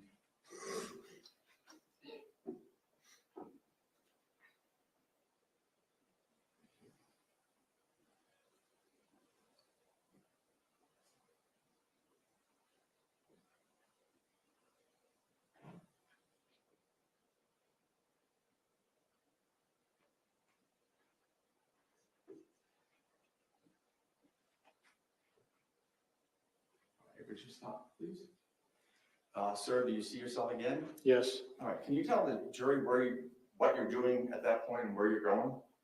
I do believe that I heard the first gunshot, and at that point, I saw some students in the parking lot.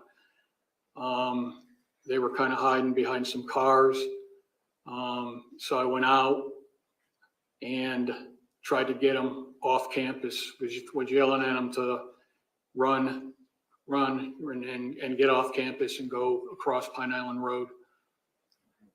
The parking lot that they were in, where was that parking lot located? That was the same, what they called the senior lot. The kids were in the north part of the parking lot across from the 1200 building. Can you continue with the video, please?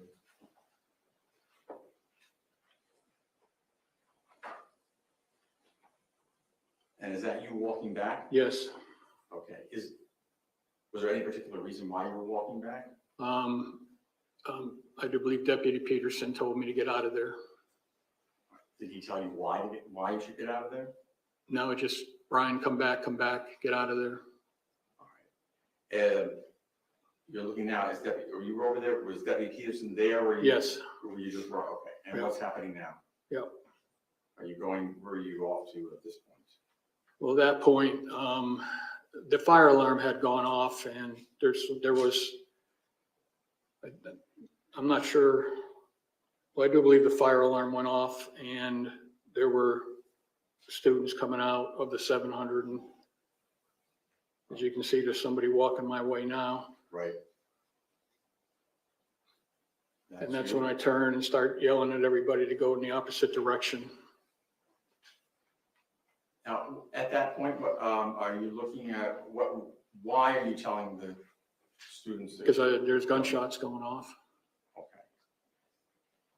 And thank you. You heard the gunshots? Yes. Where did you believe the gunshots were coming from? Well, I believe the gunshots were coming from inside the 1200 building. Okay. I'm going to put up a map of the school.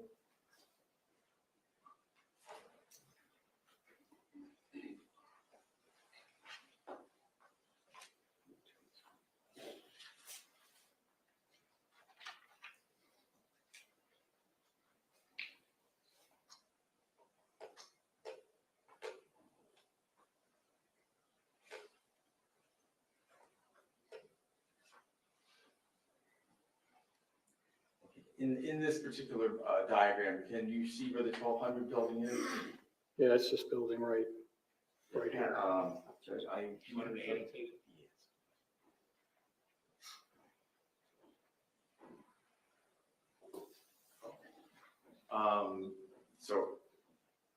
Mr. Stave, on the screen, you see all the little squares at the bottom. I believe up at the top, I have my glasses on. There's a pen. There's an icon bottom left. So you see the icon bottom left? Mhm. You just hit the pencil button at the bottom left. Okay. Got it. All right. Okay, and if you could just maybe make a circle where the 1200 building is.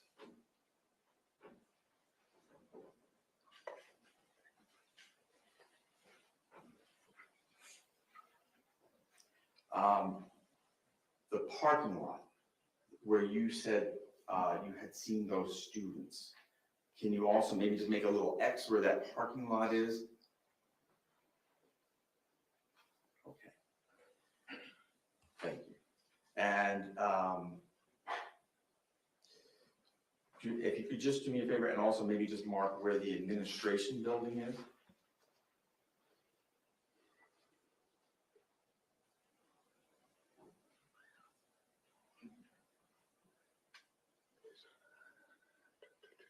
It's right around in, right here. But it helped, okay. I could turn the map if it helped. Okay. Yeah. Great, thank you.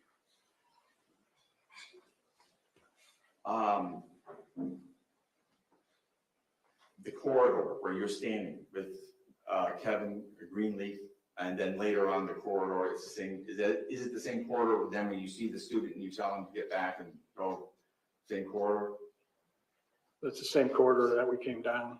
Okay, between the 800 and the 700? Right, between 700 and 800. And I know it's getting a little crowded, just if you could just put a quick little circle around where that is, I appreciate it. Perfect, thank you, great. All right. At the point in time when we see you on the video telling that student to move back, what happens after that? What do you do after that? Well, I ran back. We were getting everybody away from the 1200 building.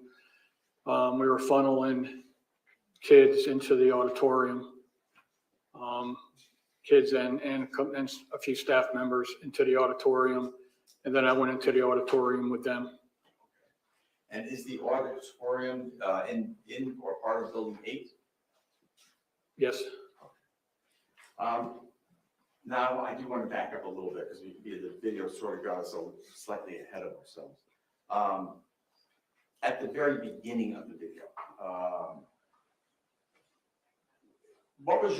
how did you first know that something was going wrong that afternoon? Well, I was in student services. I take care of the buses, so I was getting the clipboard to get the bus to take out, to take care of the buses. And it came across the radio that it sounded like firecrackers going off inside the 1200 building. Okay. Now, let me ask you a little something about the radio. Can you describe for the jury what you mean when you say the radio? Well, each campus monitor and staff members, APs and security specialists, everybody, we had radios that we'd be on a certain frequency and we would talk back and forth to each other. When you say APs, what do you mean by APs? Assistant principals and. Okay. And so everybody would be on the same channel? Yes. And to your knowledge, was any of those conversations recorded? I'm not positive. Had you ever heard a recording from the school radio? I don't remember. So the first thing you heard, after you heard on the school radio that initial information about firecrackers, what did that prompt you to do? Well, it prompted me to head down to the 1200 building to see what was going on. So that's where I headed. And did you hear anything further on your school radio? Tell you the truth, I headed down there. There was a lot of chatter going on the radio. But once I got down there and then I saw the kids in the parking lot and what I tried to do and what I tried to concentrate on was getting everybody away from the 1200 building, the kids in the parking lot, and then turned around and got everybody away from the 1200 building and headed south. And then we got them into the auditorium.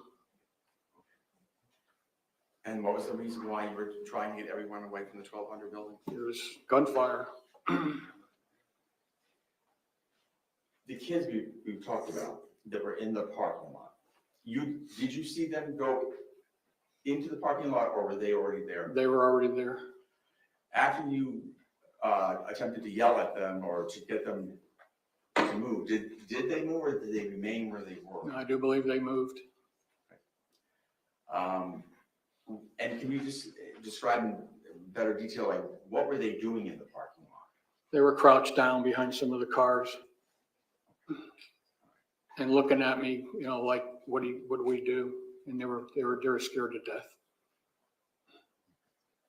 And then they ran after you? I told them, get it off campus, run through the open gate, get across Pine Island Road. Now, we saw you as you were walking before the defendant called you back. At any point while you were walking to or from that position toward the students and then back, were you afraid of being hit by any bullets? I really didn't think about it.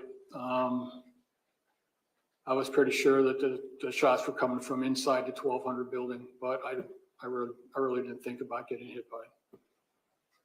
I was concentrating on getting the kids out of there. And did you hear any sounds of bullets whizzing by your head or No. breaking glass? Anything? No.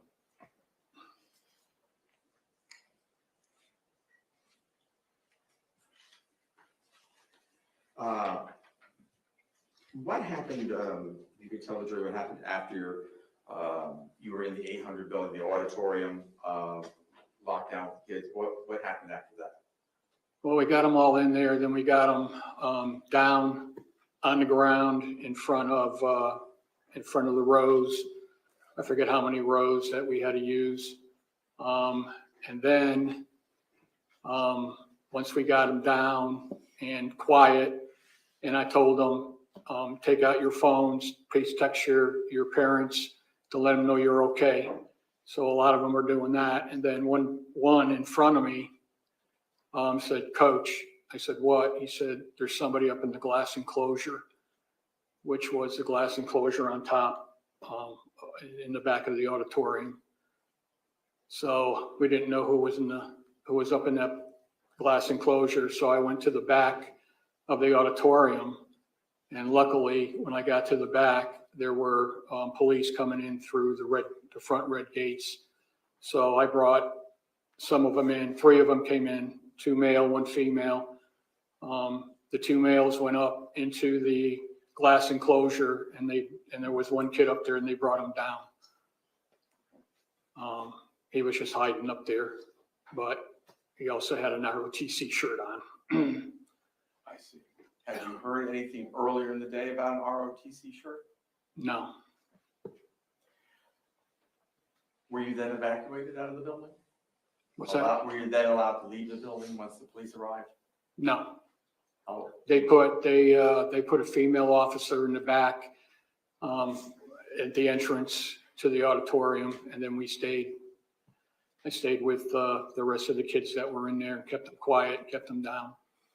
you know approximately how long you were in there? It seemed like forever, but it was probably about 20 minutes, maybe a half hour. And how were you let out? SWAT came in. I mean, there was a bunch of police officers that came in, and they got everybody to the front by the stage, and then they brought us out the back and then had us walk across Pine Island. And was there anything else you did that day, or did you go home after that? No, we all had to go to Heron Bay to the Marriott and give statements. As a campus monitor, did you carry any weapons on you? No. Did anyone at the school carry a weapon? Yes. Who was that? Deputy Peterson.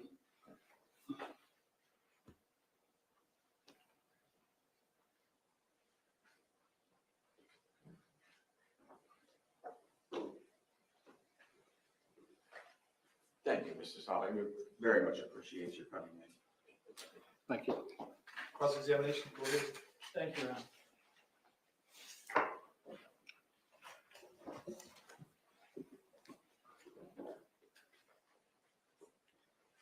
Still good morning. Good morning. Good morning. It's just, first of all, congratulations on your retirement. Thank you. You were a campus monitor, if I heard you correctly, correct? Correct, And that's at Marjory, Stoneman, Douglas High School, correct? correct. You worked then very closely with Scot Peterson, did you not? What's that? You worked then very Yes, I did. closely with Scot Peterson, right? You were a coach there in 2011, weren't Right. you? And then you were hired as a campus monitor in 2014, isn't that correct? Correct. How would you characterize your relationship with Scot Peterson? We had a good relationship. How would you describe his work ethic and what he did?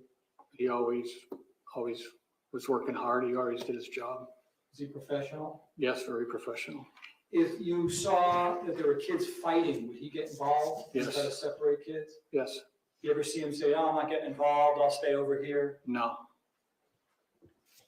Did you ever see him put himself in harm's way to Yeah, stop things? he broke up fights.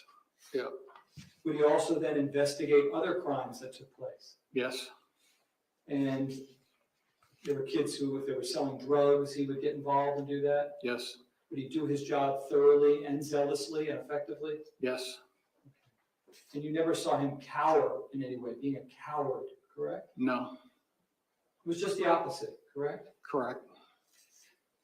You described a code red. When somebody says code red, who is that for the benefit of? Why would you yell a code red?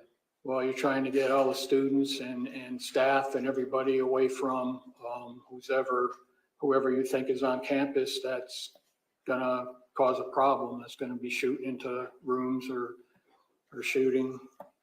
So this day, for example, my client ordered a code red. That would have been for the benefit of the kids and teachers and faculty in the 1200 building, correct? Yes, And what they were instructed to do then when there's a code red is not wander in the hallway, but to actually hunker down and protect themselves in case there was any sniper fire or any firing into the rooms, correct? correct. And by the way, all teachers know that if they ever leave their classroom, let's say during a fire alarm going off, they're to bring their keys with them, correct? Correct. I see you making a face. Not everybody brought their keys with them, correct? There was one that locked his keys and, Tell us what happened. well, I'm not sure because, Objection. Being asked, it's speculation. Okay, sir, the objections are ruled, but I don't want you to guess. If you have personal knowledge, you can answer the question. If you do not have personal knowledge, you can say, I don't know. I don't know.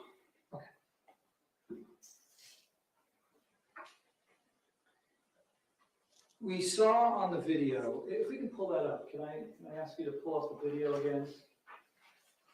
And while he's doing that, I'll just ask you a few questions, okay?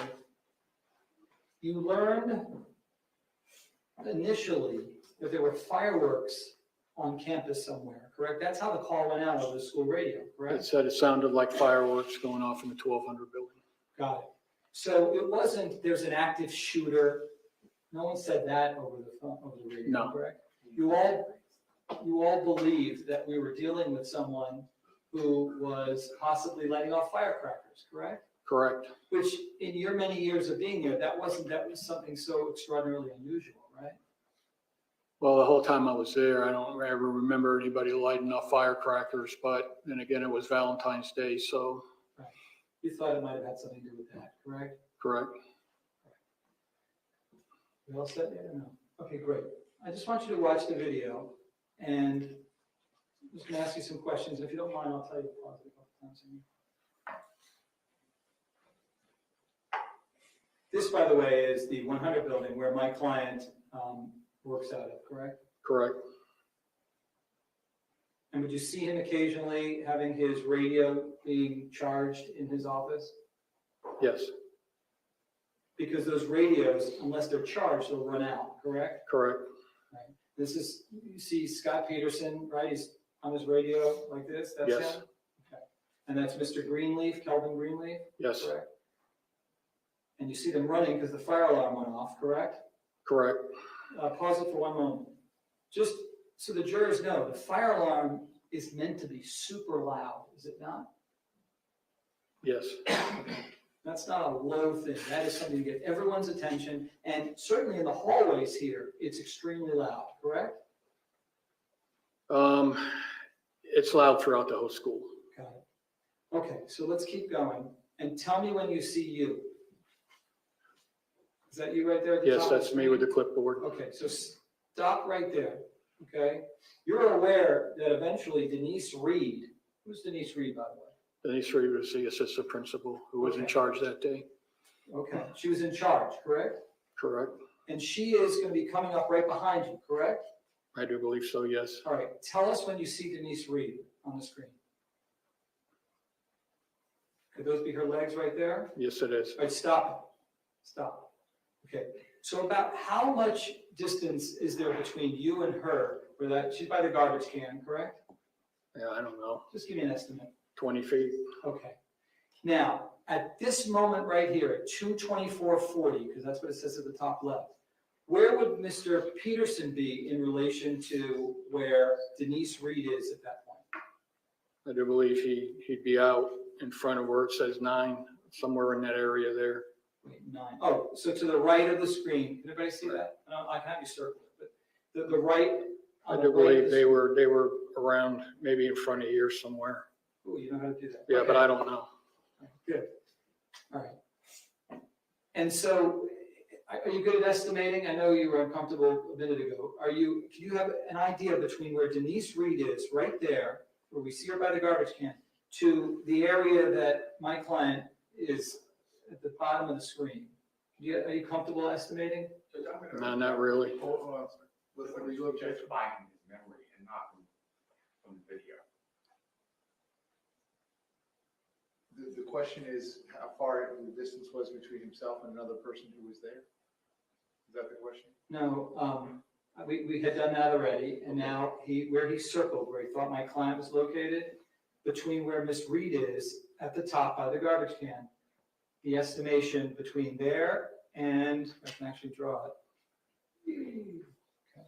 So the objection's overruled, Yeah, you can, sir, but I don't want you to, the state's point is well taken. I don't want you to answer the questions based on what you see in the video. I want you to answer the questions based on what your personal knowledge is. Yeah, Okay, you can answer the question. Go ahead, sir. absolutely. Obviously, you've been in Hold that on, school. Mr. Igoe. Hold on. So what is the estimation between where Miss Reed is in that photograph and approximately where Mr. Peterson is located? I don't know, 75, 100 feet maybe, I guess. I don't. Okay. And do you hear Miss Reed saying anything as you're going into the building? I don't remember. I know at one time, well, I don't even remember really going into the Hold on, 800 building. What's the legal objection? Yeah, that's his thing. Without telling us what, maybe you don't remember her saying. Do you hear anything at all as you're going into that room with the fire alarm going off? Do you No. hear anything? No, Okay, other than a fire alarm, I guess. that's it. Yeah. Because as you're going in and as Denise Reed is following you, the fire alarm is very loud, correct? Correct. Okay, if we can, hold on, I'm gonna try to use the eraser. My first time, okay. All right. If we can proceed with the video, looks like you're going into, what room is that right there that you're going Well, into? that's the band room. That's the 800. Pause for a moment. That's the band room, that's the 800 building? Right. Okay. And that's where she would remain throughout the shooting, correct? Do you know? No, I don't. All right, we'll ask somebody else that. But this is Denise Reed now, following you, seconds after you go in there, correct? Correct. And if we can proceed. Okay. You don't, pause for a moment, you don't ever see her walking down the hall and having any contact with my client, correct? Same objection, Judge, but testifying his memory. Yeah, at this point, that invades the province of the jury. That's sustained. If he's not present, he can't tell the jury what's on the video. They get to decide that for themselves. Yeah. Go ahead, sir. Ask your next question. My question is very specifically, do you recall, as you're seeing this, does that refresh your recollection as to whether you ever, Mr. Igoe, the objection is sustained. He cannot refresh his memory with I got something that he was not present for. The jury can see what's on the video just as easily and able to got it? make Okay, the determination. Go ahead, sir. Ask your next question. fair enough, okay. So we can take this off, all set.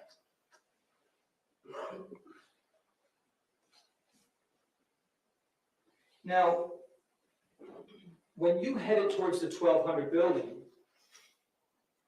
Mr. Peterson, Scott and Mr. Greenleaf, they were already down there, correct? Correct, They were there first before you got there, correct? correct, So you did not hear the shots that killed Aaron Feist, is that correct? correct. They were there for that experience, you were not, correct? No, They had actually passed you on the golf cart, so they got there first, correct? correct, And you hear one shot when you got close to the building, correct? correct. This wasn't, you referred to it as the first gunshot. That wasn't the actual first gunshot fired. That was just the first one you heard, correct? Correct, Okay. I mean, there are many gunshots before you even got there, correct?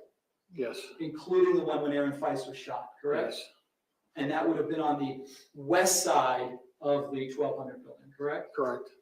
And would you agree with the estimation from the east side to the west side of approximately 3/4 of a football field in terms Yeah, of size? it's a long ways. Okay. And when you heard that one shot, Scott was over by the 700 building stairwell, correct? Correct.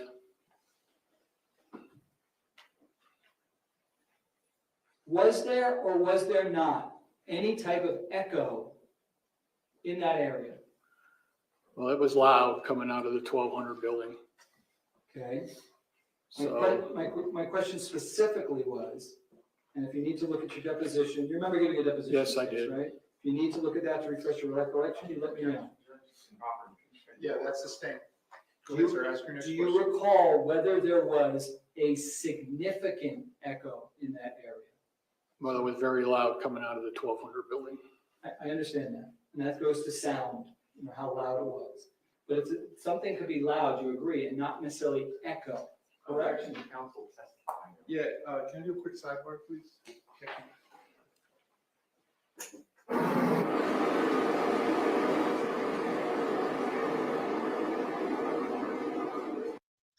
Jeez, I just had to mute them because it was bad.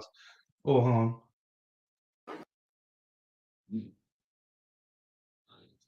I mean, this defense attorney is pushing his luck a little bit, to be fair.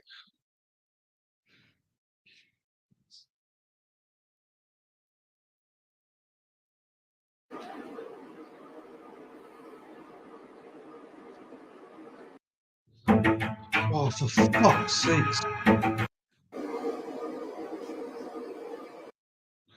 Thanks, Amy. Yeah, I know, I've muted it now. But Jesus, white noise, bloody hell. How do you think? I got the headphones on, I was bursting my ears. Thanks for explaining that, Amy. I don't want to explain too much to Seed Swept. I get it wrong. And you are our resident expert, so I hope you don't mind explaining. I'm very grateful to you for doing so, Amy. Really appreciate you for that. Not sure who else is here. Please say hello in the chat. Got Sea Swept. We've had like new people every day.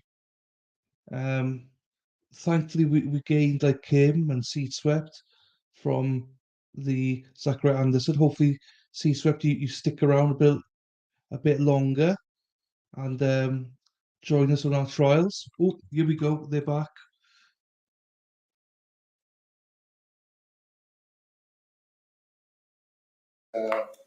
Sergeant Heinrich back on the witness stand, please.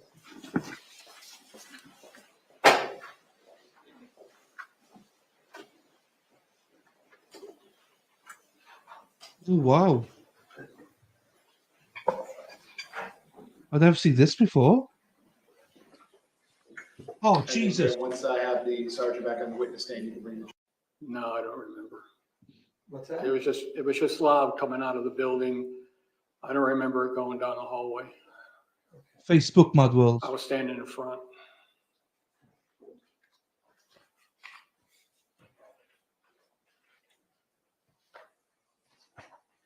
Do you remember me asking the following question to you, page 9, line 7? Your Honor. What's the legal objection? Improper impeachment. That's sustained. You said, did I not hear you correctly, that you couldn't hear an echo through the whole hallway? Is that your testimony? I don't remember. I mean, I remember hearing the shots. I remember they were loud. You know, they were loud coming out of the building. They were loud all through. I mean, everybody was hearing the shots. Okay. The echo that you described earlier, was that including the whole hallway area, do you recall? I don't recall. I mean, like I said, they were loud. They could have been, I mean, everybody was hearing the fire. Okay. Let me ask you something. You say you don't recall. Would looking at your deposition help refresh your recollection as to whether there was echo throughout the whole hallway? Sure. Okay, if I can approach the witness. Sure. Should see what councils. Yeah, page 9. I don't. You don't have a copy of the deposition? Page 9, Yeah. line number 7 through 11. All right, so the point of the exercise is, the attorney's gonna ask you to read something, so just take your time, read it to yourself. When you're done reading it, you can look up, and I'm sure the lawyers will have any questions for you, but what I don't want you to do is read from the document. You can just read it to yourself, see if that refreshes your memory, and then the lawyers will ask you additional questions.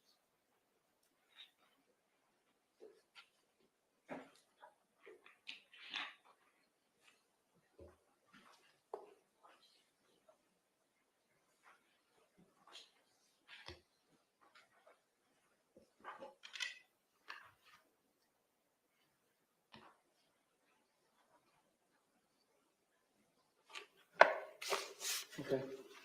Does that refresh your recollection now? Yes. Okay. I mean, it was loud. It was going through by the 700 down Okay. where everybody could hear. So you do remember the echo traveling down the 700 building hallway, correct? I guess, correct. You also witnessed students crouched down in the senior lot, correct? Correct. If I showed you a diagram, could you show us generally where you saw? Because the senior lot is kind of large. Are you able to do Yeah, that? I mean, I already did that. I did that. But go ahead. Okay, I just wanted to see if you could do that on.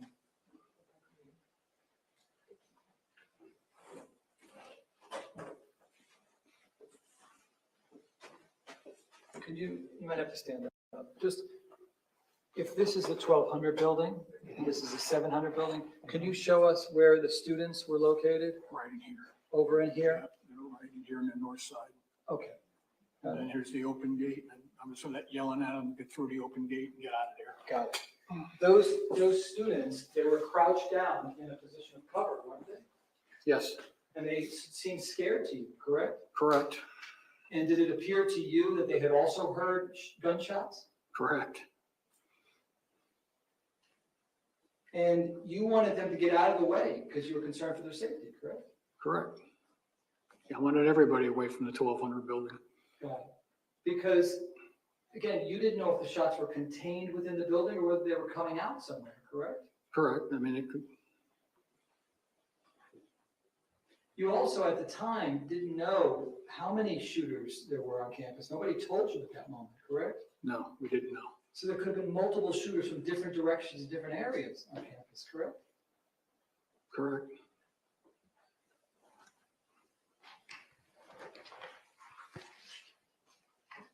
You believe that you were standing in a dangerous spot where you were near Mr. Peterson, correct? Oh, yeah.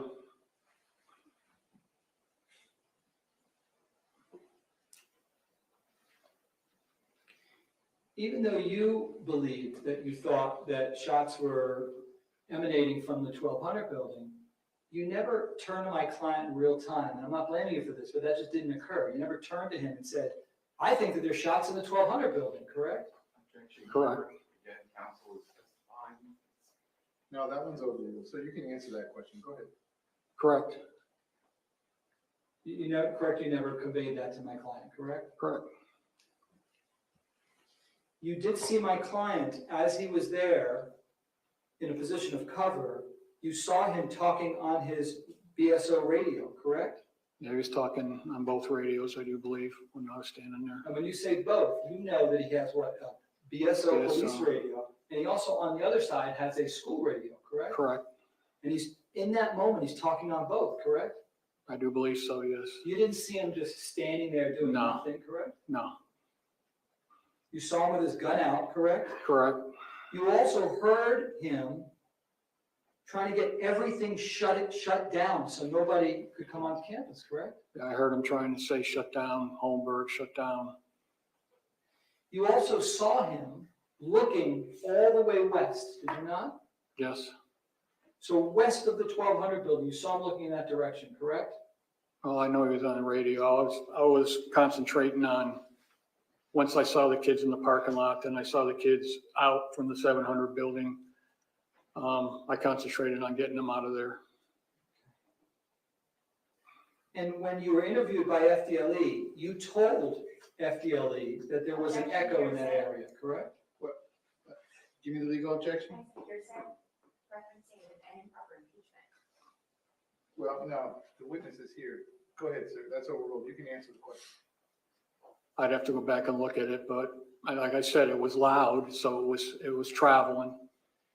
But when you remember, you were interviewed by law enforcement, correct? Correct, And that would have been closer to when this event occurred, correct? correct, And your memory would have been fresher, correct? correct, And if you believe that there was an echo, right, in that area, you would have then shared that with them, correct? correct. You never saw any muzzles flashing, correct? No, You never saw any glass breaking out of any windows? no, Never saw any smoke that would alert someone that there's somehow gunfire in that building, correct? no,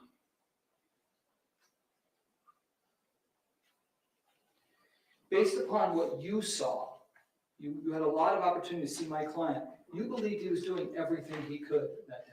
yes. Okay, any redirect? Go ahead. Mr. Stoneman, you never saw Defendant Peterson or heard him say anything to those kids that you were trying to get out of the way. No. Out of the safety, correct? No, And would it be that you never conveyed to the defendant about those bullets coming from the inside of the building, because it was obvious to you that that's where they were coming from? correct. Also, if you go back, well, let me ask you this. At that point in time, and you see the children in the parking lot, were you more concerned about the safety of those children or your own safety? Safety of the children. Do you have any recollection of hearing anyone order a code red that day? I did not. And the fire alarm system,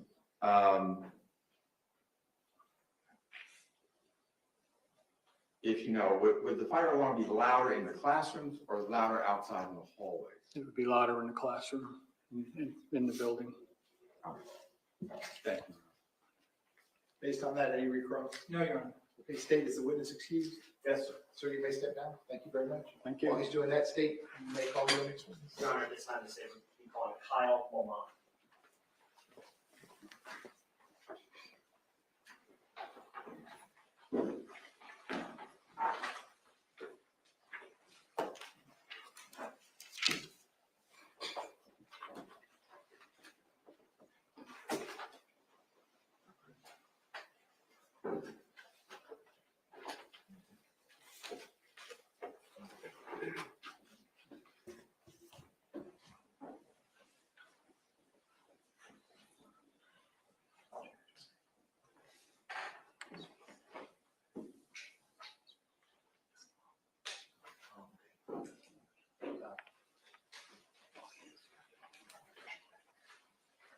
There was pain.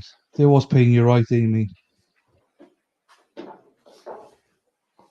more this is going on, so far anyway, the more I'm like, what is this doing? What are we doing here, guys? Why are we here? Why is this? Why are we having a trial about this? And Amy, just to clarify, This trial is happening because of public pressure and emotion. If I could have you come all the way up. Same there, reason the witness state stand. refused the plea Once you and went reach for the it, death please penalty. have a seat. You can just stop. There's no death penalty here, surely, is there? This isn't a death penalty case. Please tell me. Nothing but the truth. Please be seated. And once you are seated, if I need you to scoot that chair all the way up as far as it will go. Can you please state your full name and spell your full name? Kyle Allen Lamont, KYLEALLEN LAMAN. Mr. Kelly, you may inquire. Thank you, Judge. Kyle, how old are you? I am 20. 20. Where did you go to high school? Marjory, Stoneman, Douglas. Now, back on February 14th of 2018, how old are you? 14 or 15. On February 14th of 2018, were you shot? Yes, Where were you shot? in my right foot. Your Honor, at this time, I would ask the witness to come down to show the jury injury. That's correct.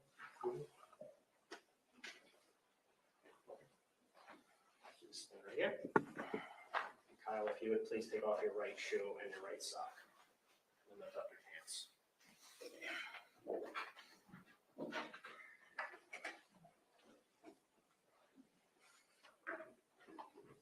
All right, thank you, Kyle. You can put everything back on and sit down.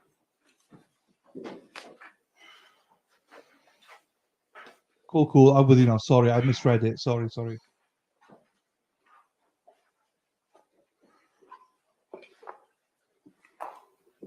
How did you suffer that injury on February 14th of 2018?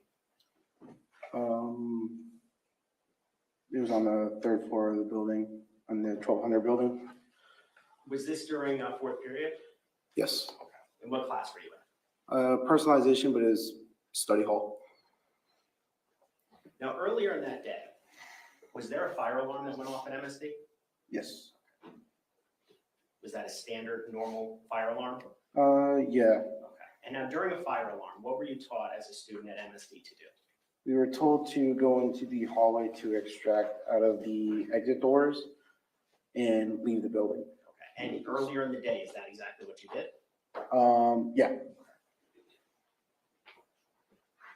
And going back to fourth period, after 2 p.m. that day, at some point in time, did you hear another fire alarm go off? Yes.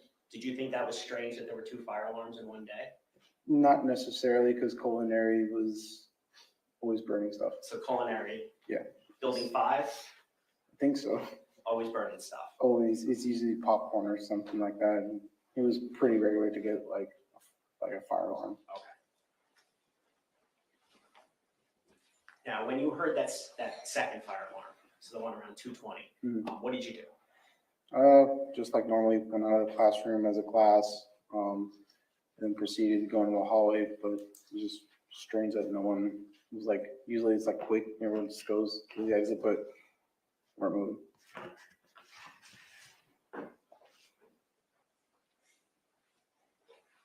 Your Honor, may I first witness? You may. Kyle, I'm showing what's been already previously, the state's J for identification. Do you recognize this? Yeah. Are you in this picture? Yes. Where are you? Right there. I have my headphones on. Yellow circle? Yeah.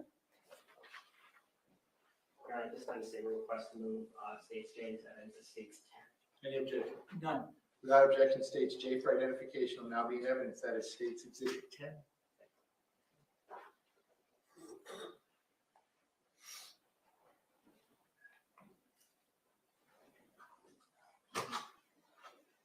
Your Honor, may I publish?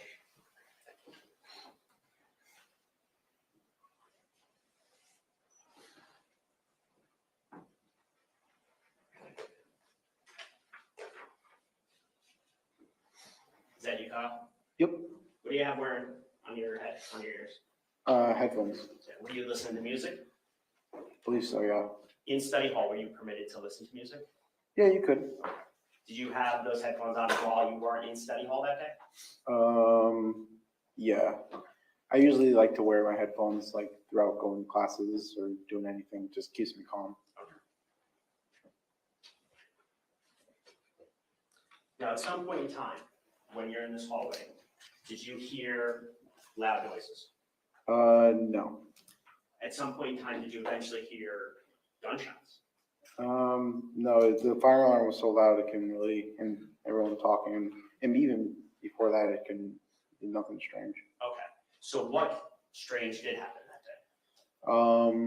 What was strange was that usually what kind of set me off guard was the fact that nobody was in the hallway was evacuating. Like, I was like, why isn't anybody moving? And so it was kind of like a weird feeling, that gut feeling, you know? And so that's when the butterflies start to kick in. And so Did you have butterflies at that moment? when I realized nobody was moving, yeah. What did you think was happening? Someone said fire, so I was actually thinking maybe potentially a fire because maybe on the first floor. So I was thinking, oh, kick it out. I don't know. And so, and I was going through my head, but a little tiny thought in my head, because one of my biggest fears, even going to school, was that a shooting could happen. So I was like, oh God, please no. And so that's what I was thinking about mainly, but then, you know, fire stuff. So I was like, okay. Okay, so then what happened next? Next, as nobody was moving, teachers started to get antsy. You know, they're like, what's going on too? And that's when your fear started to kick in, like, okay, what is actually happening? Because I don't want my biggest fear to come to life right now. And so, you know, teachers are getting antsy, and then I'm sitting in the back trying to look at my teacher and say, what do we do? Because there's an exit right behind us. But we weren't, then we realized that if there's doors locked or something like that, then can't get out or something. And so we were kind of just waiting, and then I believe the east doors opened, and then we were like, okay. And then it got super quiet, and then just round after round after round after round. Of gunshots? Yeah. How loud were they? It was kind of hard to tell in the moment, but because, I mean, for me, I didn't even recognize it. I was kind of, you know, starstruck about it. I was like, and then, but it was loud. You know, it was louder than the fire alarms. So that's all I know. When you were in that hallway, that's where you were shot? Yeah. Once you were shot, what did you do? Instantly took cover, just run to anything that could get me out of the hallway. And where did you go? I went to on the image you can actually see there's a bathroom there that cut out right next to my right. You can actually draw on the screen. Okay. You may have a lot of privileges for that. Yeah.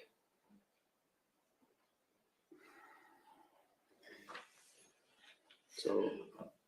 No, that's the eraser. Yeah, that's the eraser. Pencil. There you go. There you go. Can you draw where you went to?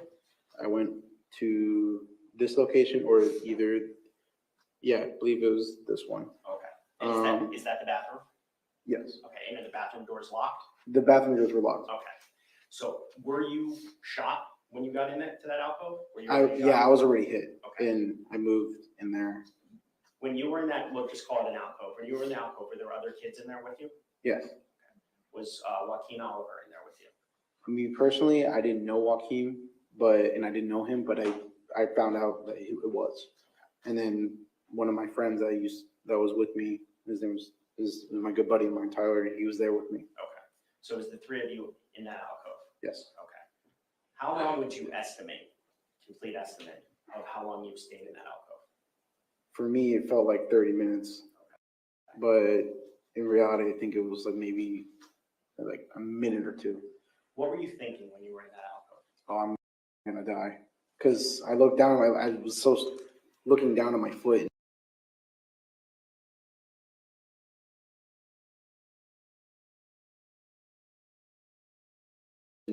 Realizing like half of it's missing. Because I couldn't see the front part because I had my shoes on and I was wearing, can't see it, but I have Vans on. And so they're a very lower type shoe. Are they similar to the ones you're wearing today? Actually, yeah.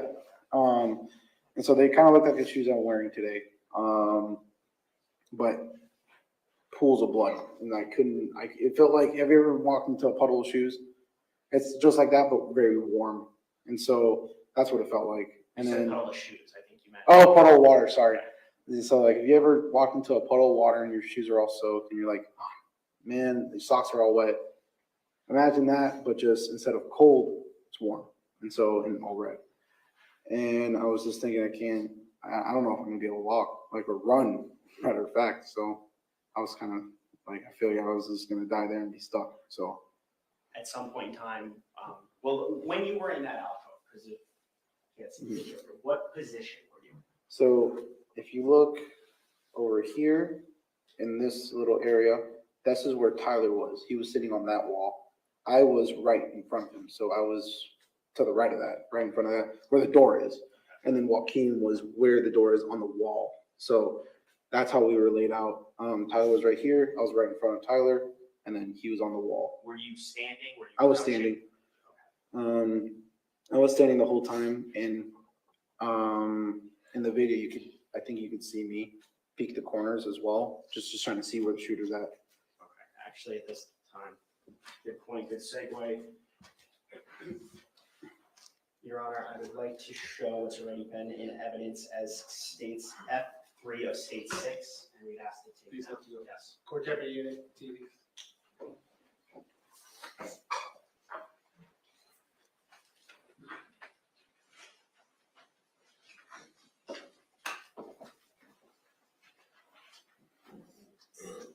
Can you, give me a razor? Oh, yeah.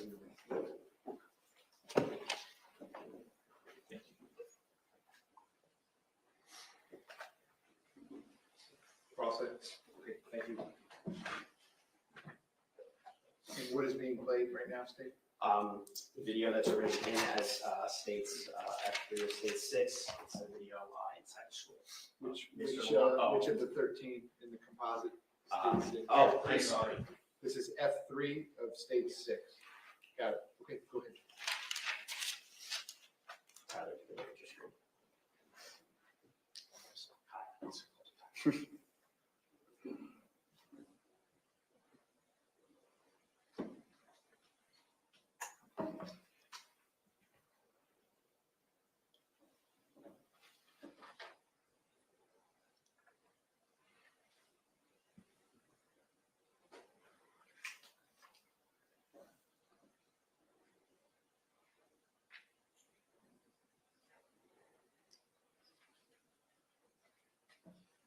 You just pause it there for a second.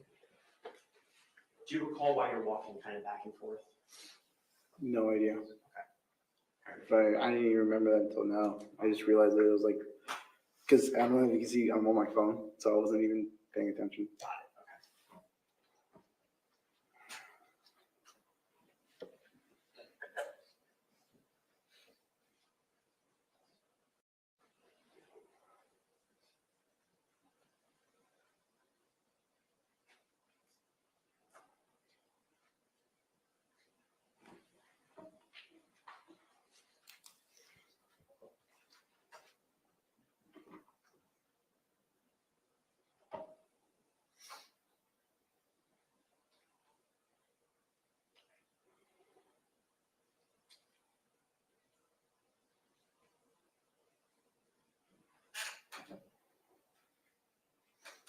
Okay.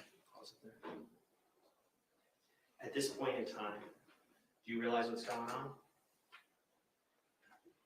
I haven't seen this week, but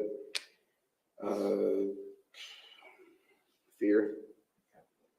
What do you recall what you're hearing at this point? I couldn't even remember.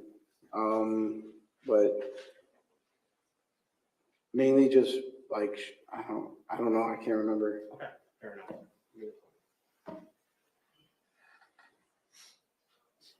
I think it was maybe around that someone was saying over there.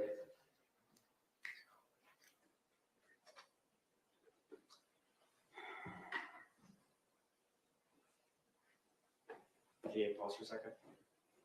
Earlier, there was testimony that the alcove was directly to the right, but it's actually a little bit further back. Is that also the bathroom though? I'm not sure. Yeah. The alcove, same layout, correct?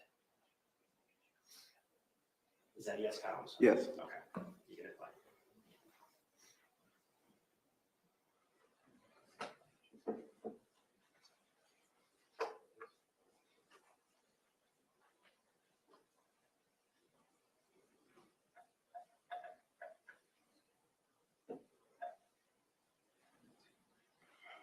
That's you running out there, limping out?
Now, Kyle, after you ran down the 3 flights of stairs and you went out to the west, did you see other students outside?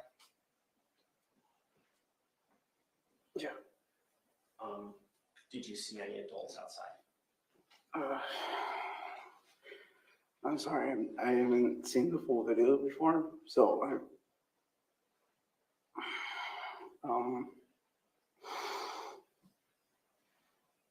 yeah, I did. I ran out and I saw my my classmates, or I don't know if they were in my class or not. I remember seeing one of my friends I was just remember yelling at them to run, get out of here. But first I was trying to tell them I need an adult. Someone needs to be here, because a police officer, anybody, an adult, they need somebody, because you guys need to run, get out of here, someone. Did you ultimately come upon an adult? Yes. Is that Jeff Heinrich? Yeah. And what did Jeff Heinrich do for you? He ultimately, he came out of nowhere. I didn't even see him. He just grabbed me. He was like, "What's going on?" I was like, "There's a shooter in there." And then he went to find cover in a car and proceeded to hear more shots and just taking cover behind cars and still hearing gunshots and stuff like that. And the shots that that you were hearing at this point, were they loud? yeah, because originally I think I had my headphones like completely off or something like that, and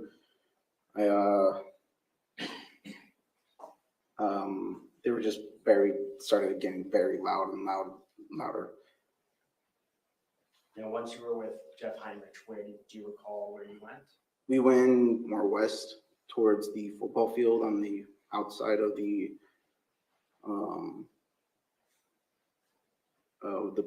bleachers.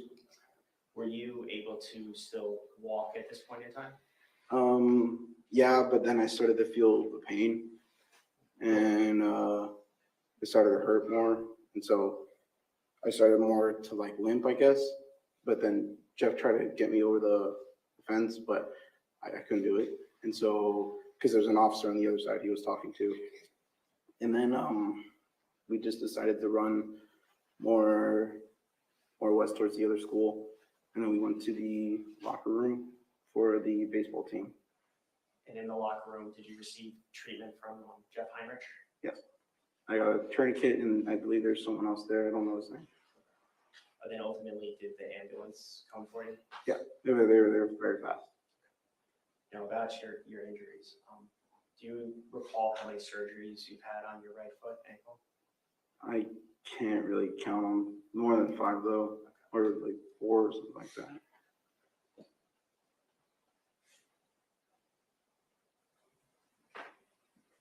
And I'm sorry to ask this question, but do you have lasting impacts on your foot? Yeah, I go through spans of pain where I can't walk for 2 weeks. I can't do the things I used to do. I'm one broken foot away from getting my leg cut off. I can't, like, every day is pain.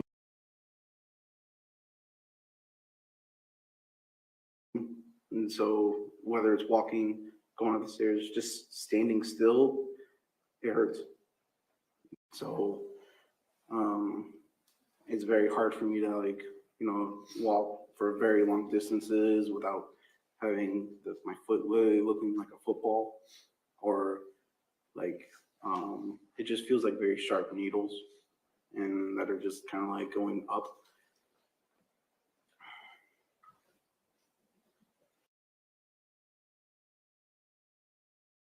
Back in 2018, when you were a student at MSD, did you know the school resource officer, Scot Peterson? No. Had you ever seen him before? I think so, but I've never really paid attention to it.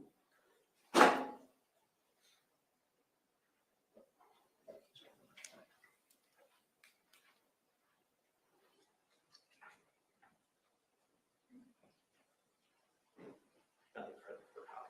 Okay, cross-examination, go ahead.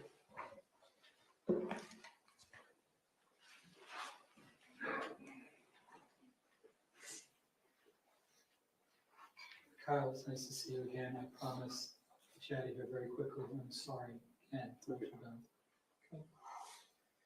Your teacher was Rosierski, correct? Yes.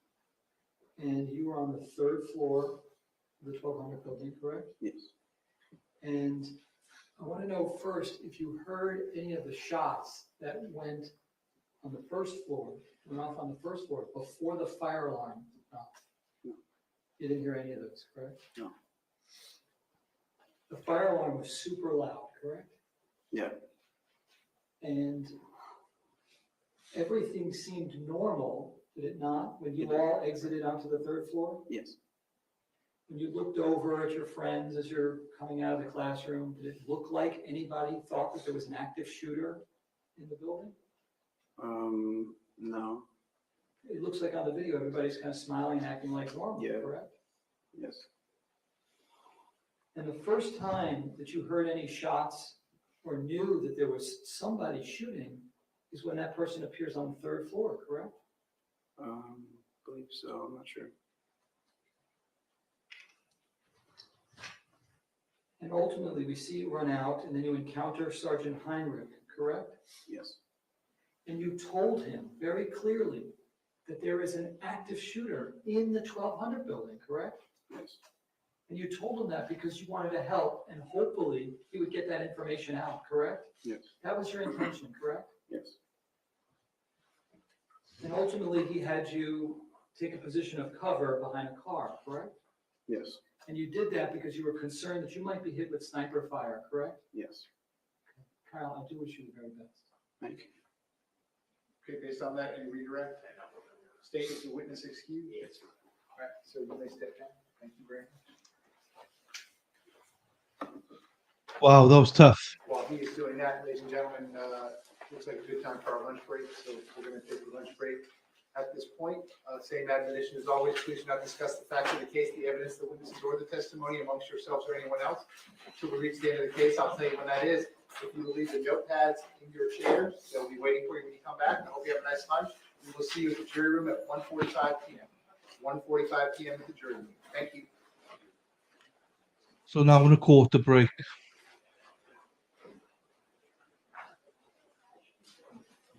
Just wait to see if they come back. C-Swept Heidi is here, but she's a paramedic, so she's on shift. So she might be in and out and chat. But yeah, why? And he said that's the first time he's seen that video as well. What is going on? That was quite. What do you say to that? What do you say to it? I got no words for it.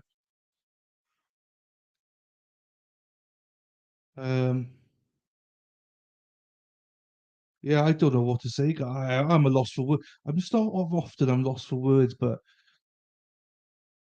I don't know what to feel about this trial. I don't know what to feel about it because when you see something like that, and this guy suffered so much, he's 20 years old. Wow, what impact! Then I'm seeing the officer sat there going, "Well, why are we putting all the blame on him?" See, swept. I agree. There's no need for all this. I don't think it's it's as if they're trying to say this officer should have. If this officer had gone in the building, then there would be no killing or anything. No, there still would have been. Oh, I mean, it's hard. I don't want to say the wrong thing either.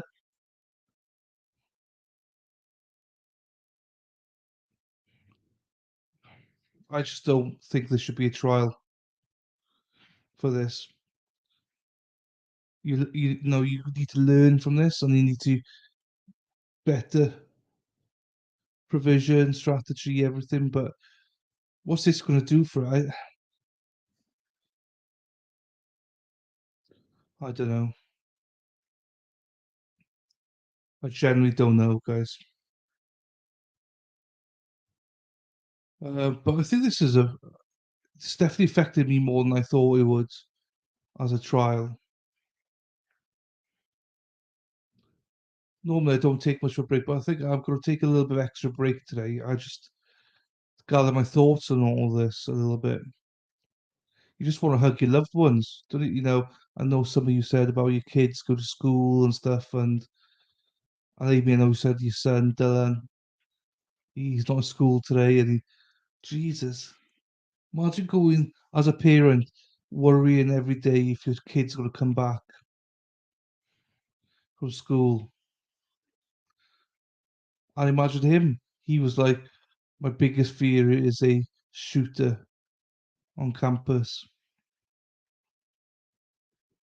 See, swear, I agree with you. I agree with you. Yeah, I don't like the making him scapegoat.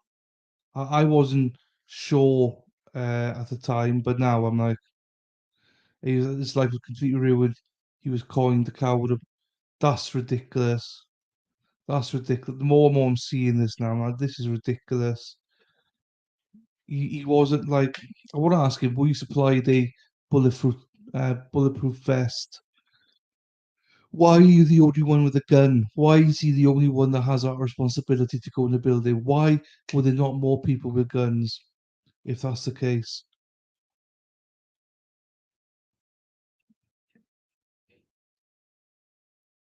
Oh,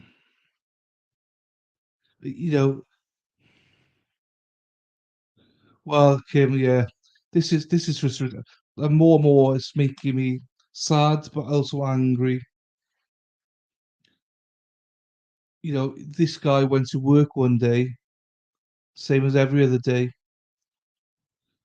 and as his colleague said, he would always interfere in the sense of always stop people from fighting, stop people from, selling drugs and everything.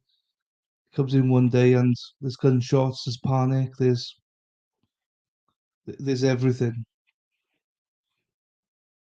and he's expected with his small little pistol with no vest on to go and basically run into a building. What about the actual shooter himself? If people are angry with this guy, you got your anger pointed towards the wrong person. You need to point your anger towards the shooter. Oh, only high schools had officers back then. Okay, that's interesting. But still, why do we live in an age where there's any need for an officer? Like, this is just bizarre for me and probably Mad World as well, and Lou as well, to be fair. We don't have this in the UK. You ever think of it? That's the thing.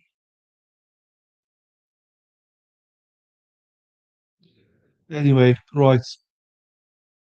Completely unequipped for something like this. Obviously, absolutely. I mean, how is it only one officer has a gun? Come on, people. If you genuinely care about stuff like this, then there should be more than one person with a gun to protect the whole school. To put on one person, I think you could put any of the monitors in that position. They probably do exactly the same as him.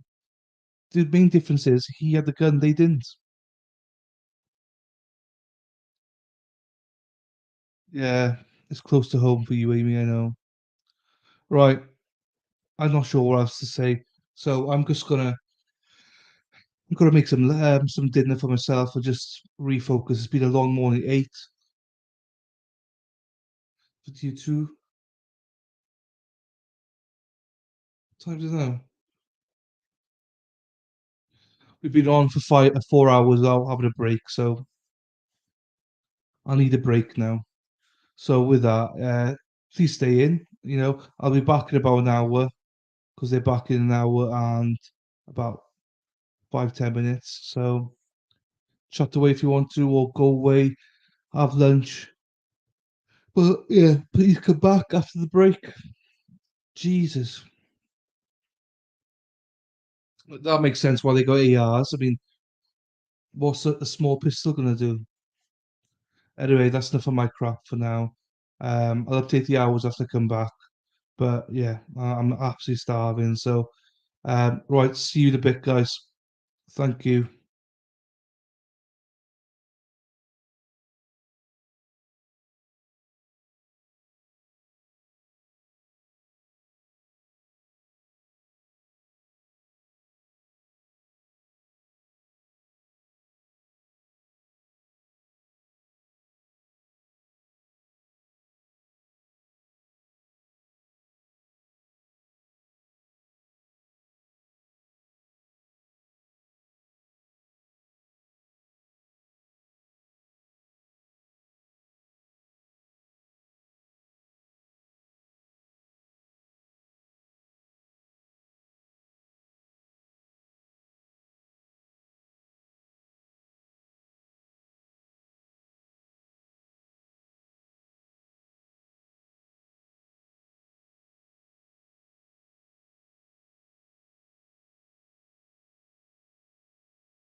World is on fire. What? Who's been rude? Superfly. Superfly. Are you around, Superfly? So, does anyone know this guy's actual training? Nope. Kind of different, I think. But Securitas here have a few months training of guys with inflated egos. Make us. Oh yes. Yeah, that's spitting facts. Sea swept. I think might be the same here in the UK. I don't think you have to be rude, just honest. Yep, absolutely honest there. Sea swept. This world is on fire. Bam, bam, bam, bam, bam, bam, bam, bam. Bam, bam, bam, bam, bam, bam, bam, bam. Right, I am here. Oh, one of the stalkers left. Good. I like it when stalkers leave. They come in and read the chat and then leave. This. Oh, you can see stuff now.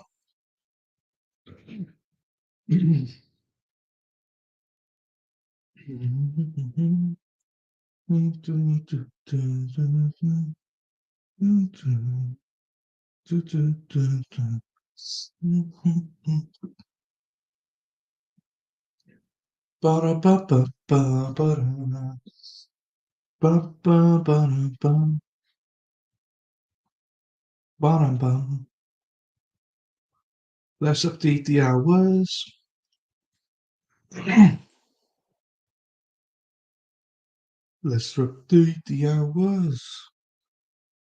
Let's update the hours. Do I do that? Yeah, let's just do it that one. Round down. Let's round down.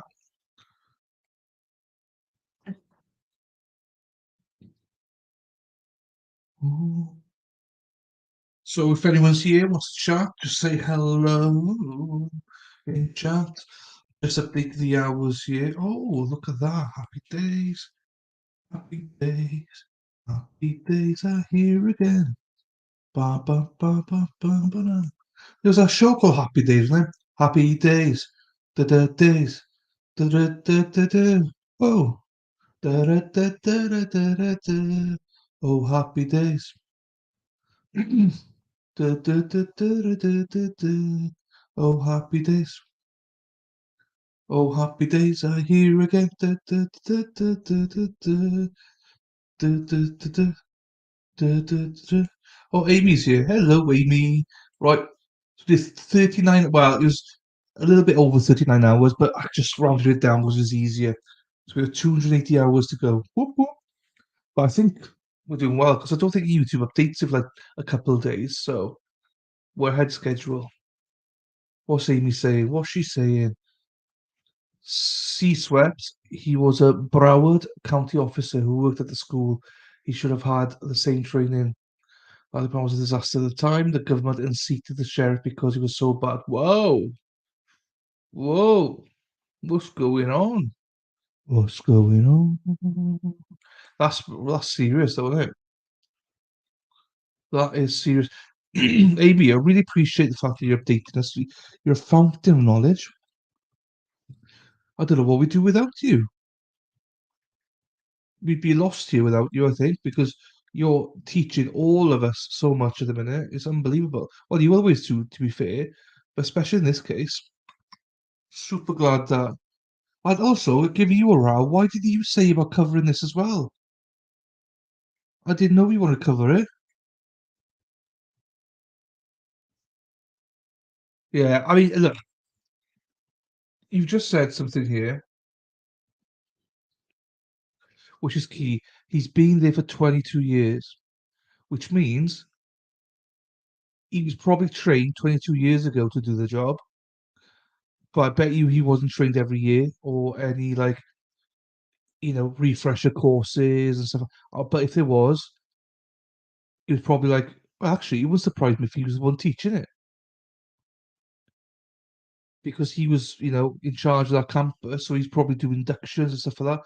So I guarantee you, he probably didn't have much, or if anything. Um, so yeah, this is the one case I follow through. Well, makes me more angry, Amy. You should have told me. You should have told me that. We'd have streamed it. Yeah, well, the school had him do active shooter right, fine. But I'd love to see what was in that training. You know? I'd love to see what the program looked like 5 years ago. I bet you it was rubbish.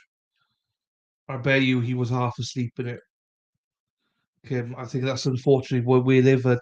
And also, in my experience with courses and stuff like that, I think that people just tick a box. Oh yeah, we've done this. Oh yeah, we've done that. Just to tick a box there to say, oh, we've done all these things. Where in fact, it might have been like a half hour walk around campus and be like, oh, so yeah, if it's a shooter, then well, I don't know. I'm just guessing, but I can't imagine them having too in depth of a thing. So it's just going to watch in my own time. Look, I'm not going to promise that we'll watch everything that everybody wants to watch, right? Um, but I always try my best to do what the stream want to watch. If if the stream watches it, let's watch it. I did get burnt once when I did the Mark Jensen one where the stream said to me, "Yes, let's watch it," and I ended up just being me watching it for 3 weeks. Well, not just me, but people would come in and stuff. Like Spider World and Spider Girl, sorry, and Mad World would pop in. But there were times it was just me watching it, and it was so sad.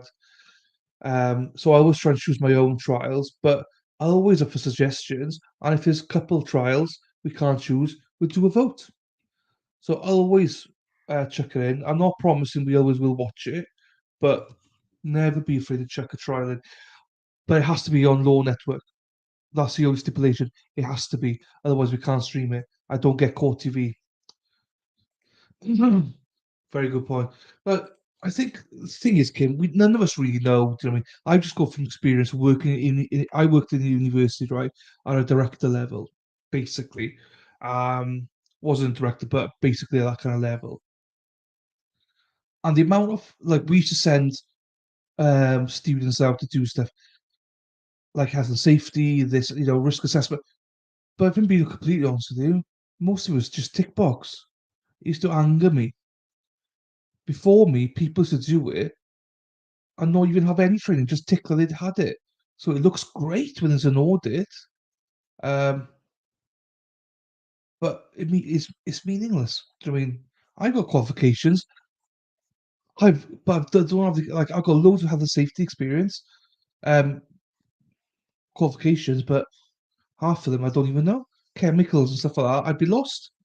But I've got the certificate saying I can handle chemicals, but I've never handled chemicals before in my life. That's why I'm always weary about all these courses.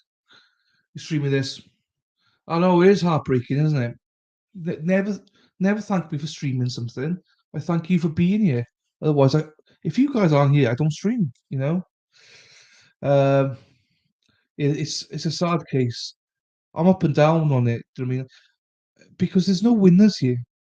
I don't believe there's a winner here because we get to hear all the sad testimony. The families have to go through it all again, and the officers there potentially going to have life in jail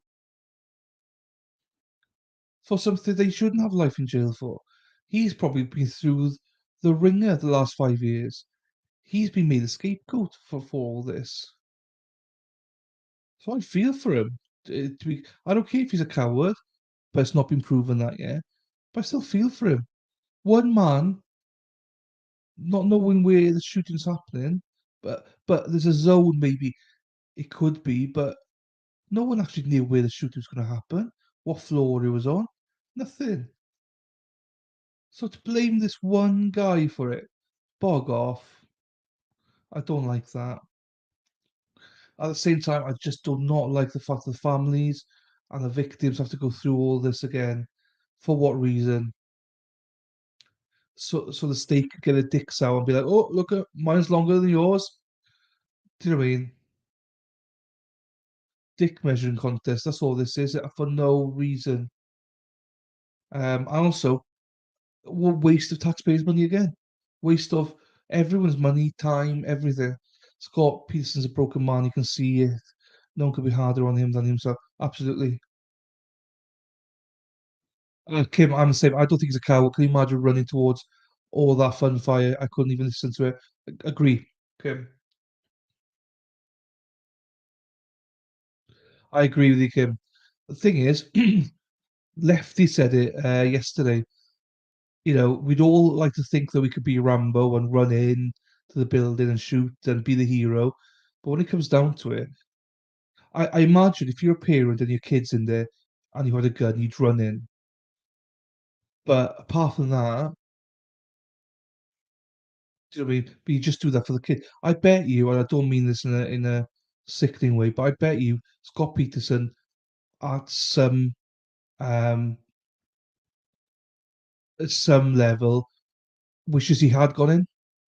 I wishes in a way I'd not matter if he died because it's probably easier than suffering the guilt he is suffering at the minute. That's not nice to say. Do you know what I mean? If they go to charge him, they should charge them all. Absolutely, the whole department, everything. E- If you're going down that route, even the teachers, because they didn't do everything they were supposed to do to keep the children safe. Where do we draw the line, guys? And I do apologize because I'm talking out of my ass with some of this stuff as well. This is just my interpretation. I don't know much about this case, so I'm not going to judge people. That's the thing. I'm not judging anybody. Don't think the teacher could do any more. I don't think anybody there could have done any more. Um, but why put it on one guy? Disgusting. Disgusting. Anything you need me to address Jesus. before we resume your presentation? No, Judge. Fence, anything you need me to address? Okay, please bring the jury back.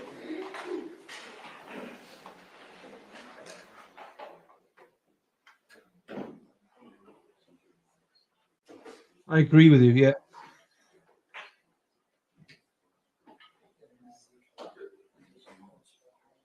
Dude,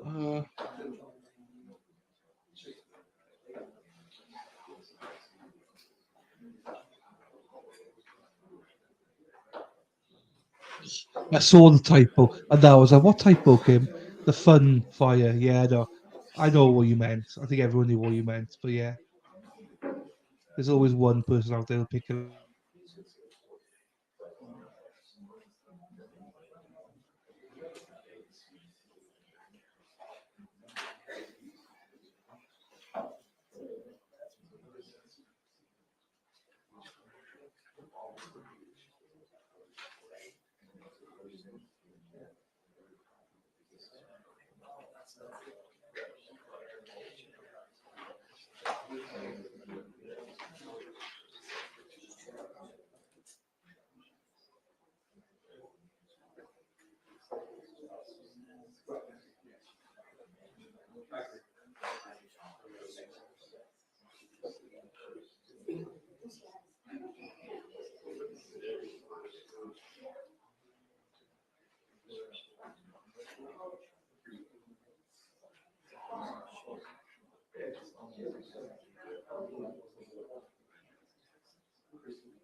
I think Swep.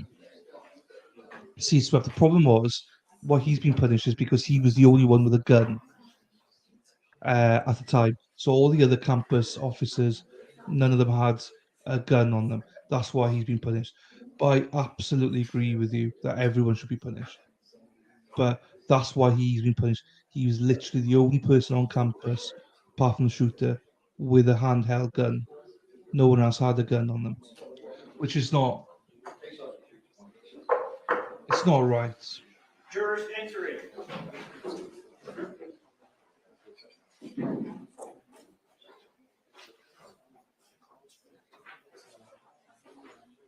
Ladies and gentlemen, welcome back. Come on in. Once you're back at those same seats, you may be seated. Ladies and gentlemen, welcome back. Once you're back at those same seats, you may be seated. All parties may be seated. Ladies and gentlemen, those of you using the notepads, I'll give you a moment to get the notepads back out.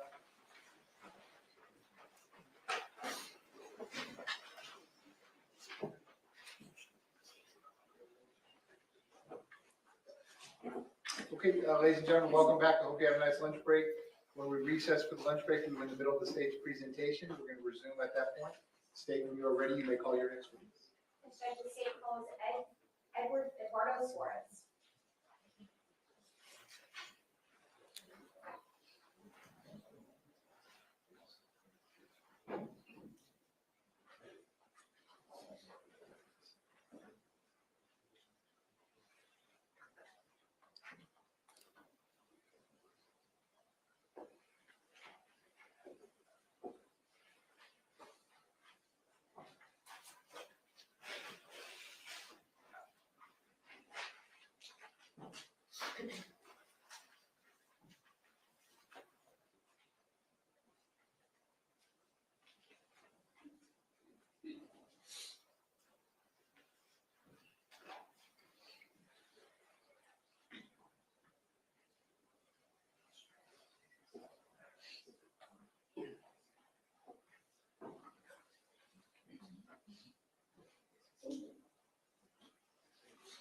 Sir, if I could have you come all the way up here to the witness stand, please.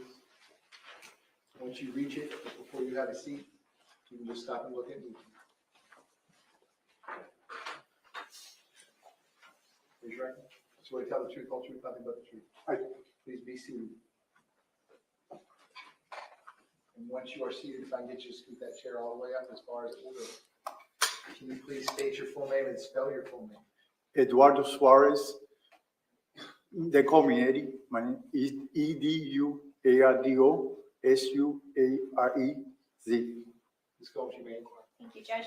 Good afternoon, Mr. Suarez. Afternoon. Will you please introduce yourself to the jury and tell them where you currently work? I work in Stoneman Douglas High School for the last between 12, 13 years.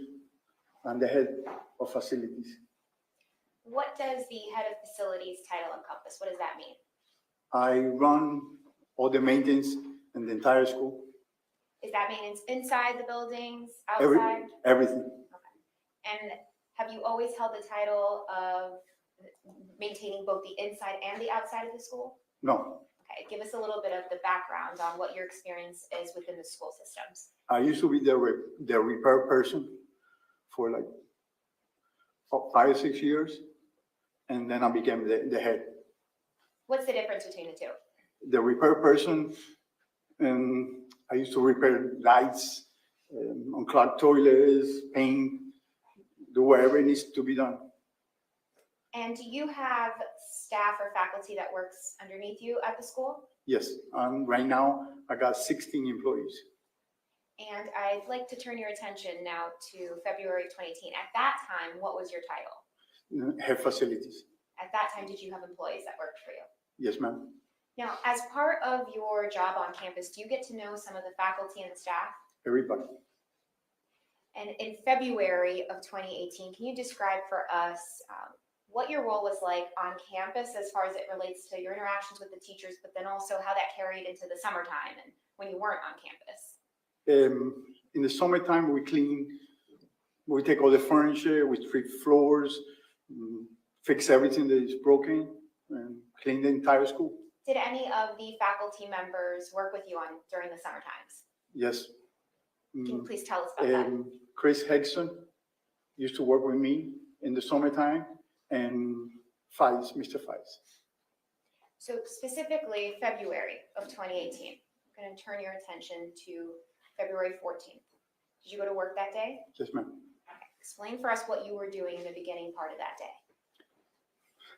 Doing all kinds of work, supervising, When they call me to repair something, when or everything. Is it a normal day? It's a normal day. Now, earlier in the day, in the morning, afternoon, early afternoon, did the fire alarm go off? Yes, ma'am. And this is unrelated to anything that happened later in that day. Why did the fire alarm go off earlier in the day? I don't remember exactly. It was a drill or somebody put the fire alarm. I don't remember. But it wasn't a fire? No. Was no emergency? No. Okay.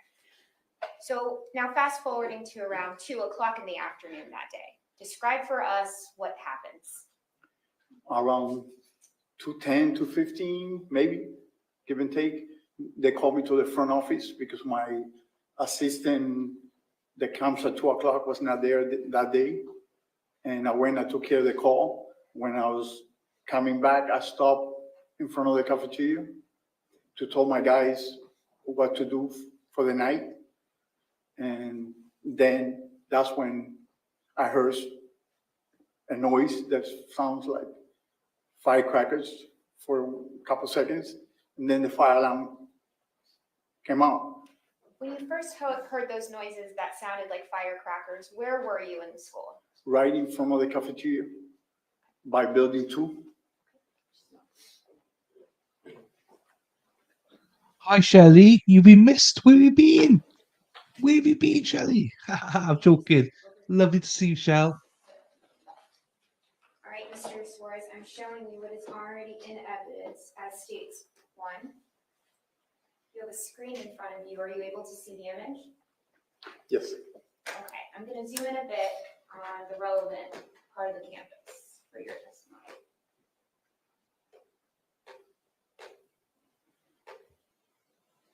See if I can get it to not be blurry. Is that blurry or can you? No, I can see it. Okay. Can you do me a favor and you're actually able to use, there's going to be a marker that pops up on your screen and you'll be able to touch the screen. So if you select the pencil icon On the bottom left. Bottom left. Okay. There you go. Okay, now you should be able to use it. Let's see if it works. I'm going to ask you to please circle for us which building you were in when you first heard those firecracker sounds. It's not moving. It's not working. Okay. Judge, may I approach the witness? Sure.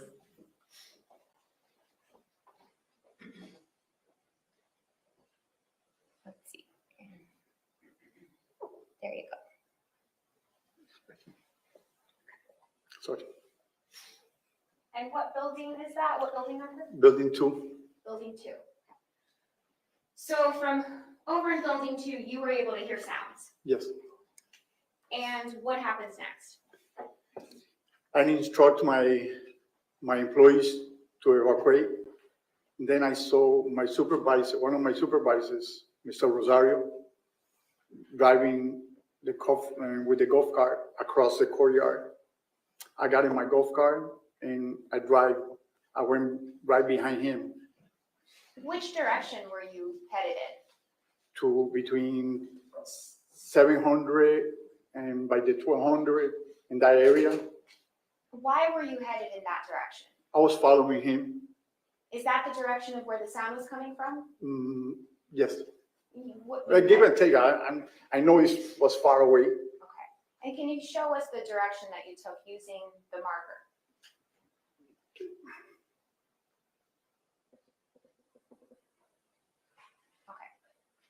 Now, you arrive in that area. As you're in your golf cart traveling towards that direction, do you hear any other noises? By the time I got there, I started hearing shots. At that time, I realized there were shots. So when, and what are those 2 buildings that you're standing in between at that time? This one right here is 500. This is a gym. This is 1300. And this is 1200. Okay.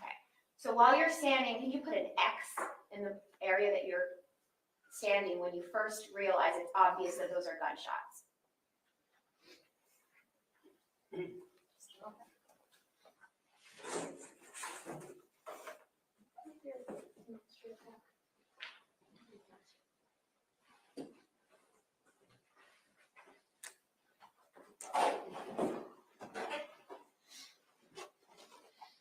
ask you to point out here where you were when it became obvious to you that you could hear gunshots.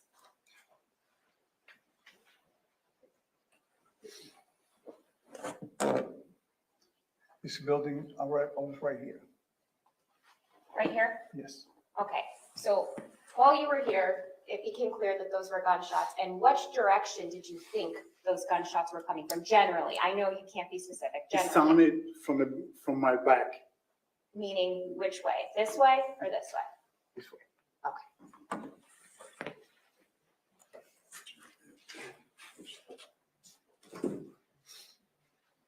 So you realize those are gunshots. What do you do?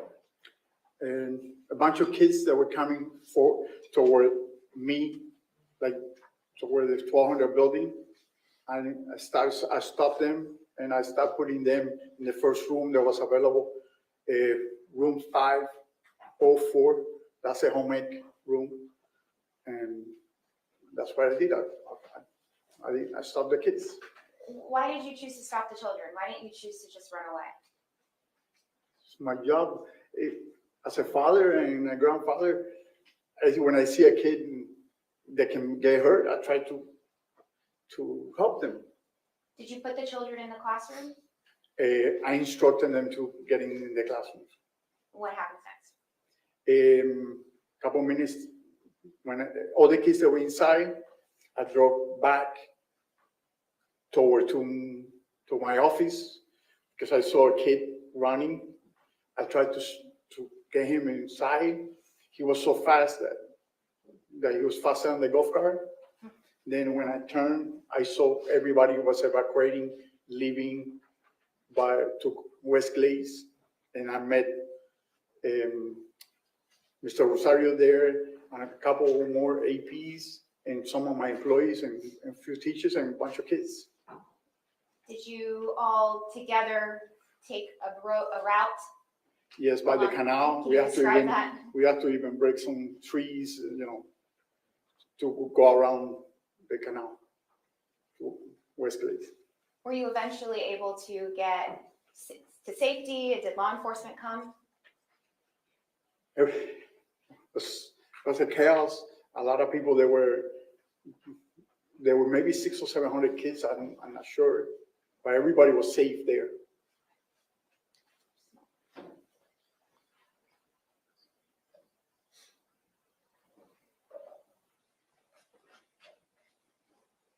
Can you show us, I'm going to zoom out, which direction West Glades is? And I'm actually going to ask you to clear it. If you select the eraser, then you can remove everything else on the screen. Is the second one? May I approach, Judge? Yes. I can do it, sir. This one? Yes. And then just go ahead.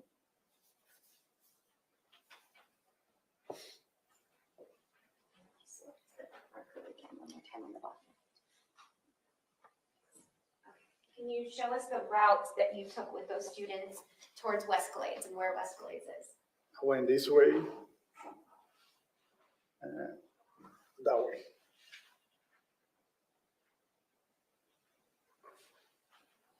Did you have a school radio? Yes, ma'am.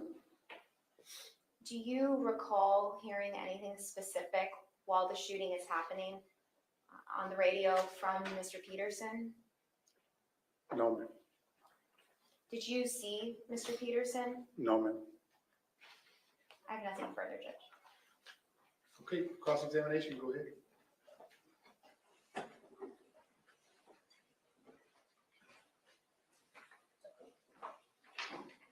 Good afternoon, Mr. Suarez. Good How are you, afternoon. sir? Nice to see you again.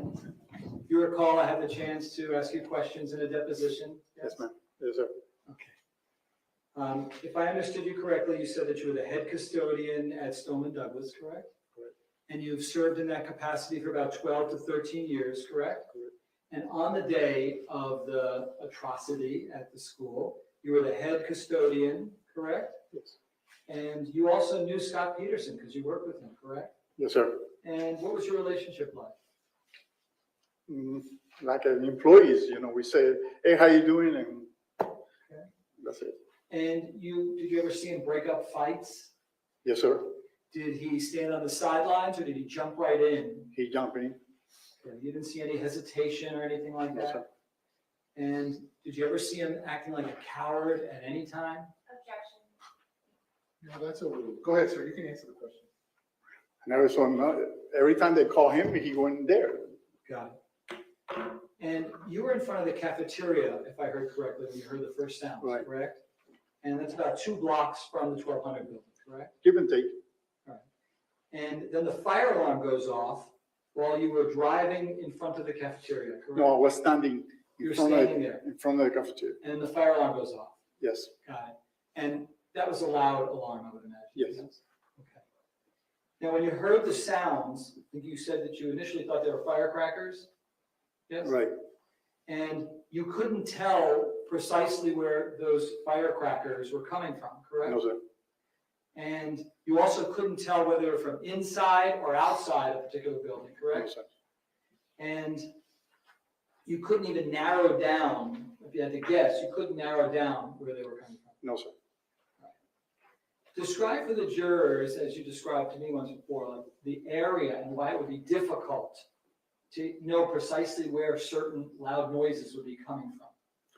Okay, the cafeteria is surrounded by buildings. Yes. It's a courtyard in the middle. Yes. And behind the 700 is the 1200, 1300, and the gym. And those buildings are all very tall, correct? Yes, two stories. Okay. 1300 is 1 story. Okay.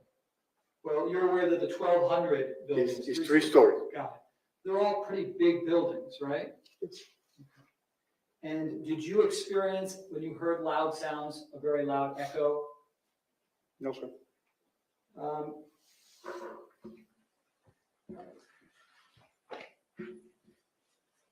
In his depo on page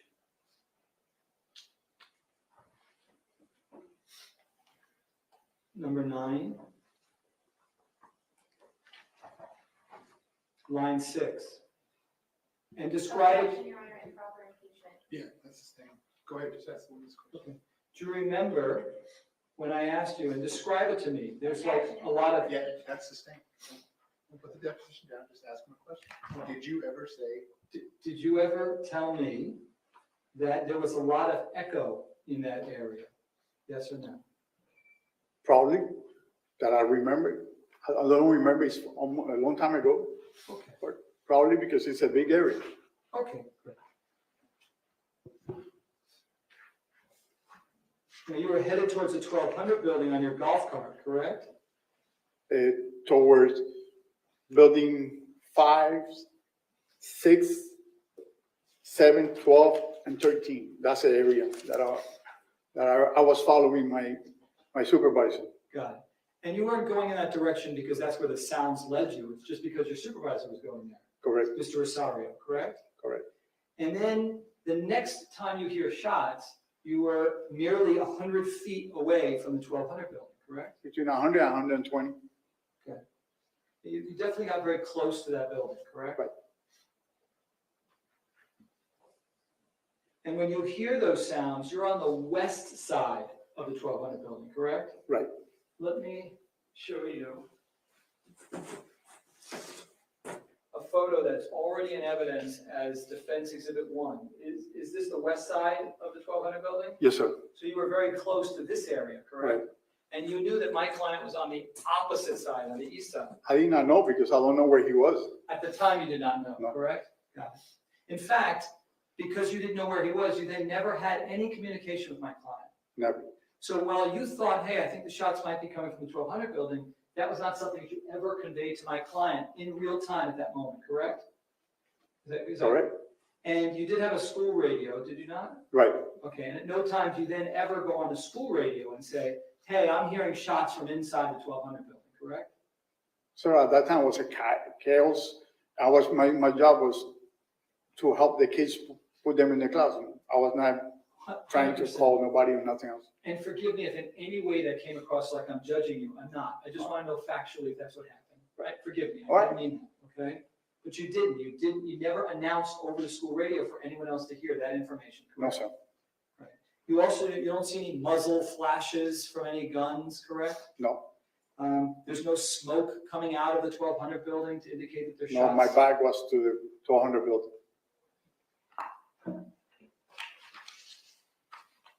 Other than the sounds, there's no other evidence of any bullets like broken glass that you see while you're standing there, No. correct? No. In fact, you only noticed the bullet holes in the windows like a week later, not while you were there, correct? Correct. And just so we're clear, throughout the entire time that you were there during the shooting, you never saw my client, correct? Never. You also never saw any kids leaving the 1200 building, correct? And while you don't remember hearing everything that was said on the school radio because it was chaotic, right? Right. You do remember hearing my client say, please stop talking over the school radio, right? Yeah, but that was later on, after all the shooting has stopped. I got you. They were asking for people to report. Okay. That would be maybe 10, 15 minutes later. I don't know. I understand that. Thank you for clarifying. But you do have a recollection, approximately 10 to 15 minutes after the shots stopped, my client getting on the school radio and saying, please stop talking one at a time. Correct. You remember that, Yes, sir. correct? And he didn't say it in a soft voice, right? How would you describe his voice? Passionate. I don't know, sir. Okay. But you remember him saying this, Yes. correct? And it seemed to you that when he did that, it was for the benefit of those trying to communicate information, correct? Yeah, that's the state. Why- Questions with question marks at the end. Go ahead. Why did you believe that he was telling people one at a time, please stop? Because too many people were talking at the same time.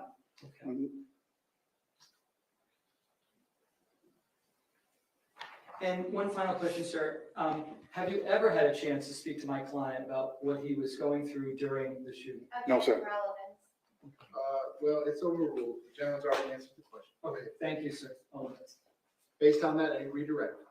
Yes, Mr. Suarez, I know you helped those children, but in your job description, did it involve anything regarding security? No, sir. No, ma'am. Are the fire alarms louder inside the classroom or outside? Both. They're very loud. Are the 1200 building, the fire alarms inside, are they louder than when you're inside or when you're outside? Inside is very loud. And your back was turned to the 1200 building when you realized those were gunshots, correct? Correct.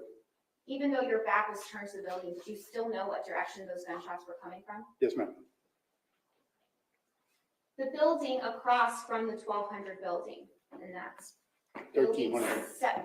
building 700, I'm gonna point your Right. attention to here.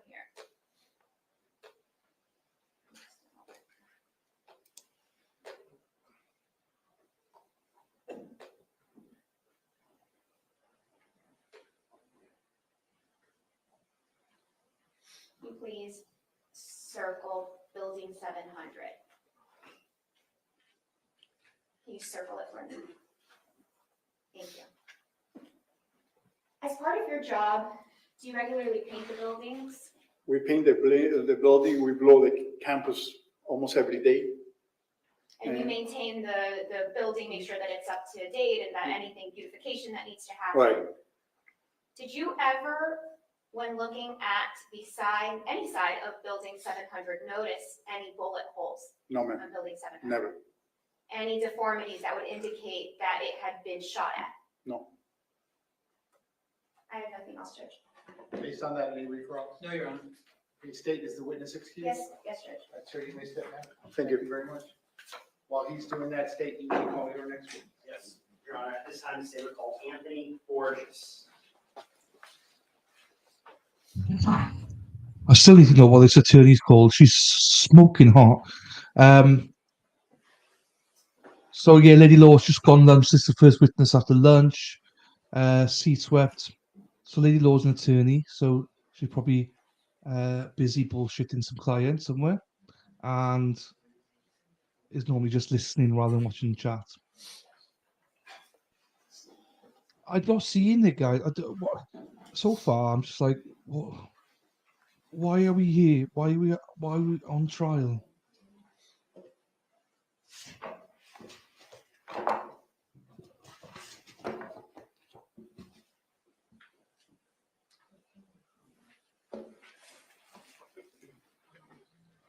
She was before the concept of emotions, morality, yeah, from law and evidence, yep.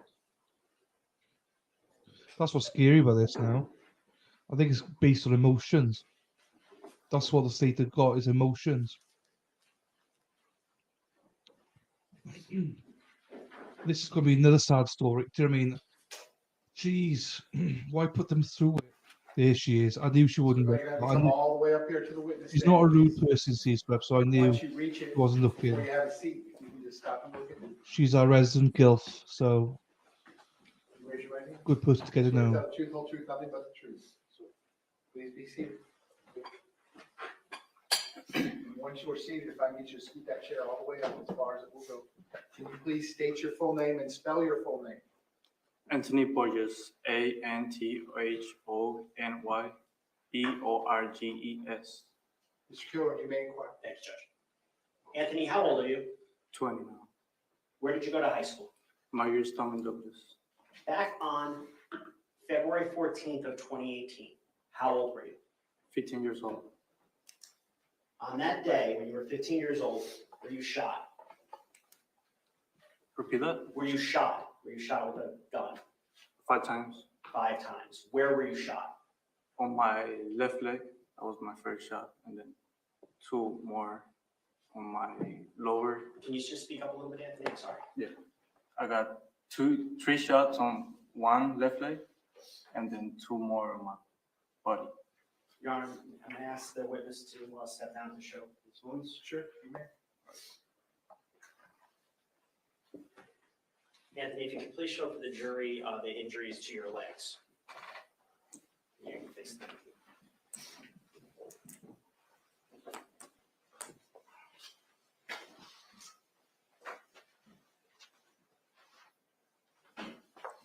I mean, why put them through this again? And Anthony, could you please show the injuries to your torso? Oh, so they planned all this. Oh. Okay, Anthony, you can see it. Okay. Strip off, Anthony. Why, man? Why? Now, going back to the beginning part of February 14th, 2018, was it a normal day? Yeah, it was straight normal day. Was it Valentine's Day? Yes.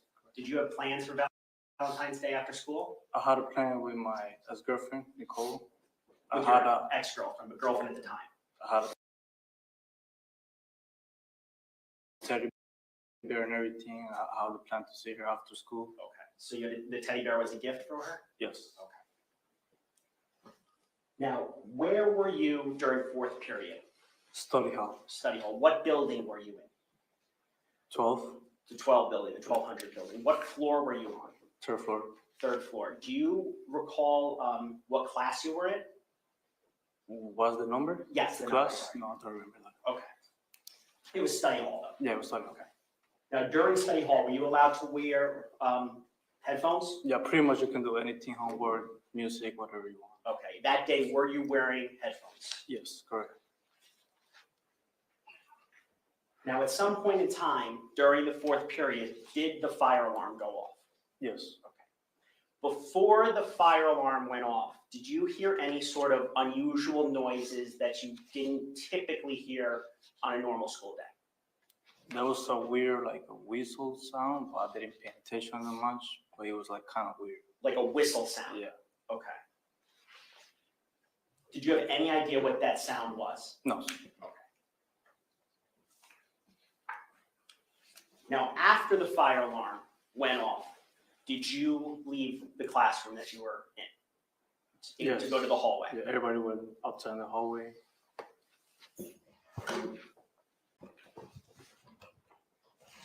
May I pursue it? You may. Anthony, oh, it's actually not working. Mr. Kilroy, just pause one second. Sure. You want to snap up? Yeah. Get yourself together real quick.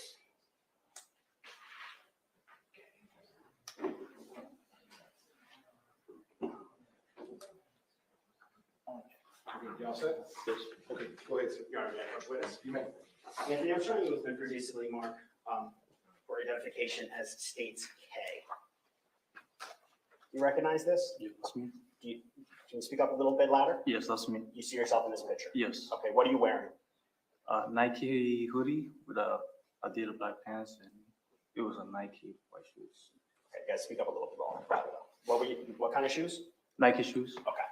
Your Honor, at this time, the state would request to move in state what's already been previously marked as states K and as states 11. Any objection? No objection. Without objection, states K for identification will now be in evidence. That is State Exhibit 11. Your Honor, may I publish? And this can go on the screen. Understood. You may. Thank you, Your Honor.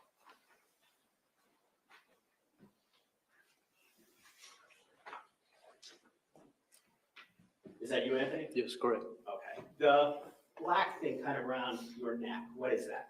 That's the cup of it. Okay. And you have in your ears, what are in your ears there? That's a headphone. Okay. Now, you see the other students kind of towards the top of the picture. Yes, This happened after the fire alarm went off. correct. Yes. Now, during a typical fire alarm drill, a normal one, what do you do as a student? Normally, everybody goes outside, wait for the teacher. The teacher like tell you where to go out, and then we wait outside in the parking lot. Okay, is that what happened this day? No. Okay, what happened when you went out to the hallway at this time? When the alarm went on, everybody went outside, normal thing, but then it went off. So everybody looked weird, confused, like they didn't know what happened. And then it went on again. So when it was on, when the fire alarm was still going on, did you hear any other loud noises at this point in time? No. Okay. At some point in time, did you hear other loud noises? Yes. What were they? What you mean? Were they gunshots? Did you Yeah, hear? there were loud Okay. gunshots, super loud. Explain to the jury what happened while you were in the hallway, when you heard those gunshots. So when I was in the hallway, I was like ready to go down on the west side to go into the downstairs. That's when I saw like kind of the gun, like half open the door, and then I just closed the door and then turn around back and start running. So when you were shot, you were running away. Yes. Do you remember whether you were shot in the legs, lower body, or the upper body first? I just felt the first shot on my left leg. Your left leg. Other than that, no. When you were shot in your left leg, did you collapse to the floor? Yes.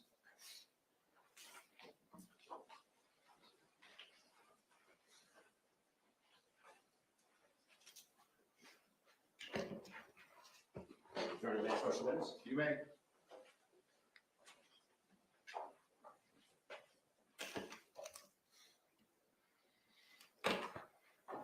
Anthony, I'm showing you what's already been previously marked as states L for identification.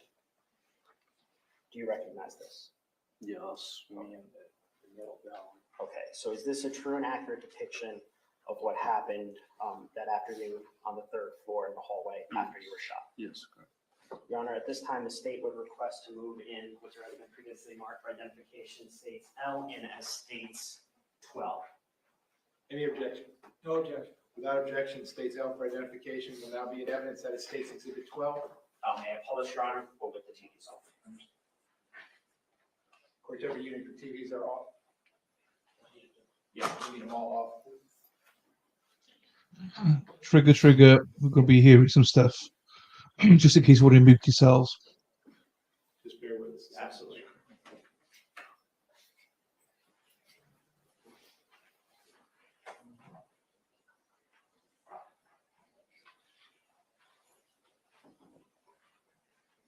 Everything's off? Your Honor, may I publish? Go ahead.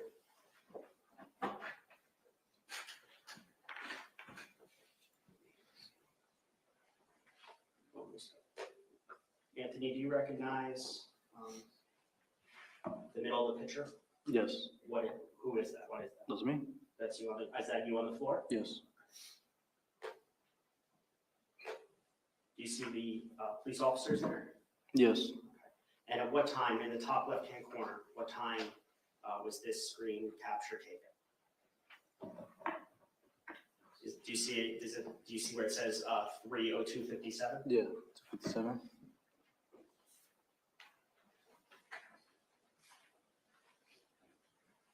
Now, what that picture showed, is that where you were on the floor for approximately 40 minutes after you were shot? Yes, correct. When you were on the floor after you were shot, did you try to get up? I tried to get up and. Were you able to? Yeah, good. Can you describe for me, did you see any of your blood? There was a lot of blood around me. What, did you feel pain? Nothing, not at all. Were you in shock? Not really. Okay. What did you see besides your own blood? Were you able to look around? Yeah, I was able to look around. I was looking like a few victims. You saw a few other victims who were on the ground? Yes. Right after you were shot, did you see the shooter? I saw him when he shot me, but kind of like when I went to the floor and looked like fast. Okay. He was holding with the one hand. Did you, when you were on the floor, did he ever shoot you again? No. Okay. So the 5 shots were all one barrage? I or one guess, flurry? yeah. Okay.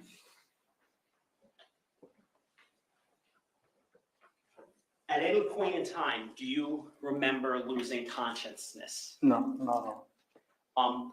What else did you do while you were on the floor? Did you have your phone with you that day? Yes, I did. Did you make any phone calls while you were on the floor? I called my mom first. She didn't answer. I called my best friend. He didn't answer it. And then I called my dad. That's when he answered. Your dad answered the phone? Yes. Did you speak to your father? Yes. Why did you call your dad? My finals saying goodbye to him. Did you think that you were going to die? Yes. Did you have any other, what else were you thinking while you were on the floor on the third? When I threw the phone away and everything, I was thinking about like, where's the help? Where's the cops? Like, how long they're gonna take this for taking me out, you know? In terms of your thought process, where are the cops, where's the help? Did you keep thinking that over the course of the 40 some odd minutes you were on the floor, or did you eventually stop thinking about that? I eventually accepted that, so I was like, you know what, I'll just chill over here. Can you just say that louder? I'm sorry. I just accepted the death. You accepted that you were going to die. Yeah. This is just sick. What are we doing, people? What are we doing? Now, ultimately, police did come to the 3rd floor. Do you remember that? Ultimately, eventually, police officers arrive on the 3rd floor. Yeah, after 40, 45 minutes. Say that louder. You got to speak Yeah, a little after louder. 40, 45 minutes, the cops came. Okay. And do you remember what those police officers did? They did a tourniquet on my legs, my body. They checked everything. I was right. They asked me for my name, where I'm from, how old I am, everything. Okay. So you said that the tourniquet was put on your legs? Yes. Okay. Were you in the hallway when the tourniquets were applied, or were you somewhere else? Spot on, Amy. Were you ultimately, or were you ever dragged from the hallway into like the stair, the landing? Yes. Okay. Eventually, were you brought down the 3rd stories and brought to an ambulance? Yes.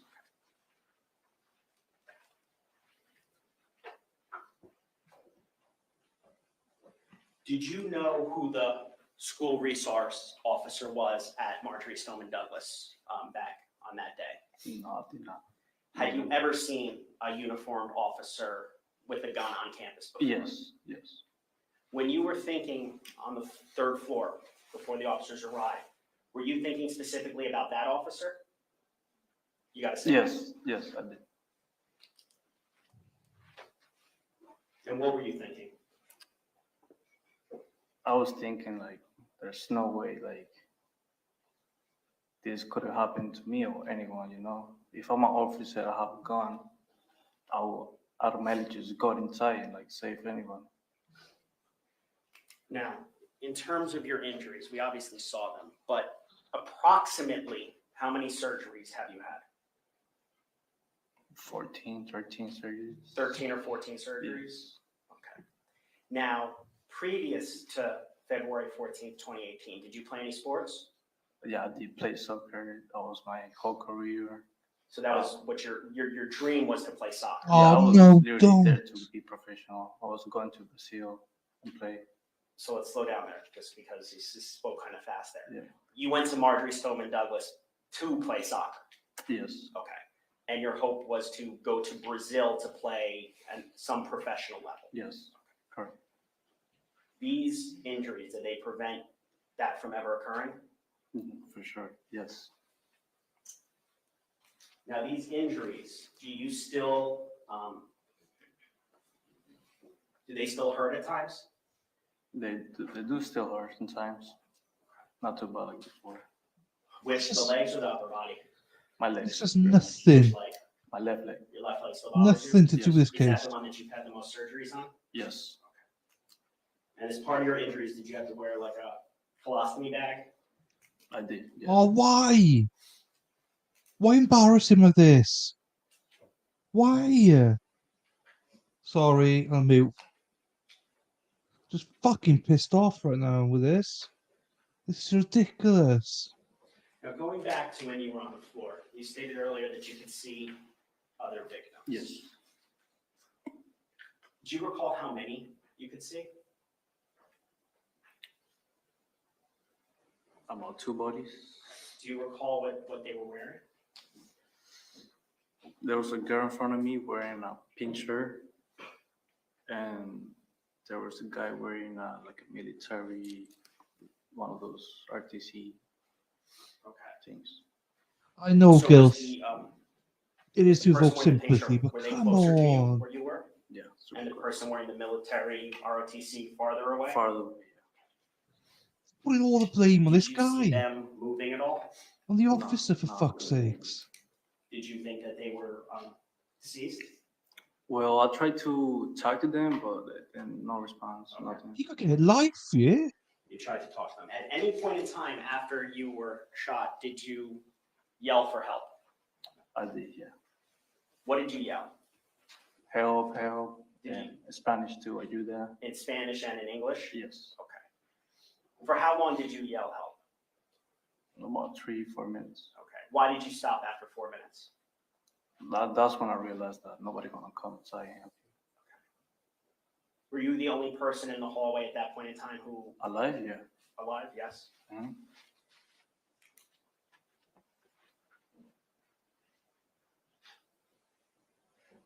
I hope so.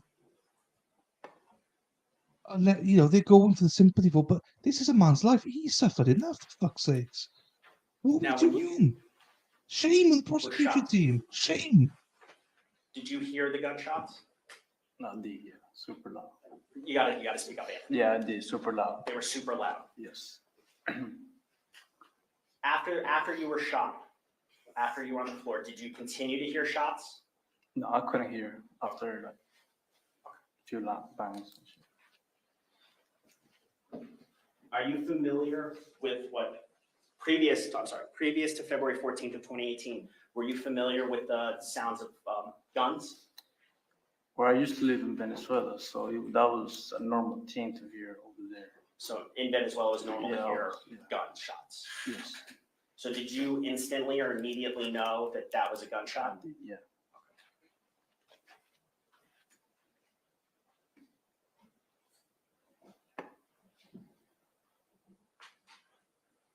Did it sound like a firecracker to you?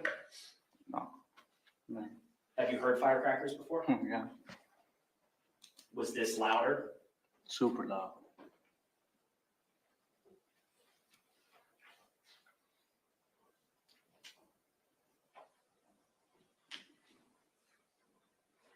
No.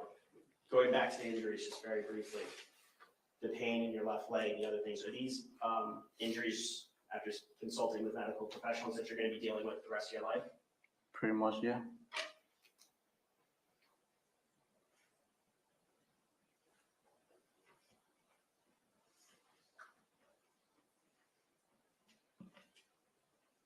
Yeah, just one moment.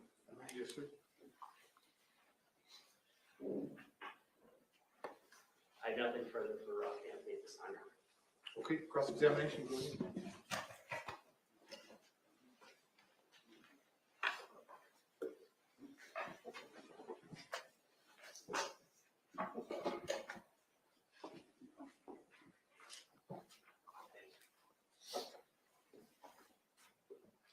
Good afternoon, Anthony. Good afternoon. It's nice to see you again. I'm sorry it's under these circumstances. I'll be as quickly as possible. All okay? right.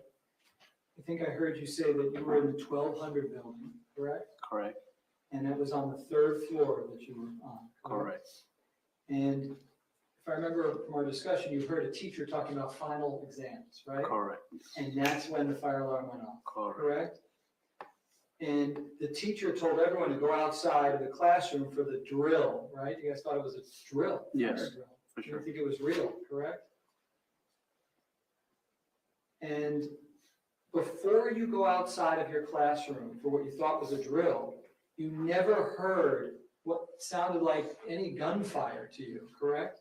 Correct. And because as you told the prosecutor, you know what gunfire sounds like. Yes. And I think you described it as like a whistle sound, It was like an echo from like the second floor, I think, I guess. like an echo of some sort, I right? heard like first, yeah. Okay. And would this be accurate that you said that it's like you grab a stick and you shake it from side to side? Yes, Does that correct. sound right? Those are your words, not mine. Yes, Is yes, that right? correct. Okay. But definitely not gunfire, correct? No. So none of the shots on the first or second floor did you hear I as couldn't hear, gunfire, yeah. correct? In fact, as you go into the hallway of the third floor, you're very calm, right?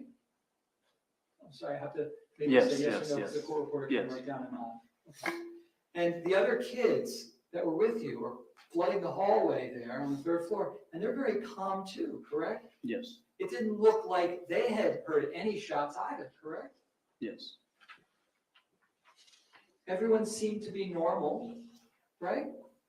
Yes. No one was running until the shooter gets to the third floor and begins to fire. Isn't that correct? Yes.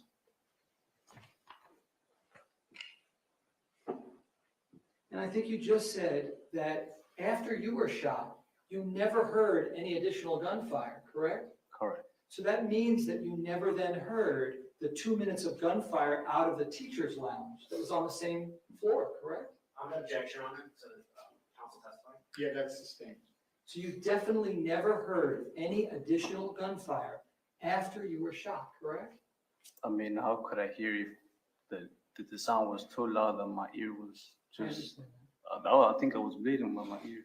that. Yeah, no, I don't blame you in any way. I'm just saying whether you heard it or not. All No. right. In fact, one final question. Of all the shots that were fired in that building, first floor and second and third floor, you only heard 4 shots. Isn't that correct? Correct. Again, I'm sorry this happened to you. I wish you the very best. Right, state, any redirect? Just one question. Go ahead. Anthony, you stated you heard only 4 shots. You were shot 5 times. 5 times, yeah. That's probably like my ear went like off or anything. One more question, 2 more questions. Was the sound of the shots, were the sound of the shots so loud that it caused your ears to basically deafen? Yes. I have nothing further. Based on that, any recross? No, no. State, is the witness excused? Yes. Yes. All right, sir, you may step down. Thank you very much. How's the audio? Because I can't hear fuck all. State, do you I want can't hear a, anything. Restroom break now, or do you want the next witness? Cause it's Okay, ladies and disgrace. gentlemen, real quick 5-minute restroom break. Disgrace that they As put always, in these please do not people discuss through the this. Facts of the case, the evidence, the witnesses, or the testimony amongst yourselves or anyone else. Until we reach the end of the case, I'll tell you when that is. If you'll leave your notepads in your chairs, step in the back for me 1 moment. I will be right back with you. We'll say thank you. But the defense attorney, she is hot as fuck.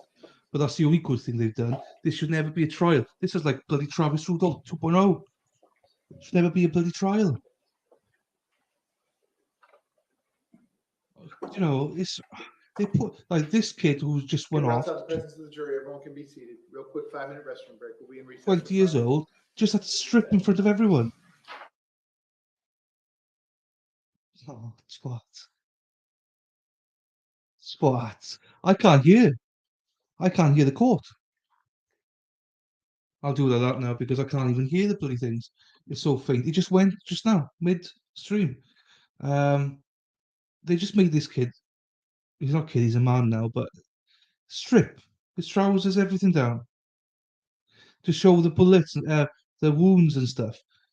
And they told him that he had to admit to everyone, like the world, that he had a piss bag, colostrum or whatever, colostomy or whatever you call it, a piss bag and stuff. Why do you have to? He doesn't need to tell everyone that. It's not this officer who did all this shit. They're blaming him for everything. South Florida man with fraud and corruption is literally lifestyle. It's fucking disgusting. Is what it is, Amy. I'm so sorry that you have to go through this. I'm sorry for your son as well, because he's going to have to live through this as well. Jesus Christ. This is ridiculous. What are we getting to? So I go back, we got bloody Alex Murdoch, right? We now know if you phone the police, you're instantly the first person they look at, and you're in the circle. So more people are probably not going to phone the police anymore. We got Zachary Anderson, fucking arrested, made guilty for murder when he's innocent. Travis Rudolph, what a waste of fucking money that was for Florida through that bullshit trial, and now this. It's as if, do you know what? It's as if Florida, right, have gone, do you know what? We got too much money here. Let's piss it away. Let's piss it all away on some trials, shall we? But I'm medical force out of Broward, Miami-Dade. I was working at UM. Was unbelievable. I'm not kidding. It's the culture. It's just as if you got all this money. Why don't you pump the money into fucking education, making it like Miami and all that? It's lovely, I'm sure. But let's educate the kids. Let's look after the old people, whatever. And let's actually get into your department and fucking fire everybody. Let's get a new system together because this is ridiculous. How the hell was Travis Rudolph put on trial? How the hell has this got to fucking trial? I lost my fucking voice. I'm sorry.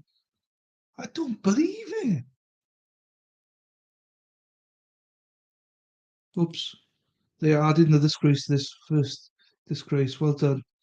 It's not just the prosecution.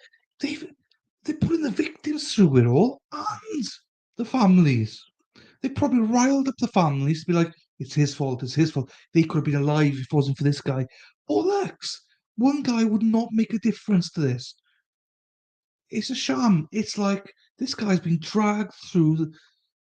I started this trial thinking, I'm not sure what I'm going to think about this. Now I just feel so sorry for him. It means not justify the ends. Yes, he should be disciplined. Absolutely. He lost his job already. It's not. I wouldn't even say fired. I would be like, he should be disciplined, fine. But we need to make sure that he's trained. We need to make sure that where's his superiors? Where are they at? He's only 20, still can be a little naive. Well, yeah. Yeah.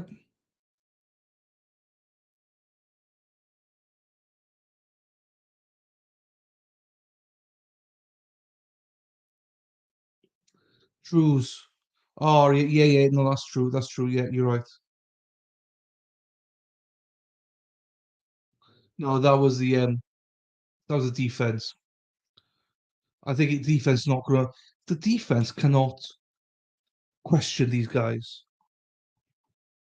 Yeah, I didn't hear the prosecution. The defense can't do much. They can just, sorry, ask a couple of questions because they can't be a dick to the victims. Do you know what I mean?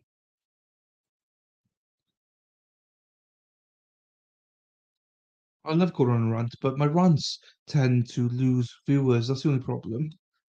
But I can't help it. You get an honest reaction. It just riles me up. Just riles me up. I just think, where's this going to stop? Where are we going to stop with all this crap? People saying, the prison systems, they're full to the brim. No fucking wonder if these. Look, we're seeing a live trial now Imagine all the trials we don't even see. And if it's like this, do we get to see this trial, we get to see this bullshit, we got to see Travis Rudolph and that bullshit. Those are the things that we see on TV. Imagine the trials that we don't even know about. The corruption that's probably in the system somewhere. Look at how much bullshit that lead investigator for Travis Rudolph. Look at the poor job she said. We saw her on camera.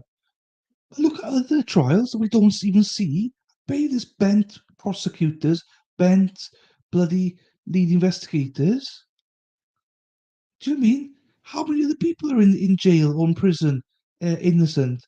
Now, don't get me wrong. There's lots of people here that are obviously in prison. That's justified. That's fine. But fuck me.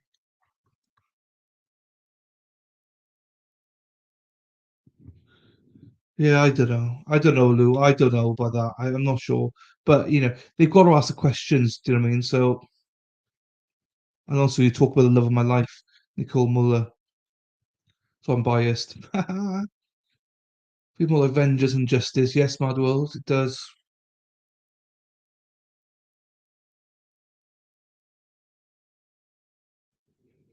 The prosecution asking questions about what they see so basically the defense is saying that they didn't know where the shots were fired, it wasn't that loud, blah blah blah. But then the prosecution asking each victim, like, shots were loud, weren't they? No one was there, no one was there to save you, no one came in, you had to wait 20 minutes there on your own. All the prosecution are doing is going for empathy. They're going for the empathy vote. This guy genuinely can be in jail for life. It's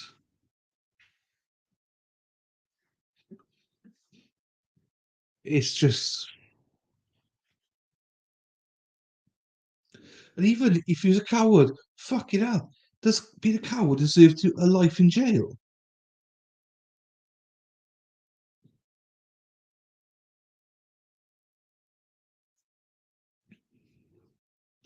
Yeah, I agree. I sometimes think I'm on mute. I'm giving you all this good stuff, and you're all nicking it. I'm joking. I'm trying to read. I can't speak and read at the same time. I think I'm spitting tunes. Oh my days. Oh my days. Agreed, Amy. What about agreed, Dylan? Yeah, I know. Defense Diaries, or whatever his name is, go on his Twitter, and Travis's brother, DJ, is rapping on it for about a minute. You have to go on Twitter to see it, though. He's rapping. Wittering? What the fuck are you on about Wittering? Mad World? Probably am Wittering, to be fair.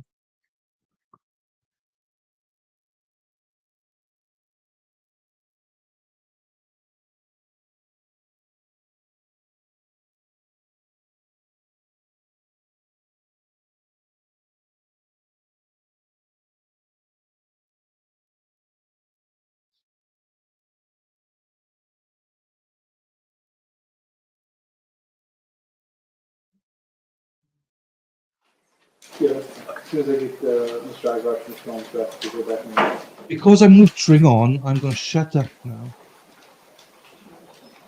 and mute myself.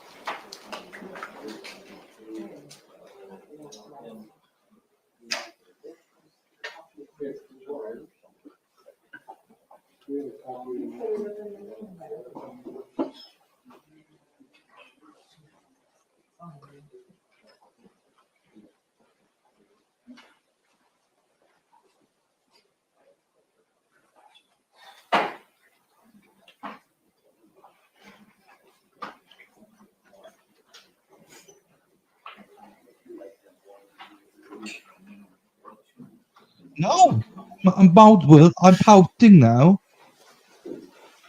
I'm joking. I don't give a fuck. It's my channel. I'll fucking rant as I want. No, I'm joking. I was just going on Twitter. to see if I could find the video quickly. They're back now, so there's no point. But you are, hey, listen, I do rant and I do withdraw along. I think Mad World knows that anyway. And I do know I lose followers because any followers viewers sometimes, but it's my stream and I'll shout as I want to, shout as I want to, or rant as I want to. You can run too if you start a YouTube too. I'm singing for you guys. Look at the quality voice that you get. Bam, bam, bam. Ba-da-bam-bam. Very cool.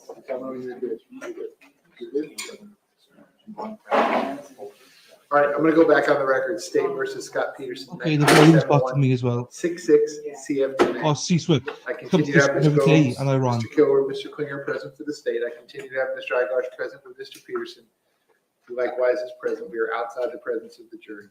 State, anything you need to address before we resume your presentation? Judge, not so much address, but I just want to make your honor aware of something. Mr. Igosh has agreed to stipulate to our records custodian, who's our next witness, which would have taken a substantial amount of time. We have one more substantive witness lined up for today, but after that, unfortunately, Your Honor, I Okay, apologize. so, are you calling the records custodian? No, I think we're just gonna stipulate. She's here. If you wanted to stretch out the day, Judge, I could take back my stipulation. I don't need to stretch out the day. So we'll do the records. We'll do your last live witness for today. I have a short docket tomorrow.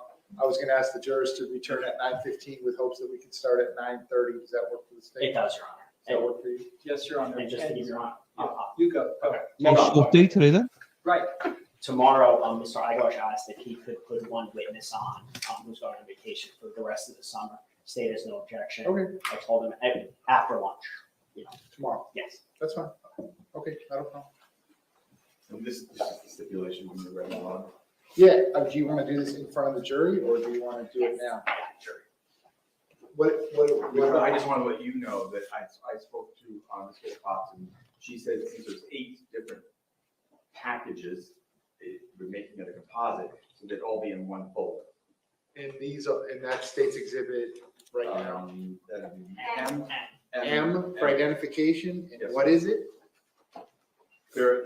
They consist of various records from DSO that concern training that was completed by the defendant, the contract between DSO and Parkland for SROs, and a listing of his training summary. All right, so these are, I don't even know if you call it stipulation. You want to move these into evidence and you have no objection. That is correct. Okay, so we're not going to do it through a witness. It's just going to be moved into, you'll ask to move it into evidence. I'll ask the defense if there's any objection.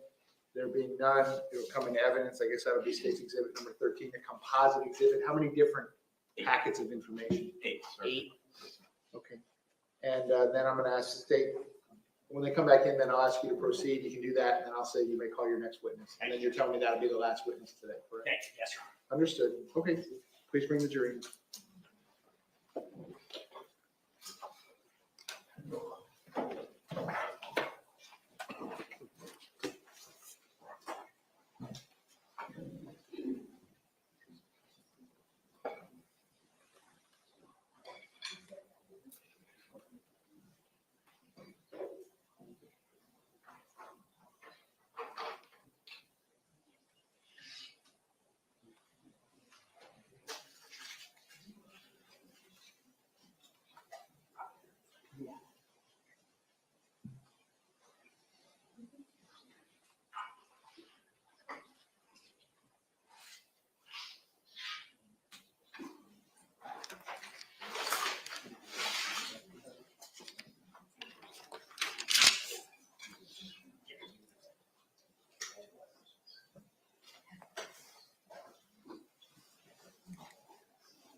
Jurors entering.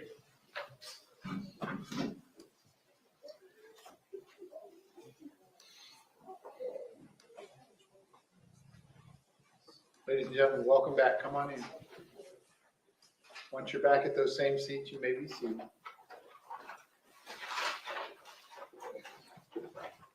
Ladies and gentlemen, welcome back.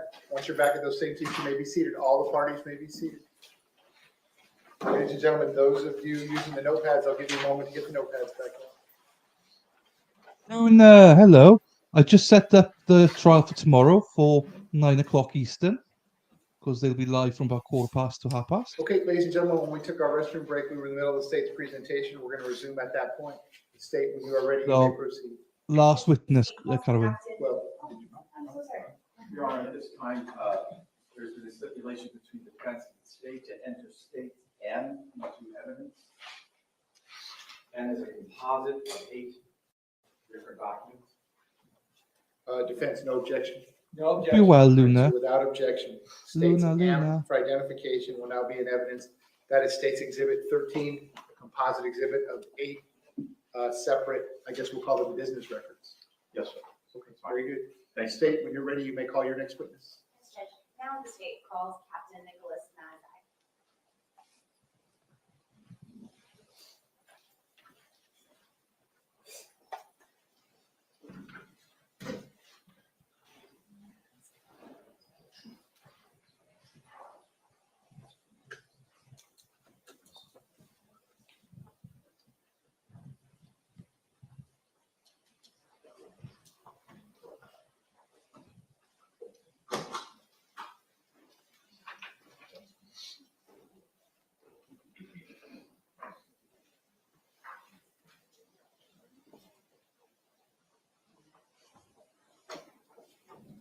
Yeah, last witness. There's no other witnesses.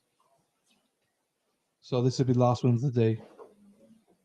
But I'm not ending the stream because there's a certain Lady Law that might be appearing later on. But I'm going to have to think, how the fuck do I fill this hole? Or should drive home slowly?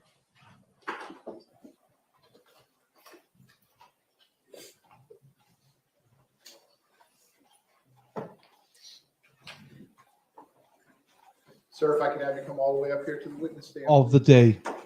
Last one of the day. Once you reach it, before you have. I'm a seat, doing better now with stop you in this recording. stream. I feel safer now. Because I never know what you do with Twitter. So I feel safe now knowing you're here. Yes. Please Good. be seated. I And once you are can't do seated, karaoke because you got chair all the you way get up as far as we'll copyrighted. go. Can you please state your full name and spell your full name? Nicholas Mazzei, Nicholas, last name Mazzei. Ms. Gomes, you may inquire. Good afternoon, Captain Mazzei. Would you please introduce yourself to the jury and tell them where you currently work? My name is Nicholas Mazzei. I am currently a captain with the Cedar Coral Springs Police Department, How long have you been with the Coral Springs Police Department? 22 years. Can you give us a little bit of a background information on your time at the department, the different places you've been assigned to, units? Originally started at road patrol, patrolman for 4 years. I moved into our vice intelligence and narcotics unit for about 4 years. I was promoted to sergeant after that. As a sergeant, I oversaw patrol. I oversaw street crimes unit, our strategic enforcement team, which is like a street crimes unit, bicycle unit. So I have had a couple of different supervisory roles as a sergeant. Promoted as a lieutenant. I was lieutenant on road patrol, and last year I was promoted to captain. In addition, got on the SWAT team 21 years ago. I've been on the SWAT team for 21 years. I've moved up through the ranks, and I'm currently the SWAT commander.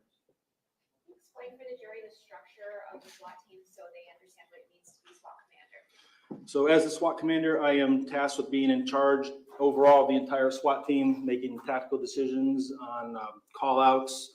I'm in charge of the budget. I'm in charge of basically anything related to SWAT.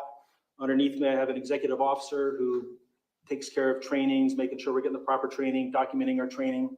Underneath them are our team leaders, and our team leaders are the ones, we have an operation who are tasked with going out and making sure the operation is done to what the XO, the executive officer, and myself as a SWAT commander need to be done. Were you yourself a team lead at one point? Yes. And explain for the jury, as a SWAT commander, what trainings have you been through? How does SWAT school work? Just so we have an understanding of how frequently you all practice wouldn't be the right word. Train. Train. As our SWAT team, we're very fortunate as a SWAT team in Broward County. We do get to train twice a month. So and it actually turns out we end up making it 26 trainings in a year. Every SWAT operator is required to go to a 2-week SWAT school. We ourselves at Coral Springs Police Department have actually hosted SWAT school for the last 7 years with myself organizing the school, instructors underneath me teaching. I've taught many times at SWAT school. I've been to many different National Tactical Officer Association courses, from team leader development to SWAT command decision making. So quite a bit of training related to the SWAT team. What are some of the training topics that you've taught or attended? More specific, you name it. I've been to so many different types of SWAT school. I've been to hostage rescue classes. I've been to rappelling classes. I've been to armorer classes. Armorer, basically, working on guns. I've been to range instructor, range master. So quite many different kinds of schools related to being on the SWAT team. Explain for us some of the training that you've done, whether it's through SWAT or just as a law enforcement officer, on how to render aid. We get extensive training in Stop the Bleed. We're very fortunate. So in our SWAT team, the way our SWAT team is set up, we do have medics that are assigned to our SWAT team. We've been very fortunate with the medics that we do have. They're excellent medics. They're very vetted. They've gone to a lot of courses. They bring what they learn back to us and train us. We do have one medic who is on the team. He's even gone as far as having our SWAT guys go out to live tissue classes where they actually use live pigs and do full-on scenarios and try to keep a live pig alive for 45 minutes that have been given a catastrophic injury. So we've had the opportunity to do a ton of training like that. I personally have not been to that particular training, but many of our guys have. Even as our department pushes training all the time. Every officer carries tourniquets. We've had chest seals, and we've done that for a long time. I think we were maybe towards one of the first agencies that started really incorporating medical aid with our guys. It was really pushed by our training unit, and then again, being on a SWAT team, we train it a couple times a year.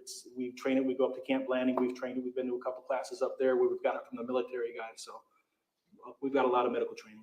Is the importance of stopping the bleed, tourniquets, chest seals, is that something that just SWAT people get, SWAT employees, or is it all law enforcement employees are trained on it? All law enforcement employees. Our agency is very big on training, stop the bleed, and chest seals, and tourniquets, and rendering aid. When you say tourniquet, I'm sure it's common knowledge for some, but just in case, what is a tourniquet?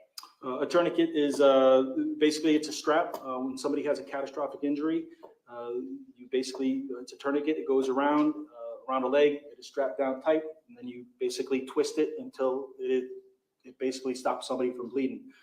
People with arterial injuries can bleed out very quickly, very rapidly. That's why our SWAT medics are, really pushed us to make sure that we knew how to use tourniquets and do stuff like that because of how quickly somebody could die with a catastrophic injury. What if you don't have a formal tourniquet with you?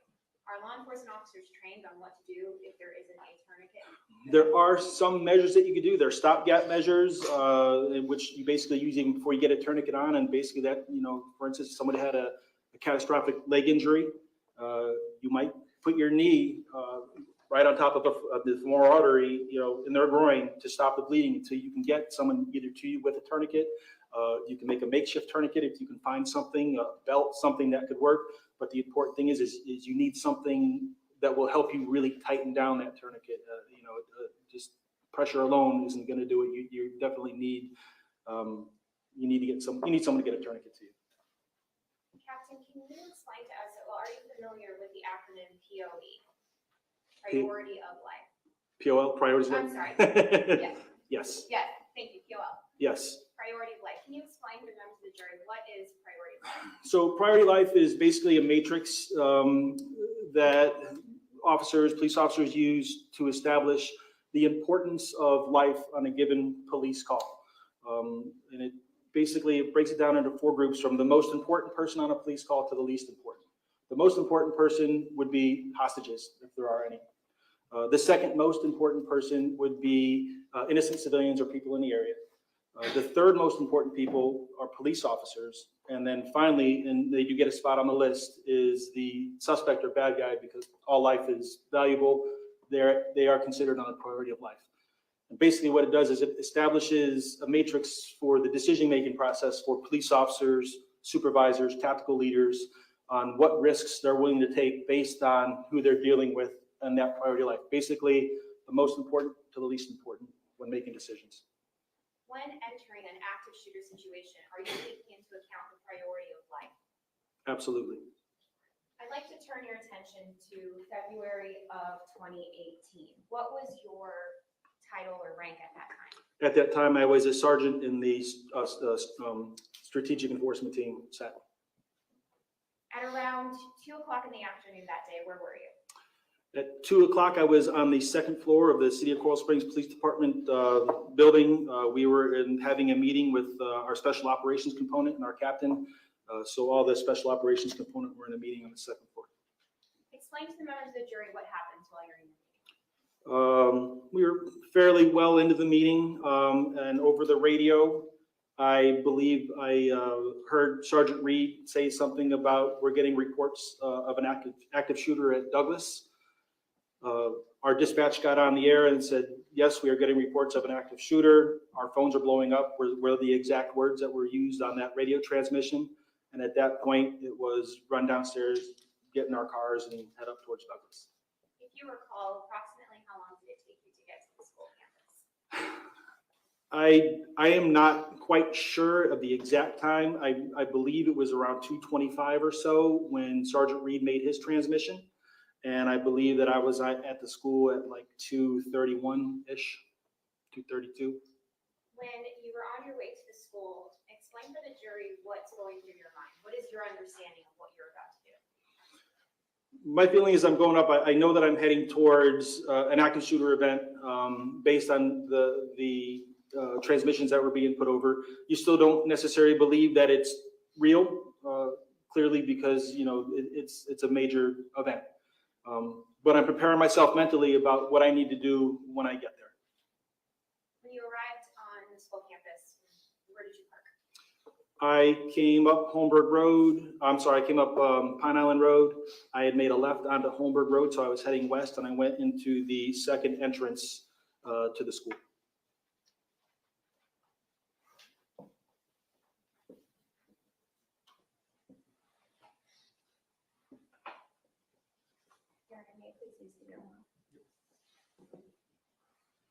Captain, I'm showing you what's already in evidence at States 1. You have the screen in front of you. Are you able to view the image on screen? Yes.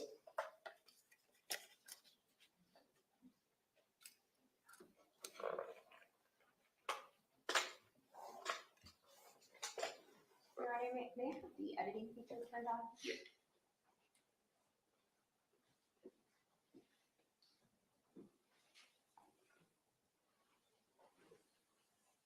May I approach the witness?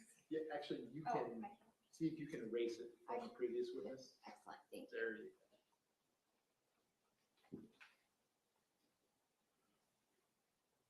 And then you can actually change it to right there. Okay, Captain, I'm going to ask you to please mark on this map. If you just touch the screen, it should. Jeez. Mark for us the location that you parked your vehicle when you arrived at this. Right there. Actually, it might have been right outside the fence, just a little bit further back. So more. Jeez. Oh, I'll erase them. You can redo it. There you go. Right there. This is going to go on the screen. Yes. Right in that area there. Okay, on the top of the screen, correct? Correct. All right, give me just a moment.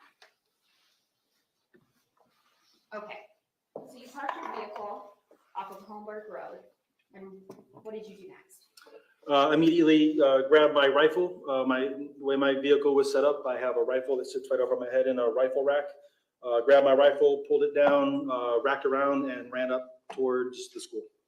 As you're running in the direction of the school, could you show the jury using the pen which direction you went?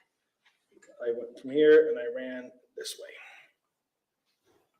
What happens when you arrive outside of the 1200 building?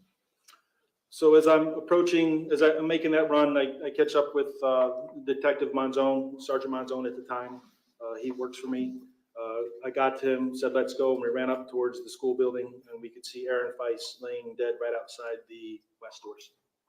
As you're running towards the building and you see Monzone, what's going through your head when you see Monzone? I don't know that I was thinking anything other than I need to get inside the school. Did you have any conversation with him? Like, should we go in? Should we not? There was no conversation. We both have extensive training on active shooter. We knew what we were going to do. We knew what we were supposed to do, and we did it. You both run towards the building, and when you see Aaron Feist, what do you do? We had no active stimulus at the time. There was no active shooting. We didn't hear anything. I thought it was important to check him for vitals. I did. He was clearly deceased. Then I went back to the active shooter protocol. Even though we didn't have the active stimulus, it was still, there was nothing more I could do for Aaron Feist. It was we needed to get in the school. You prefaced the fact that you stopped to check for a pulse based on the fact that you didn't have stimulus. Describe for the jury what stimulus is, just briefly, and then why that would change the steps that you're taking. So stimulus would be screaming, yelling, shooting, most importantly shooting. If there was active shooting that we had heard inside the school, we would not even have stopped at Aaron Feist. We would have gone directly into the school and continued through the school until we located the shooter. If there's active shooting inside the school and you're alone, do you still go into that building? Yes. After you check Aaron Feist and you realize that he is deceased, which doors do you go through? Do you go through the west or the east side of the building? We entered right there through the west doors into the hallway.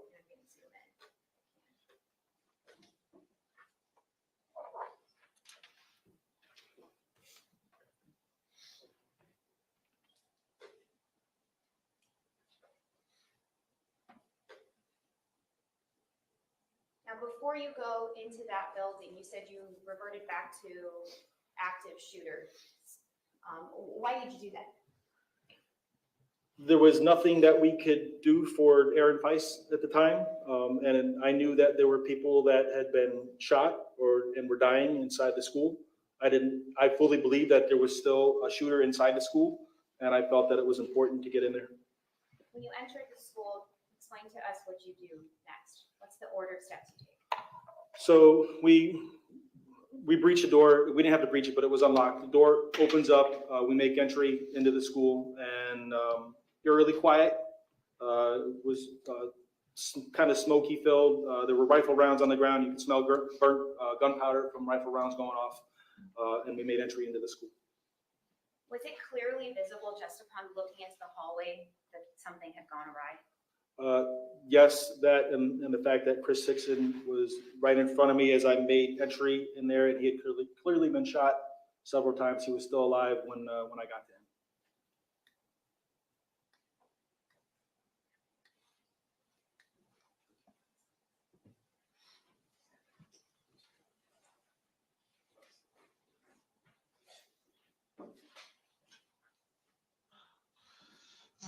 Yeah, that's a good idea, Kim. That's a good idea, Kim. I will do that.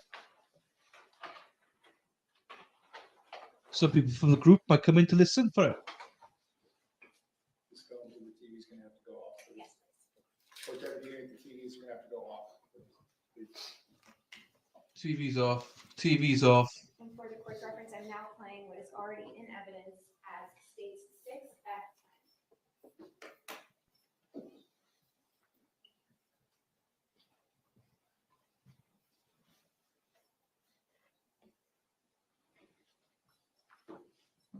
State, just give me one second.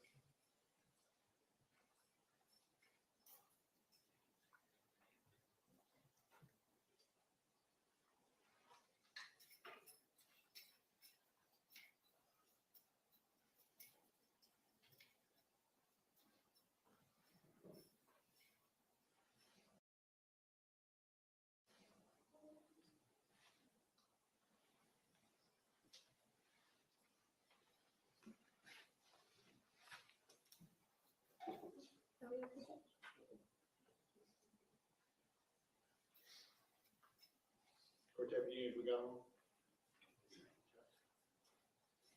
We're good on that, okay.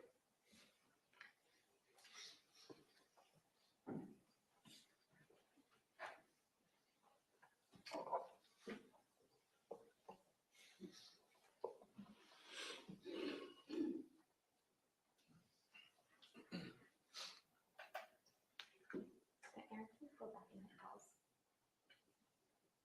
I'm gonna ask you to let us know when you see yourself on screen.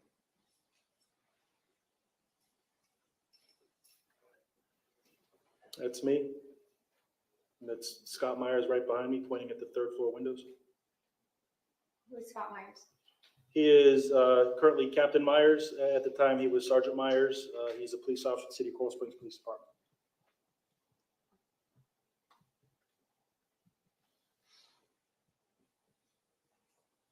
Hit pause. Judge, can we decide what? Yeah, sure.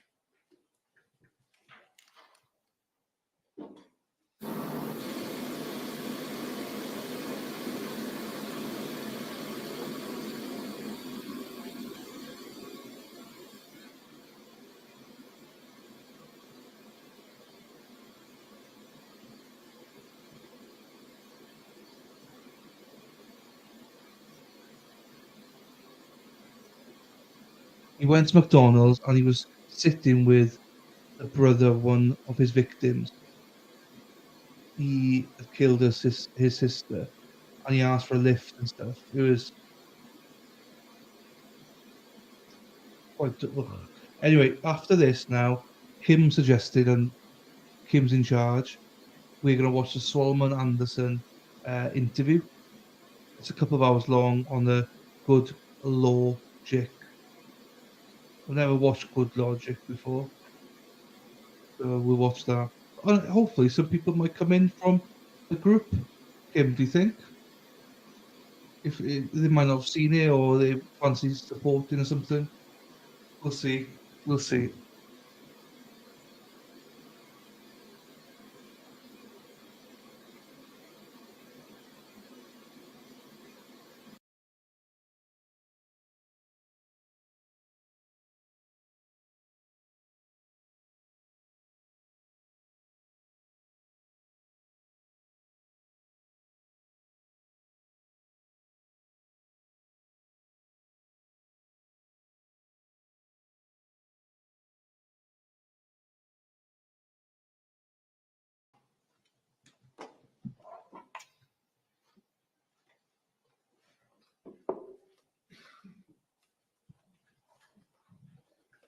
Now, Captain, is that Mr. Hickson, Chris Hickson? That is Chris Hickson. That is in front of me.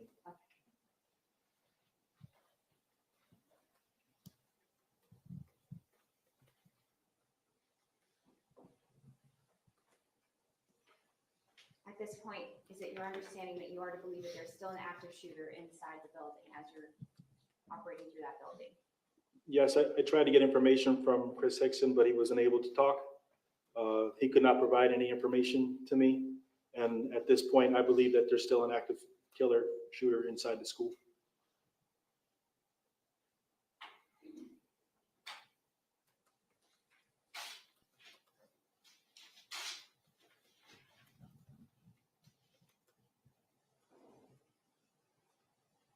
I see you pointing the rifle into the hall. Why are you doing that?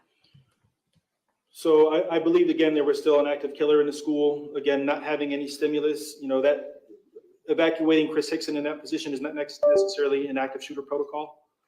But the fact that there was no active shooting going on at that time, I felt it was important to render as much aid as we could, at least get him out, get him to people who could give him the proper first aid and medical care. But again, that's not necessarily active shooter protocol to treat. Again, this will sound bad, had active shooting started right there, we would have abandoned him right there and moved towards active shooting wherever it may have been inside that school. Why would you do that? Because although Chris Hickson is injured and in dire need of medical care, the longer you wait, or as I'm stopping, or if I was to stop to treat him, more victims are being made by the shooter. further on in the problem, on the second floor, third floor, you know, as someone rendering aid, I could never keep up rendering aid to everyone else who the shooter was killing. So it's important that you break off as hard as it may be, move towards wherever the killing is going on, find the shooter and stop the threat. We can see on the video that there's obviously blood loss. Explain for the members of the jury why time's of the essence. You're just going to bleed to death. Bullet wounds are catastrophic. They cause catastrophic injuries.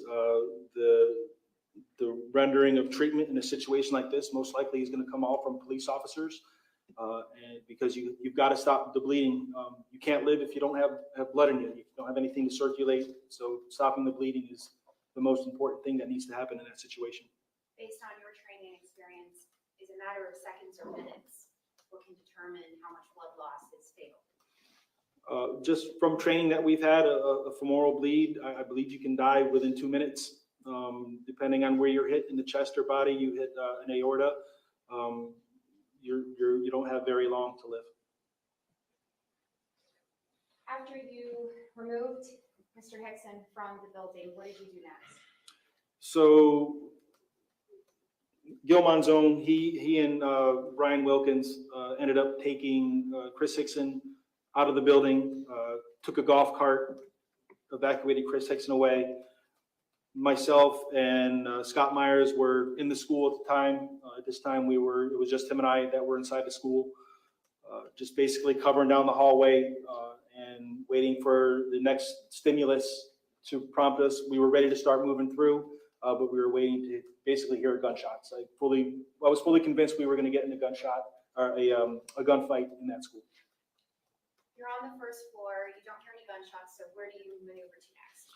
So we start navigating down the first floor. A couple more officers, very quickly, Sergeant Monzone got back inside the school with us. We started moving from west to east on the first floor of the school building. And shortly thereafter, the east doors popped open on the other side of the hallway. Who is on the other side of the hallway? So those doors came open, and it was actually another police team of Coral Springs guys that were now started coming in from the east side of the school. Now, were those all BSO, Coral Springs? I believe it was mostly Coral Springs, but I don't know everybody who was in that stack. Was there any plan at that point? The only plan was as soon as that door opened, I said, I don't remember if I verbalized it over the radio or if I said it down the hallway, blue, blue, blue, because I was pretty convinced that it was police officers. When that door opened, I heard somebody talk. It's a police officer that works for us. He's got a pretty distinct voice. He's got a pretty deep voice. I knew it was him. He said that he saw my shiny bald head and he knew that it was me on the other side. So there was no risk of a blue-on-blue shooting. We had identified each other as police officers in that same hallway. Tactically, it doesn't make sense to move two teams down a hallway towards each other. Bad guy pops out in the middle of us. Now we're just shooting at each other to address the bad guy. So I turned over the first floor to them, and I took my team and I moved up to the second floor. And you just referenced that you don't know if you were using your radio or you were shouting down the hall or speaking loudly. If your radio isn't working, what do? You have to find a way to communicate, whether it's shouting down the hallway, send runners, whatever it takes to get information to the people that need information. Is a radio not working a reason to not continue your duty as a law enforcement officer? No. Are you actually trained on what to do if your radio is malfunctioning or if you can't hear each other? I don't know that we necessarily have training on it. You adapt and you deal with it. In a situation like that, radio, not radio. I know initially that I did not have a whole lot of radio transmission anyway. I was not really going to take my hand off my weapon to work my radio, fully believing that any minute I could engage somebody. So at that point, even running to the school initially, the radio wasn't a concern for me. You move to the second floor, and what happens next? Get up to the second floor, start moving from west to east across the second floor, come into contact with some classrooms. The classrooms are locked. I made eye contact with a girl inside one of the classrooms. I kind of motioned for her to come open the door. She did great. She did not come open the door. She held true to the code red protocol. I was there in full police uniform, as you can see in that video. She would not come open the door for me. motioned for her to come open the door, still wouldn't come open the door. I said to the team that, at this point, I thought the behavior was odd, so I believe that the shooter could have been in that classroom. I relayed that to my team. I took out my ASP. I actually have it on me here. It has a porcelain on the tip of it, so I could break windows. I broke that little small window that classrooms have, reached in, opened the door, and we made entry into the room. Not quite sure what we were going to do. Turned out, obviously, the shooter was not in there, and they were just adhering to their code red protocol as they should have. What was the name of the tool that you just? An ASP. Your Honor, may I have permission to show the jury? Sure.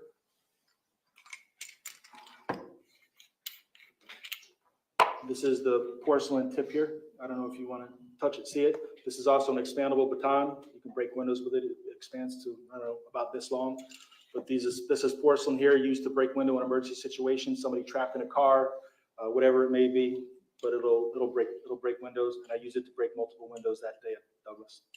After you broke the window, that you opened the door, you look around, what do you see? There were a bunch of students in there. There was a teacher in there. I asked the teacher that if everybody in that classroom was there from the beginning. She said yes, that everyone in this classroom had been here from the beginning. So clearly the suspect wasn't in there. I don't know if there was a kid in that classroom that he had an ROTC uniform on, but a regular ROTC uniform, like the full regular uniform, not like a polo, but like the blue shirt and the like police pants. And he had that on. Pulled him out to the side because some of the intel that we had was that we were looking for an ROTC student. I talked to him for a minute. It was clear that he wasn't who we were looking for, and then we continued on clearing down the hallway. Once you cleared that hallway, did you come into contact with any victims on the second floor? I don't believe anybody was shot on the second floor. What do you do next? So as we began clearing down the hallway, I had to break multiple windows. I started losing manpower. Obviously, clearly, we had just unsecured these rooms. I did not know whether or not the shooter was still in the school, so I couldn't evacuate anybody. I didn't want to pull them in the hallway, and then next thing you know, he pops out of the next classroom over, and he comes out and he's got a bunch of targets in the hallway. So I ended up losing manpower. I started leaving police officers in room as guards at the door, and by the time I got towards the end of the hallway, I had run out of manpower. And it was right about that time that BSO SWAT team had come on scene and made contact with me on the second floor. You just used the term manpower. How important is it to have the amount of bodies that you need in order to properly clear a building? A building that size, and especially with the number of victims, especially on the first floor, people needed to be on the first floor starting to evacuate victims. The first floor was cleared fairly quickly, and there were quite a number of victims, and the more people, the better. Organized as you can be to start getting people out and get them over to the casualty collection point. So for example, if there were police officers that were around and able to help, would it be important that they help? Yes.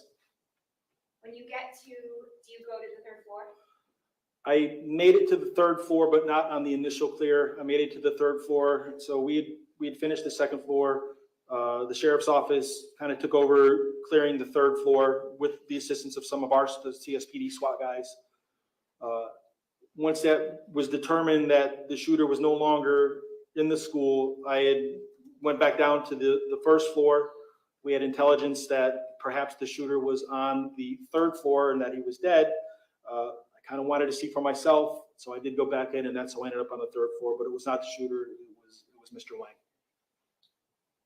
When you got to the third floor, were you needed in any way to assist any of the victims on the third floor? No, I was not. Once you understood that it was not the shooter that had been killed and it was instead Mr. Wang, where did you go to next? Where did you go to next? At that point, went back downstairs. The 1300 building was cleared pretty quickly. A TOC was set up there, which is a Tactical Operations Center. Right now, by this time, there's quite a bit of resources showing up. I am not sure if the main command post had been set up, but a Tactical Operations Center is like kind of a smaller area away from the main command post where decisions are made as far as, all right, who's going to take what piece of the pie here and start clearing the school. So in that room was myself. I was in there. The BSO SWAT commander was in there. Our SWAT, the Coral Springs SWAT commander was in there, and we started kind of formulating how the school was going to be cleared. Did you assist in rendering aid to any of the victims that day other than Coach Hickson? other than checking the pulse of Aaron Feist and instructing Gil Monzon and Wilkins to get Chris Hickson out, I did not render aid to anybody. And is that because the other officers that actually entered the building were already taking care of the third floor? So yes, they were already, by the time, they were already on the third floor rendering aid to the victims on the third floor. The people on the first floor had already been evacuated out. So at the time, I didn't come across any other victims that needed aid or that were alive. Prior to this date, did you know who Scot Peterson was? I did not.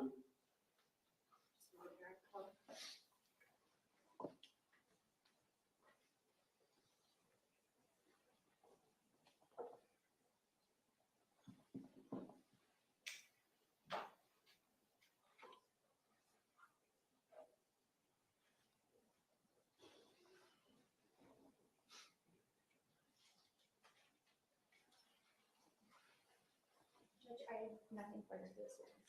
Okay, cross-examination, go ahead.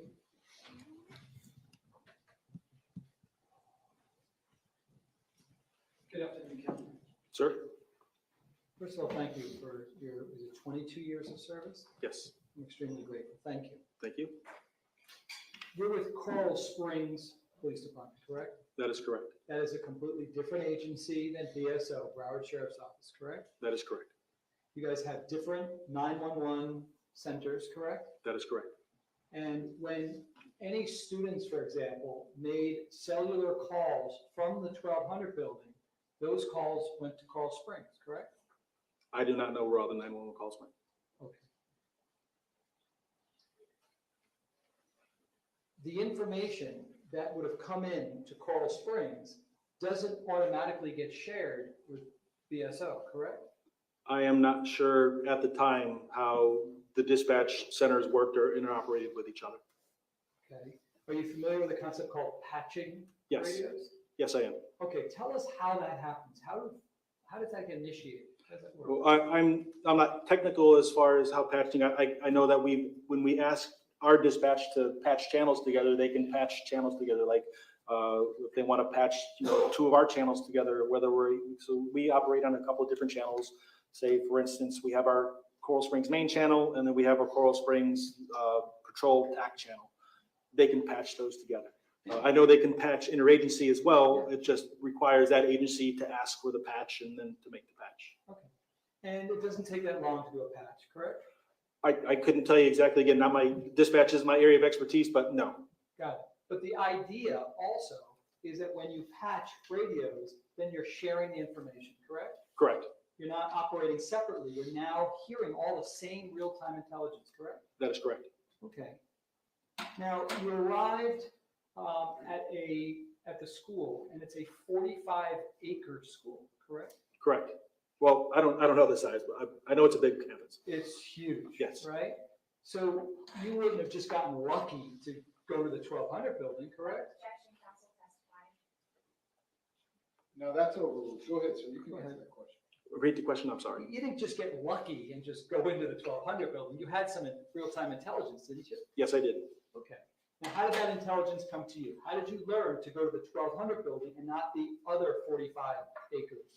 So as I was driving north on Coral Springs Drive, which turns into Pine Island once you cross under the Sawgrass Expressway, Tim Burton, who was a school SRO who had gotten to on the scene over there, had put over our radio that the building was a 1200 building, was the 1200 building. He called it the freshman building.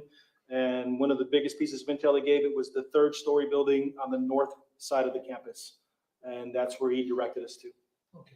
So you specifically knew over your radio that you needed to go into the 1200 building, correct? I did.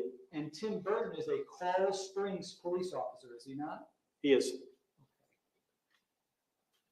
Were you monitoring your radio as you were approaching the school? Absolutely. And you were listening to all the things that were being said over the Coral Springs radio, correct? Yes. You would have then heard at 2:30:04 that there were 3 people shot in room 1216 in the freshman building, correct? I don't remember specifically what transmissions, but I did know that people were shot inside the 1200 building. Okay. Did you know at the time whether Carl Springs ever contacted BSO to share that information with them? I certainly did not know that. Did you know whether that information specifically, that there were 3 people shot in room 1216 in the 1200 freshman building? Whether, Hold on, I didn't get to the end of the question yet. Go ahead, what's your question? whether that information, did you know whether that information had ever been shared at all with BSO? It's overruled. Go ahead, so you can answer the question.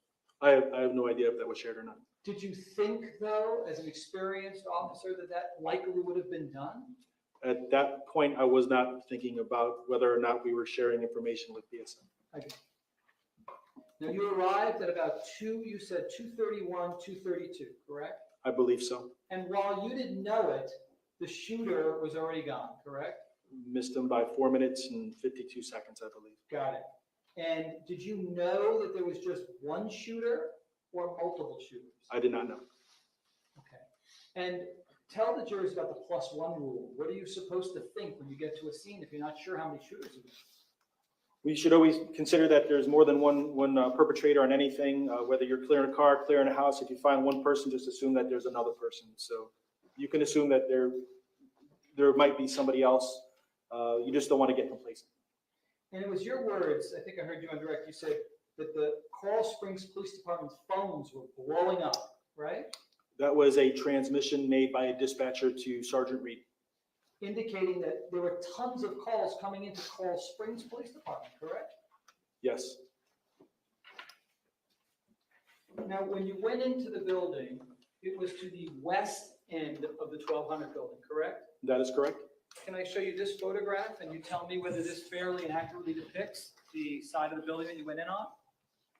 Yes, that looks like the west side of the building. Okay, and can you show us where you saw Aaron Feist? This is the door that you went into on the west I side? believe we actually went into the main hallway doors. I think that's what the video will show. I think this door here is for the stairwell. Aaron Feist, not specific, was somewhere out in this area here, I believe. Got it. And you remember that he was literally outside of the 1200 building, correct? That is correct.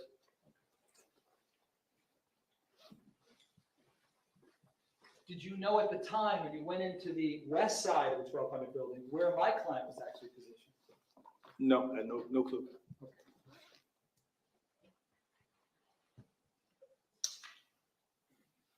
Now, you discussed you even said, I know this is hard to hear, right? When you're talking about when you go into a building, that you're not there, your first priority is not to actually treat people, but to try to identify where the shooter's located, correct? That is correct. And I think you made it clear to them, and just tell us why you said, I don't remember the exact words, but you were almost like uncomfortable saying that, right? That you're not there to just stop and treat everybody. Can you tell us why you said that? Certainly, it's not easy to hear that law enforcement is going to bypass your loved ones or injured people who clearly need aid, children, adults, whatever it may be, in order, basically people screaming for your help, and you're running by them and you're leaving them behind because you know that you have a job to do, which is to prevent him, a shooter, from making more victims like the ones that you're passing over. It's not easy to hear. It's not easy to discuss. Nobody wants to hear that, but it's the reality of what is expected of us. I got you. And I appreciate that you softened it earlier. It is. It's very hard. I mean, and even if it's a child, it's the same theory. You don't deviate from that, correct? That is correct. So if there's a child yelling for help, in pain, that's literally bleeding out, you have to walk over them to continue to try to identify where the shooter or shooters might be located, correct? If there is active shooting, and without the active shooting, it kind of becomes a blend of slowing it down a little bit because, for instance, this case is a perfect example. Shooter was already gone. So it slowed down and became a blend of active shooter response and rendering aid response. But you didn't know that. When you're going in, right, you didn't know whether the shooter or shooters were still in that building, correct? I believe the shooter was still in the building, but I did not know. Right. And so your plan, the way you're trained, the way they're all trained, is you step over bodies and you keep going, correct? Again, this one was kind of a blend because we didn't have the shooting, and that's kind of why I covered with Hickson. Technically, active shooter response wouldn't have been rescue Chris Hickson and get him out. It would have been bypass Chris Hickson if there was shooting. But without the shooting, let's slow this down a little bit. Let's render aid, knowing that once again, once the shooting starts, we are going to wherever that shooting is occurring, and we're leaving everybody behind. You had the luxury though of having a team of people with you on the west side, correct? That is correct. And how many people were with you total? I don't know. I wasn't looking behind me. I know initially there was 4, but I don't know. I wasn't concentrating on what was happening behind me. My focus was forward and directing that. Could there have been as many as 6 or maybe even more with you? Certainly, behind you? there may have been. Okay. Now imagine you're alone, okay, alone, and you go in there, okay, and the first priority is to try to find out where the shooter or shooters are located, correct? That is correct. And so if you're alone, you're not pulling Chris Hickson out by yourself and treating him when you think there might be active shooters in that place, correct? That is correct. You have to go and clear out, you start on the first floor, correct? That is correct. Describe for the jurors first, again, imagining one person is going in alone, assuming they even know that there's maybe a shooter or shooters in the building, right? Tell us what you go through to clear each classroom, right? You do one classroom at a time, correct? That is correct. You walk in and you don't just stick your head in and go, okay, it looks good, right? Because someone could be hiding, That right? is correct. Tell us what you go through to clear each room of the 1200 building. Are you talking as a single officer, or are you Let's talking do as? that, because I think that applies here. Well, as a single officer, we have the luxury in Broward County, you're only going to be a single officer for a very short period of time before somebody shows up, especially in Coral Springs. It's going to be a very short period of time before somebody else shows up to give you backup. To sit there and, being on the SWAT team, we always train 2 to a room anyway. However, if there's active shooting going on, you may not get that luxury. You don't get that luxury of having somebody else with you. You have a job to do. I don't necessarily think I don't want to speculate of how it would go down if you were a lone person in that school for 10 minutes, because I don't know how it would go down. If the shooter was in there, I could tell you how it would go down. As soon as the shooting started, that's where you would go. All right, so if we can just return to my question, you got one person, and that person would start with the first classroom on the first floor, okay? Describe for us what that person would do and how long it would take and where they would search. Again, put us there with words. Okay. What would they have to go through? So if you were by yourself and you had no active stimulus and you were tasked with clearing, start moving your way across the first floor because you didn't have the bodies with you, you would get to the door. You'd have to figure out a way to breach the door, whether it was with the ASP. Again, all the doors were locked, whether it's the ASP or other means. Reality is I got lucky. We were able to break the windows and get inside the doors. By yourself, you would reach in, you would open the door. Again, single person entry in a room isn't what you want to do. It's not what we ever train on a SWAT team. Why? Why would you want to go in by yourself? Because there's hard angles that you're going to miss. You're going to miss it. What happens if you miss it? You could get killed. You get killed. A bad guy could be, if you come in and there's a hard angle to the left and you decide to take the hard angle to the right and he's behind you, you could get killed. And I'm assuming you had a vest on, right? I did. Any other gear that would have protected you? Nope, I did not. You didn't have a pistol, you had a rifle too. I had a rifle. That helps. You didn't use just a little pistol. Are you asking if I wouldn't or if I didn't? There was a reason why you chose to use a rifle instead of your pistol. Why? I believed I was going to get in a gunfight with somebody, and rifles are better than pistols. Got it. And so a single person goes into a room, and again, what are they physically doing? Are you looking at every possible place that somebody could be hiding? Again, a single person isn't necessarily going to go into a room. It's not necessarily going to happen that way. The reality is if a single officer, active shooter responds, you're going in and you're going to start searching. You probably will end up staying in the hallways to start searching through a school to try to find a shooter. Because if the shooter's on the 3rd floor and I'm trying to get into every alcove, every room, every bathroom, and everything, I don't know what's happening on the 3rd floor. I may get clues as I move through. I may run by a classroom and I may hear, he's in here. I may hear screaming. I may hear something that would then prompt me to direct my attention to that room. Now, if that did happen and my attention is directed to a specific room, there's also a hierarchy of how you're going to deal with your threats. So if I breach that door, I go in that room, that real threat is going to take priority over any geographic threat. So if I go in there and the bad guy's in there, he's a real threat, I don't care what's on my left, I don't care what's on my right. As a sole officer, I'm still going in and I'm gonna deal with that. I understand. But when you walk in and you stand in the hallway and there's no real-time intelligence to tell you where to go, what specific classroom, because you had the benefit of knowing specifically that kids were killed in a specific room, 12, 16, I think it was. But let's just say hypothetically, you just go into the 73-yard building and you look in the hallway and you don't see any shooter. You have to assume that there's shooter or shooters located potentially in any single classroom, correct? That is correct. Because at any moment they could come out and kill you, correct? That is correct. And if you're not wearing a vest, you will likely die with an automatic weapon, correct? Correct. So before you start walking in a hallway, before you start running around by yourself, you must go through and ensure that there's nobody who could come out of a classroom and as you proceed down the hallway, kill you. Isn't that correct? Without the active stimulus, yes. Without that active stimulus of gunfire, it would definitely pose a difficult problem. That's correct. And if you're not hearing anything from the third floor, let's say, because that was the phenomenon that they were dealing with, you couldn't hear shots. Objection, counsel attest. Yeah, Mr. Igosh, this seems to be an ongoing thing. The state objects and I sustain it, you keep doing it. So am I not making myself clear on these rules? I'll keep going. Okay, No, sir. I want you to finish and answer my question. Am I not making myself clear on these rules? Yes, sir. Okay, so it's improper.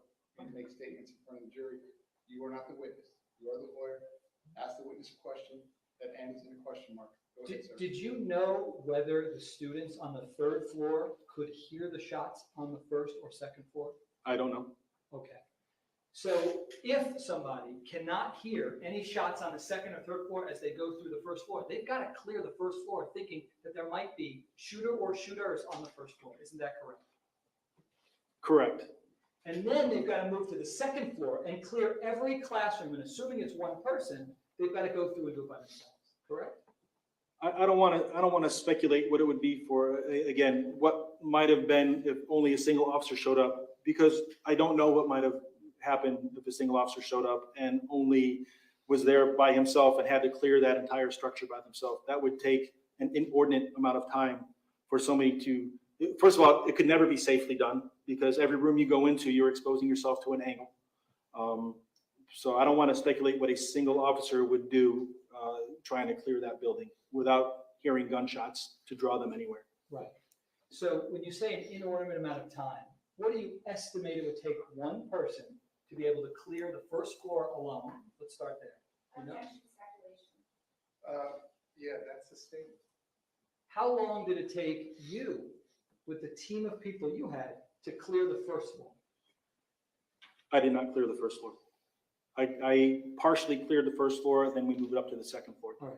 Why did you only partially clear the first floor? The other team came in from the east side and it created a blue on blue situation where we'd be moving down a hallway towards each other. And so that's bad tactics. I got you. So how long did it take you to clear half of the first floor with your team? I don't even know if it was half. It was a section of the first floor. I couldn't speculate. It's on video. You would be able to see how long it took. I don't even think we made it in that many classrooms on the first floor, my team, until we went up to the second floor. Is there any way that you can at least just give a ballpark as to how long you think it took to clear just a portion of the classrooms on the first floor with your team? I would. Objection, asked and answered. No, that one's overruled. Go ahead, sir. You can answer the question. I would be guessing. Repeat the question. I'm sorry. Yeah, just a ballpark of how long it took you to clear the section that you did on the first floor with the team of people that you had. With the 5 to 6 people that we had and what the little area, I mean, I don't even remember exactly even how many rooms it went in. I really would just be guessing. I don't know. I know when we made entry into the classrooms, a single classroom would take a minute or two. Okay. And so if we apply a minute or two to each classroom with a team of 6. Well, that's a minute or two for 2 guys making an entry while the other guys are going to the next classroom. Okay. So that clearly would speed things up. I mean, 2 to a room, 2 people in this room, 2 people in this room. As you're moving through, it would clearly speed things up. Okay. And do you know how many people were on the other team that came in on the east side? No, I don't. I know at the time I did not know how many people were coming in. I would be speculating now to tell you the number of people. I know there is a number of people, and that number of people is known. I just don't know it. Okay. And they were clearing half of the first floor, that team. You cleared a few classrooms on the first floor, correct? I don't even know if we made it into a classroom on the first floor. I know we had made the entry into the school. We had started moving towards the first floor. Within a minute or two, obviously, extracting Chris Hickson. Within a minute or two of kind of moving through, the other team had already breached the other door and were coming in. And it was a pretty quick, hey, we're leaving this behind. We're giving it to the other team. We're moving up to the second floor. Okay. And did your team clear the second floor? Yes. How long approximately did it take your team? And how many people was the team consisting of now? I don't know the exact number we were up to. It was more than 6. Okay. More than 6 people clearing each classroom on the second floor, correct? Correct. Approximately how long did that take? Again, it would be on video, exactly how long. I don't have a number in my head. I know as we started to go through, clearly we were slowed down by having to breach windows, slowed down because I had to leave bodies behind in those classrooms to protect the students in those classrooms, not knowing. And then we finally got to, and we were delayed as well when we started getting the intel, the delayed intel that the shooter was on the 3rd floor coming down to the 2nd floor. Turns out they were watching a video that was 20 minutes delayed, but we were on the 2nd floor, all lined up in the hallway, truly believing he was going to come down to the 2nd floor, and he never showed up, and that's we pretty much realized. So we did get delayed there for a very short period of time, maybe 2 minutes. So what I heard you say was you were delayed as you're going to each classroom because not every classroom door was open. You had the word you used was breach to get in. Correct. And by breach, that would mean more time to take out your ASP, correct? And then open it up and then smash the window, right? Correct. To get in, right? Yeah, that's the thing. What would be the steps? You tell us what the steps would be to breach and to get into a classroom. As described earlier, remove the asp, take the cap off, break the window, clear out the window with the other end of the asp, reach in the door, open the door. Okay. And so how many minutes would that add on to one classroom search? Maybe 1. Okay. And were you able to just give me a ballpark estimate of how long it took you to clear the 2nd floor with your team of 6?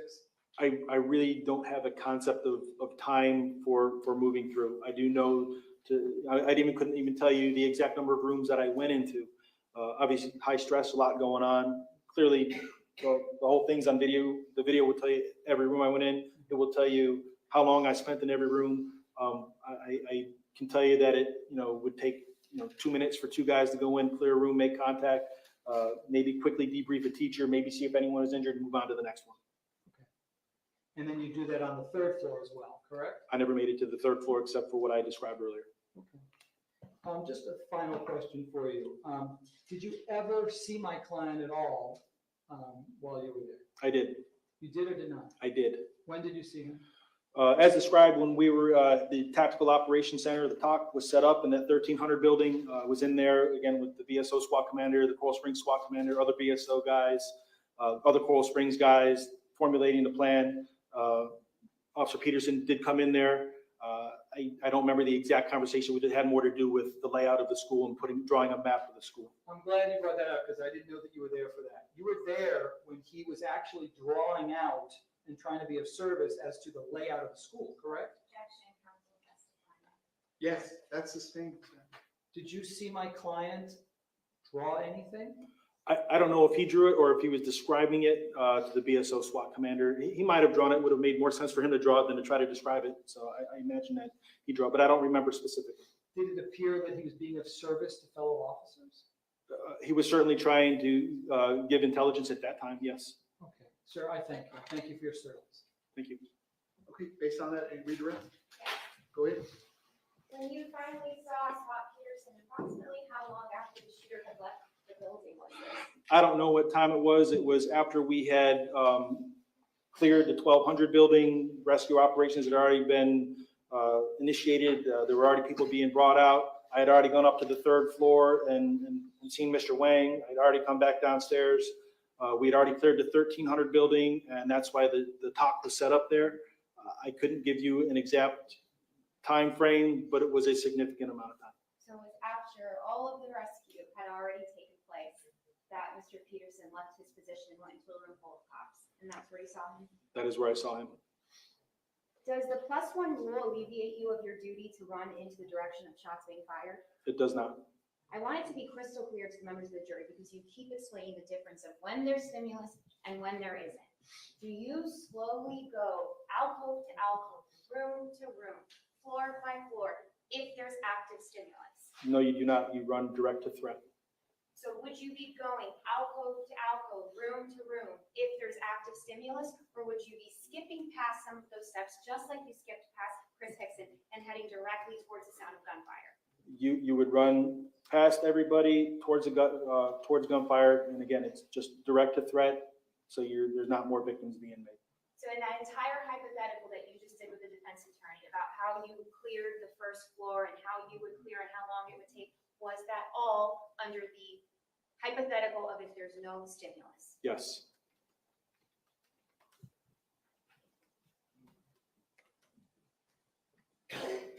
You talked about real-time intelligence. Are the sounds of gunshots real-time intelligence? Absolutely. So if you're standing somewhere and you can hear gunshots for almost 5 minutes, 70 rounds, is that stimulus? 100% stimulus. And does that stimulus, should it have an effect on any reasonable law enforcement officer? Yes.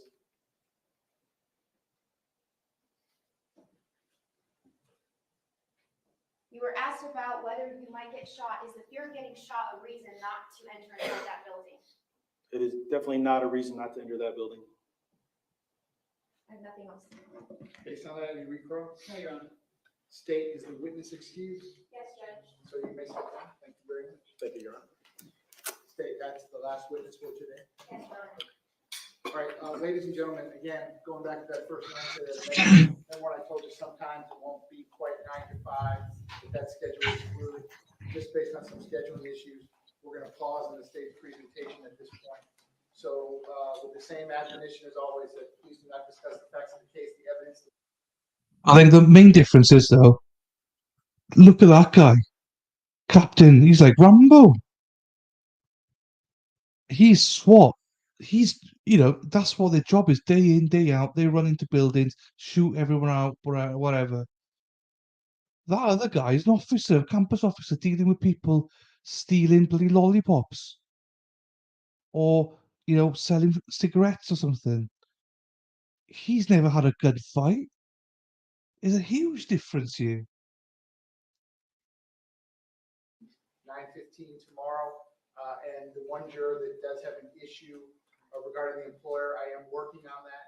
I know we have a 10-day window. I think tomorrow will be day 6 of your service, so I am working on that, and I will keep you updated as to that. I did get all the information from the court deputy. So with that being said, ladies and gentlemen, if you'll put the notepads in the envelopes. I just think it's ridiculous. I thought it was a fantastic cross. They tried to diminish it and going, well, yeah, but also, if he's on the 3rd floor, it doesn't make sense, right? Because the shooting was like, whatever, 5-6 minutes. They also knew exactly where to go. This officer didn't know where to go. He was trying to, shut it all down. None of this makes sense. None of it. Yeah, I do believe that captain would have, look at the size. Do you know what I mean? He would definitely have gone in there on his own, 100%. He would have probably gone in there without a gun, to be quite honest with you, I think. This officer is not trained like that. If he had, or whatever you call it, shooting training or whatever.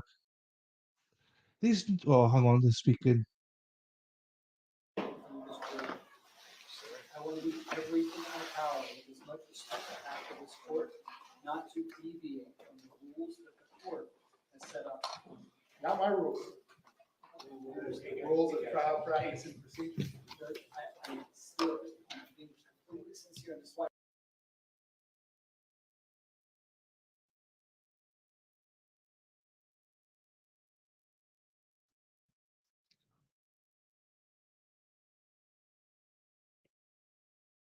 For whatever reason, it's crushed. Anyway, whatever. We'll stop it there. So yeah, I think this is wholly different. I mean, some people might think, "Oh my God, she got him. She got him." You know, you wouldn't. He answered that as a SWAT member. There's no way this guy's been trained for shooting, active shooters in school, where it's like, right, guys, everyone else stay behind. I'm just going in there with my own pistol, holding my balls as I go walk through. Do you know what I mean? And hope that what the no one. Do you know what I mean? You have to be SWAT to do that. Not enough. Get out. How I love that woman, right? She's gorgeous, but it's a fucking shame. Why do the pretty ones have to be mental? Um, but she's off a rocker. She's off a rocker. Thanks, Kim. Thank you, Kim. Appreciate that. Oh yeah, if SWAT were there and he, you know, was like, let's go. That's different. That's different. Um, if you got SWAT there, it's like fucking hell. Yeah, I'll follow you. Let's go. Or SWAT in actual fact would have told him, stay away. Just stay outside, please. Don't come with us. We're expert because if anything, he's more of a liability because he's not trained properly. So all of this is like complete bollocks, complete nonsense. Um, yeah, I don't believe it. Right, we got it's 10 past. Right, I'm not sure if anyone's going to have something to say. I'll keep it running for a couple more minutes. Solomon Anderson trial is going to be on at 4:30. The link's in the description box or my channel. If you can share it in any groups or anything, try to get people there. Hopefully, get some subscribers. Hopefully, get more viewers. It would be great. So yeah, appreciate that. All I got from that is that he wouldn't go in with a handgun and without a vest. Yeah, yeah. He had no vest, only a handgun. Yeah, 100%. Should never happened, Amy. 100%. And Amy, just for you personally, thank you for all your inputs. And thanks to everybody, but Amy, you especially, you've really, really educated us with everything. So I look forward, hopefully, to hearing more about that tomorrow from you as well. But I think we all know this trial's bullshit. Um, and you know, I've said it all along. We just watched Travis. Now we're watching Travis Rudolph. Now this. Stop it, guys. Florida, we need to do something in Florida to change stuff. Um, okay. Unless there's any other questions. Any other questions? Any other thoughts? I'm not rushing it. It's just more of a I want to make a coffee, switch off for like 5 minutes, and then start the other stream, basically. But also we can chat about it in the other stream as well. If you go over there now, the chat's open, I think. Just I have not started it. Um, but we just see Solomon Thomas plays for the New York Jets. We just see to hear from Solomon Anderson. Um, I got no ill will against Recovery Addict, by the way. It's just more he supports some people I don't like. That's all. So I'd rather get someone else. It's really quick now, but they definitely would not have this happen yet. Spider Girl, no, I was going to joke that you're sleeping, but you know, I know you were here. It's fine. Coffee time. Right, so it's Solomon Anderson interview with Good Logic. So I've not seen it. It's about 3 hours or something. So I thought I'd stream that. Um, yeah. So if you can post in any groups, I don't like posting my stuff in groups because I feel like everyone thinks I'm looking for a sub and stuff, which I am, but at the same time, I don't like to do it. So if someone could post in the Facebook group and any other groups, be very grateful for that. Fact is, nice one, Lou. I feel that all the changes made since this app is the best defense. There's a reason so much has changed. Exactly, Amy. And then I uphold, learn from the mistakes that's happened. It's better if someone else posts it. What's that, Kim? What, that me post it, you mean? It's better than you post it, you mean? If it is, that's what you mean, then I agree with you, Kim. If it's not, then I'm not sure what you're on about. The fact is, some cops would have held back and hoped for the. Well, what's that? Oh, I can't say. It starts with a U. Ulvade, Texas thing, where they were there for like hours. Oh yeah, thanks, Kim. I hate doing it. You know, I hate doing it. So I appreciate you doing that. I never self promote. I do on Twitter because no one cares. Everywhere else, I can't do it. I hate it. Um, like including radios and uncle. Yeah, yeah. I don't see where this officers are wrong, but anyway, uh, I'm happy. You know, I'm happy. Well, no, I got to start the other one.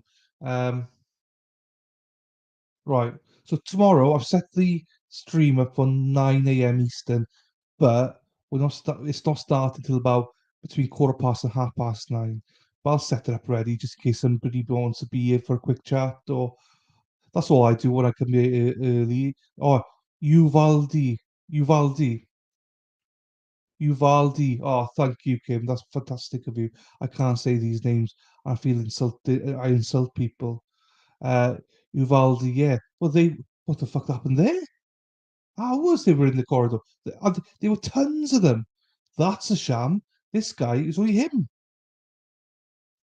Right. I think I'm going to end this year so we can go on, make a coffee. If Carowin's here, Carowin wants a shit, so he'll go and have a shit.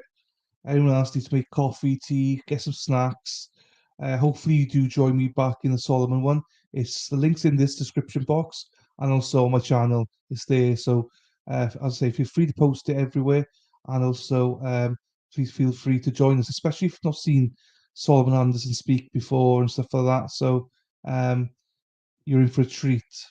They were sanitizing their hands. Yeah, Shelley, I know. I clean his hands in the West. Do you know what I mean? But you know, it's like it's massively, it's an insult. I mean, hi, crime spies. It's an insult. See you there, Kim. Right, I'm gonna close it down. See you guys later. Thank you. See you in a bit. Ta-ra.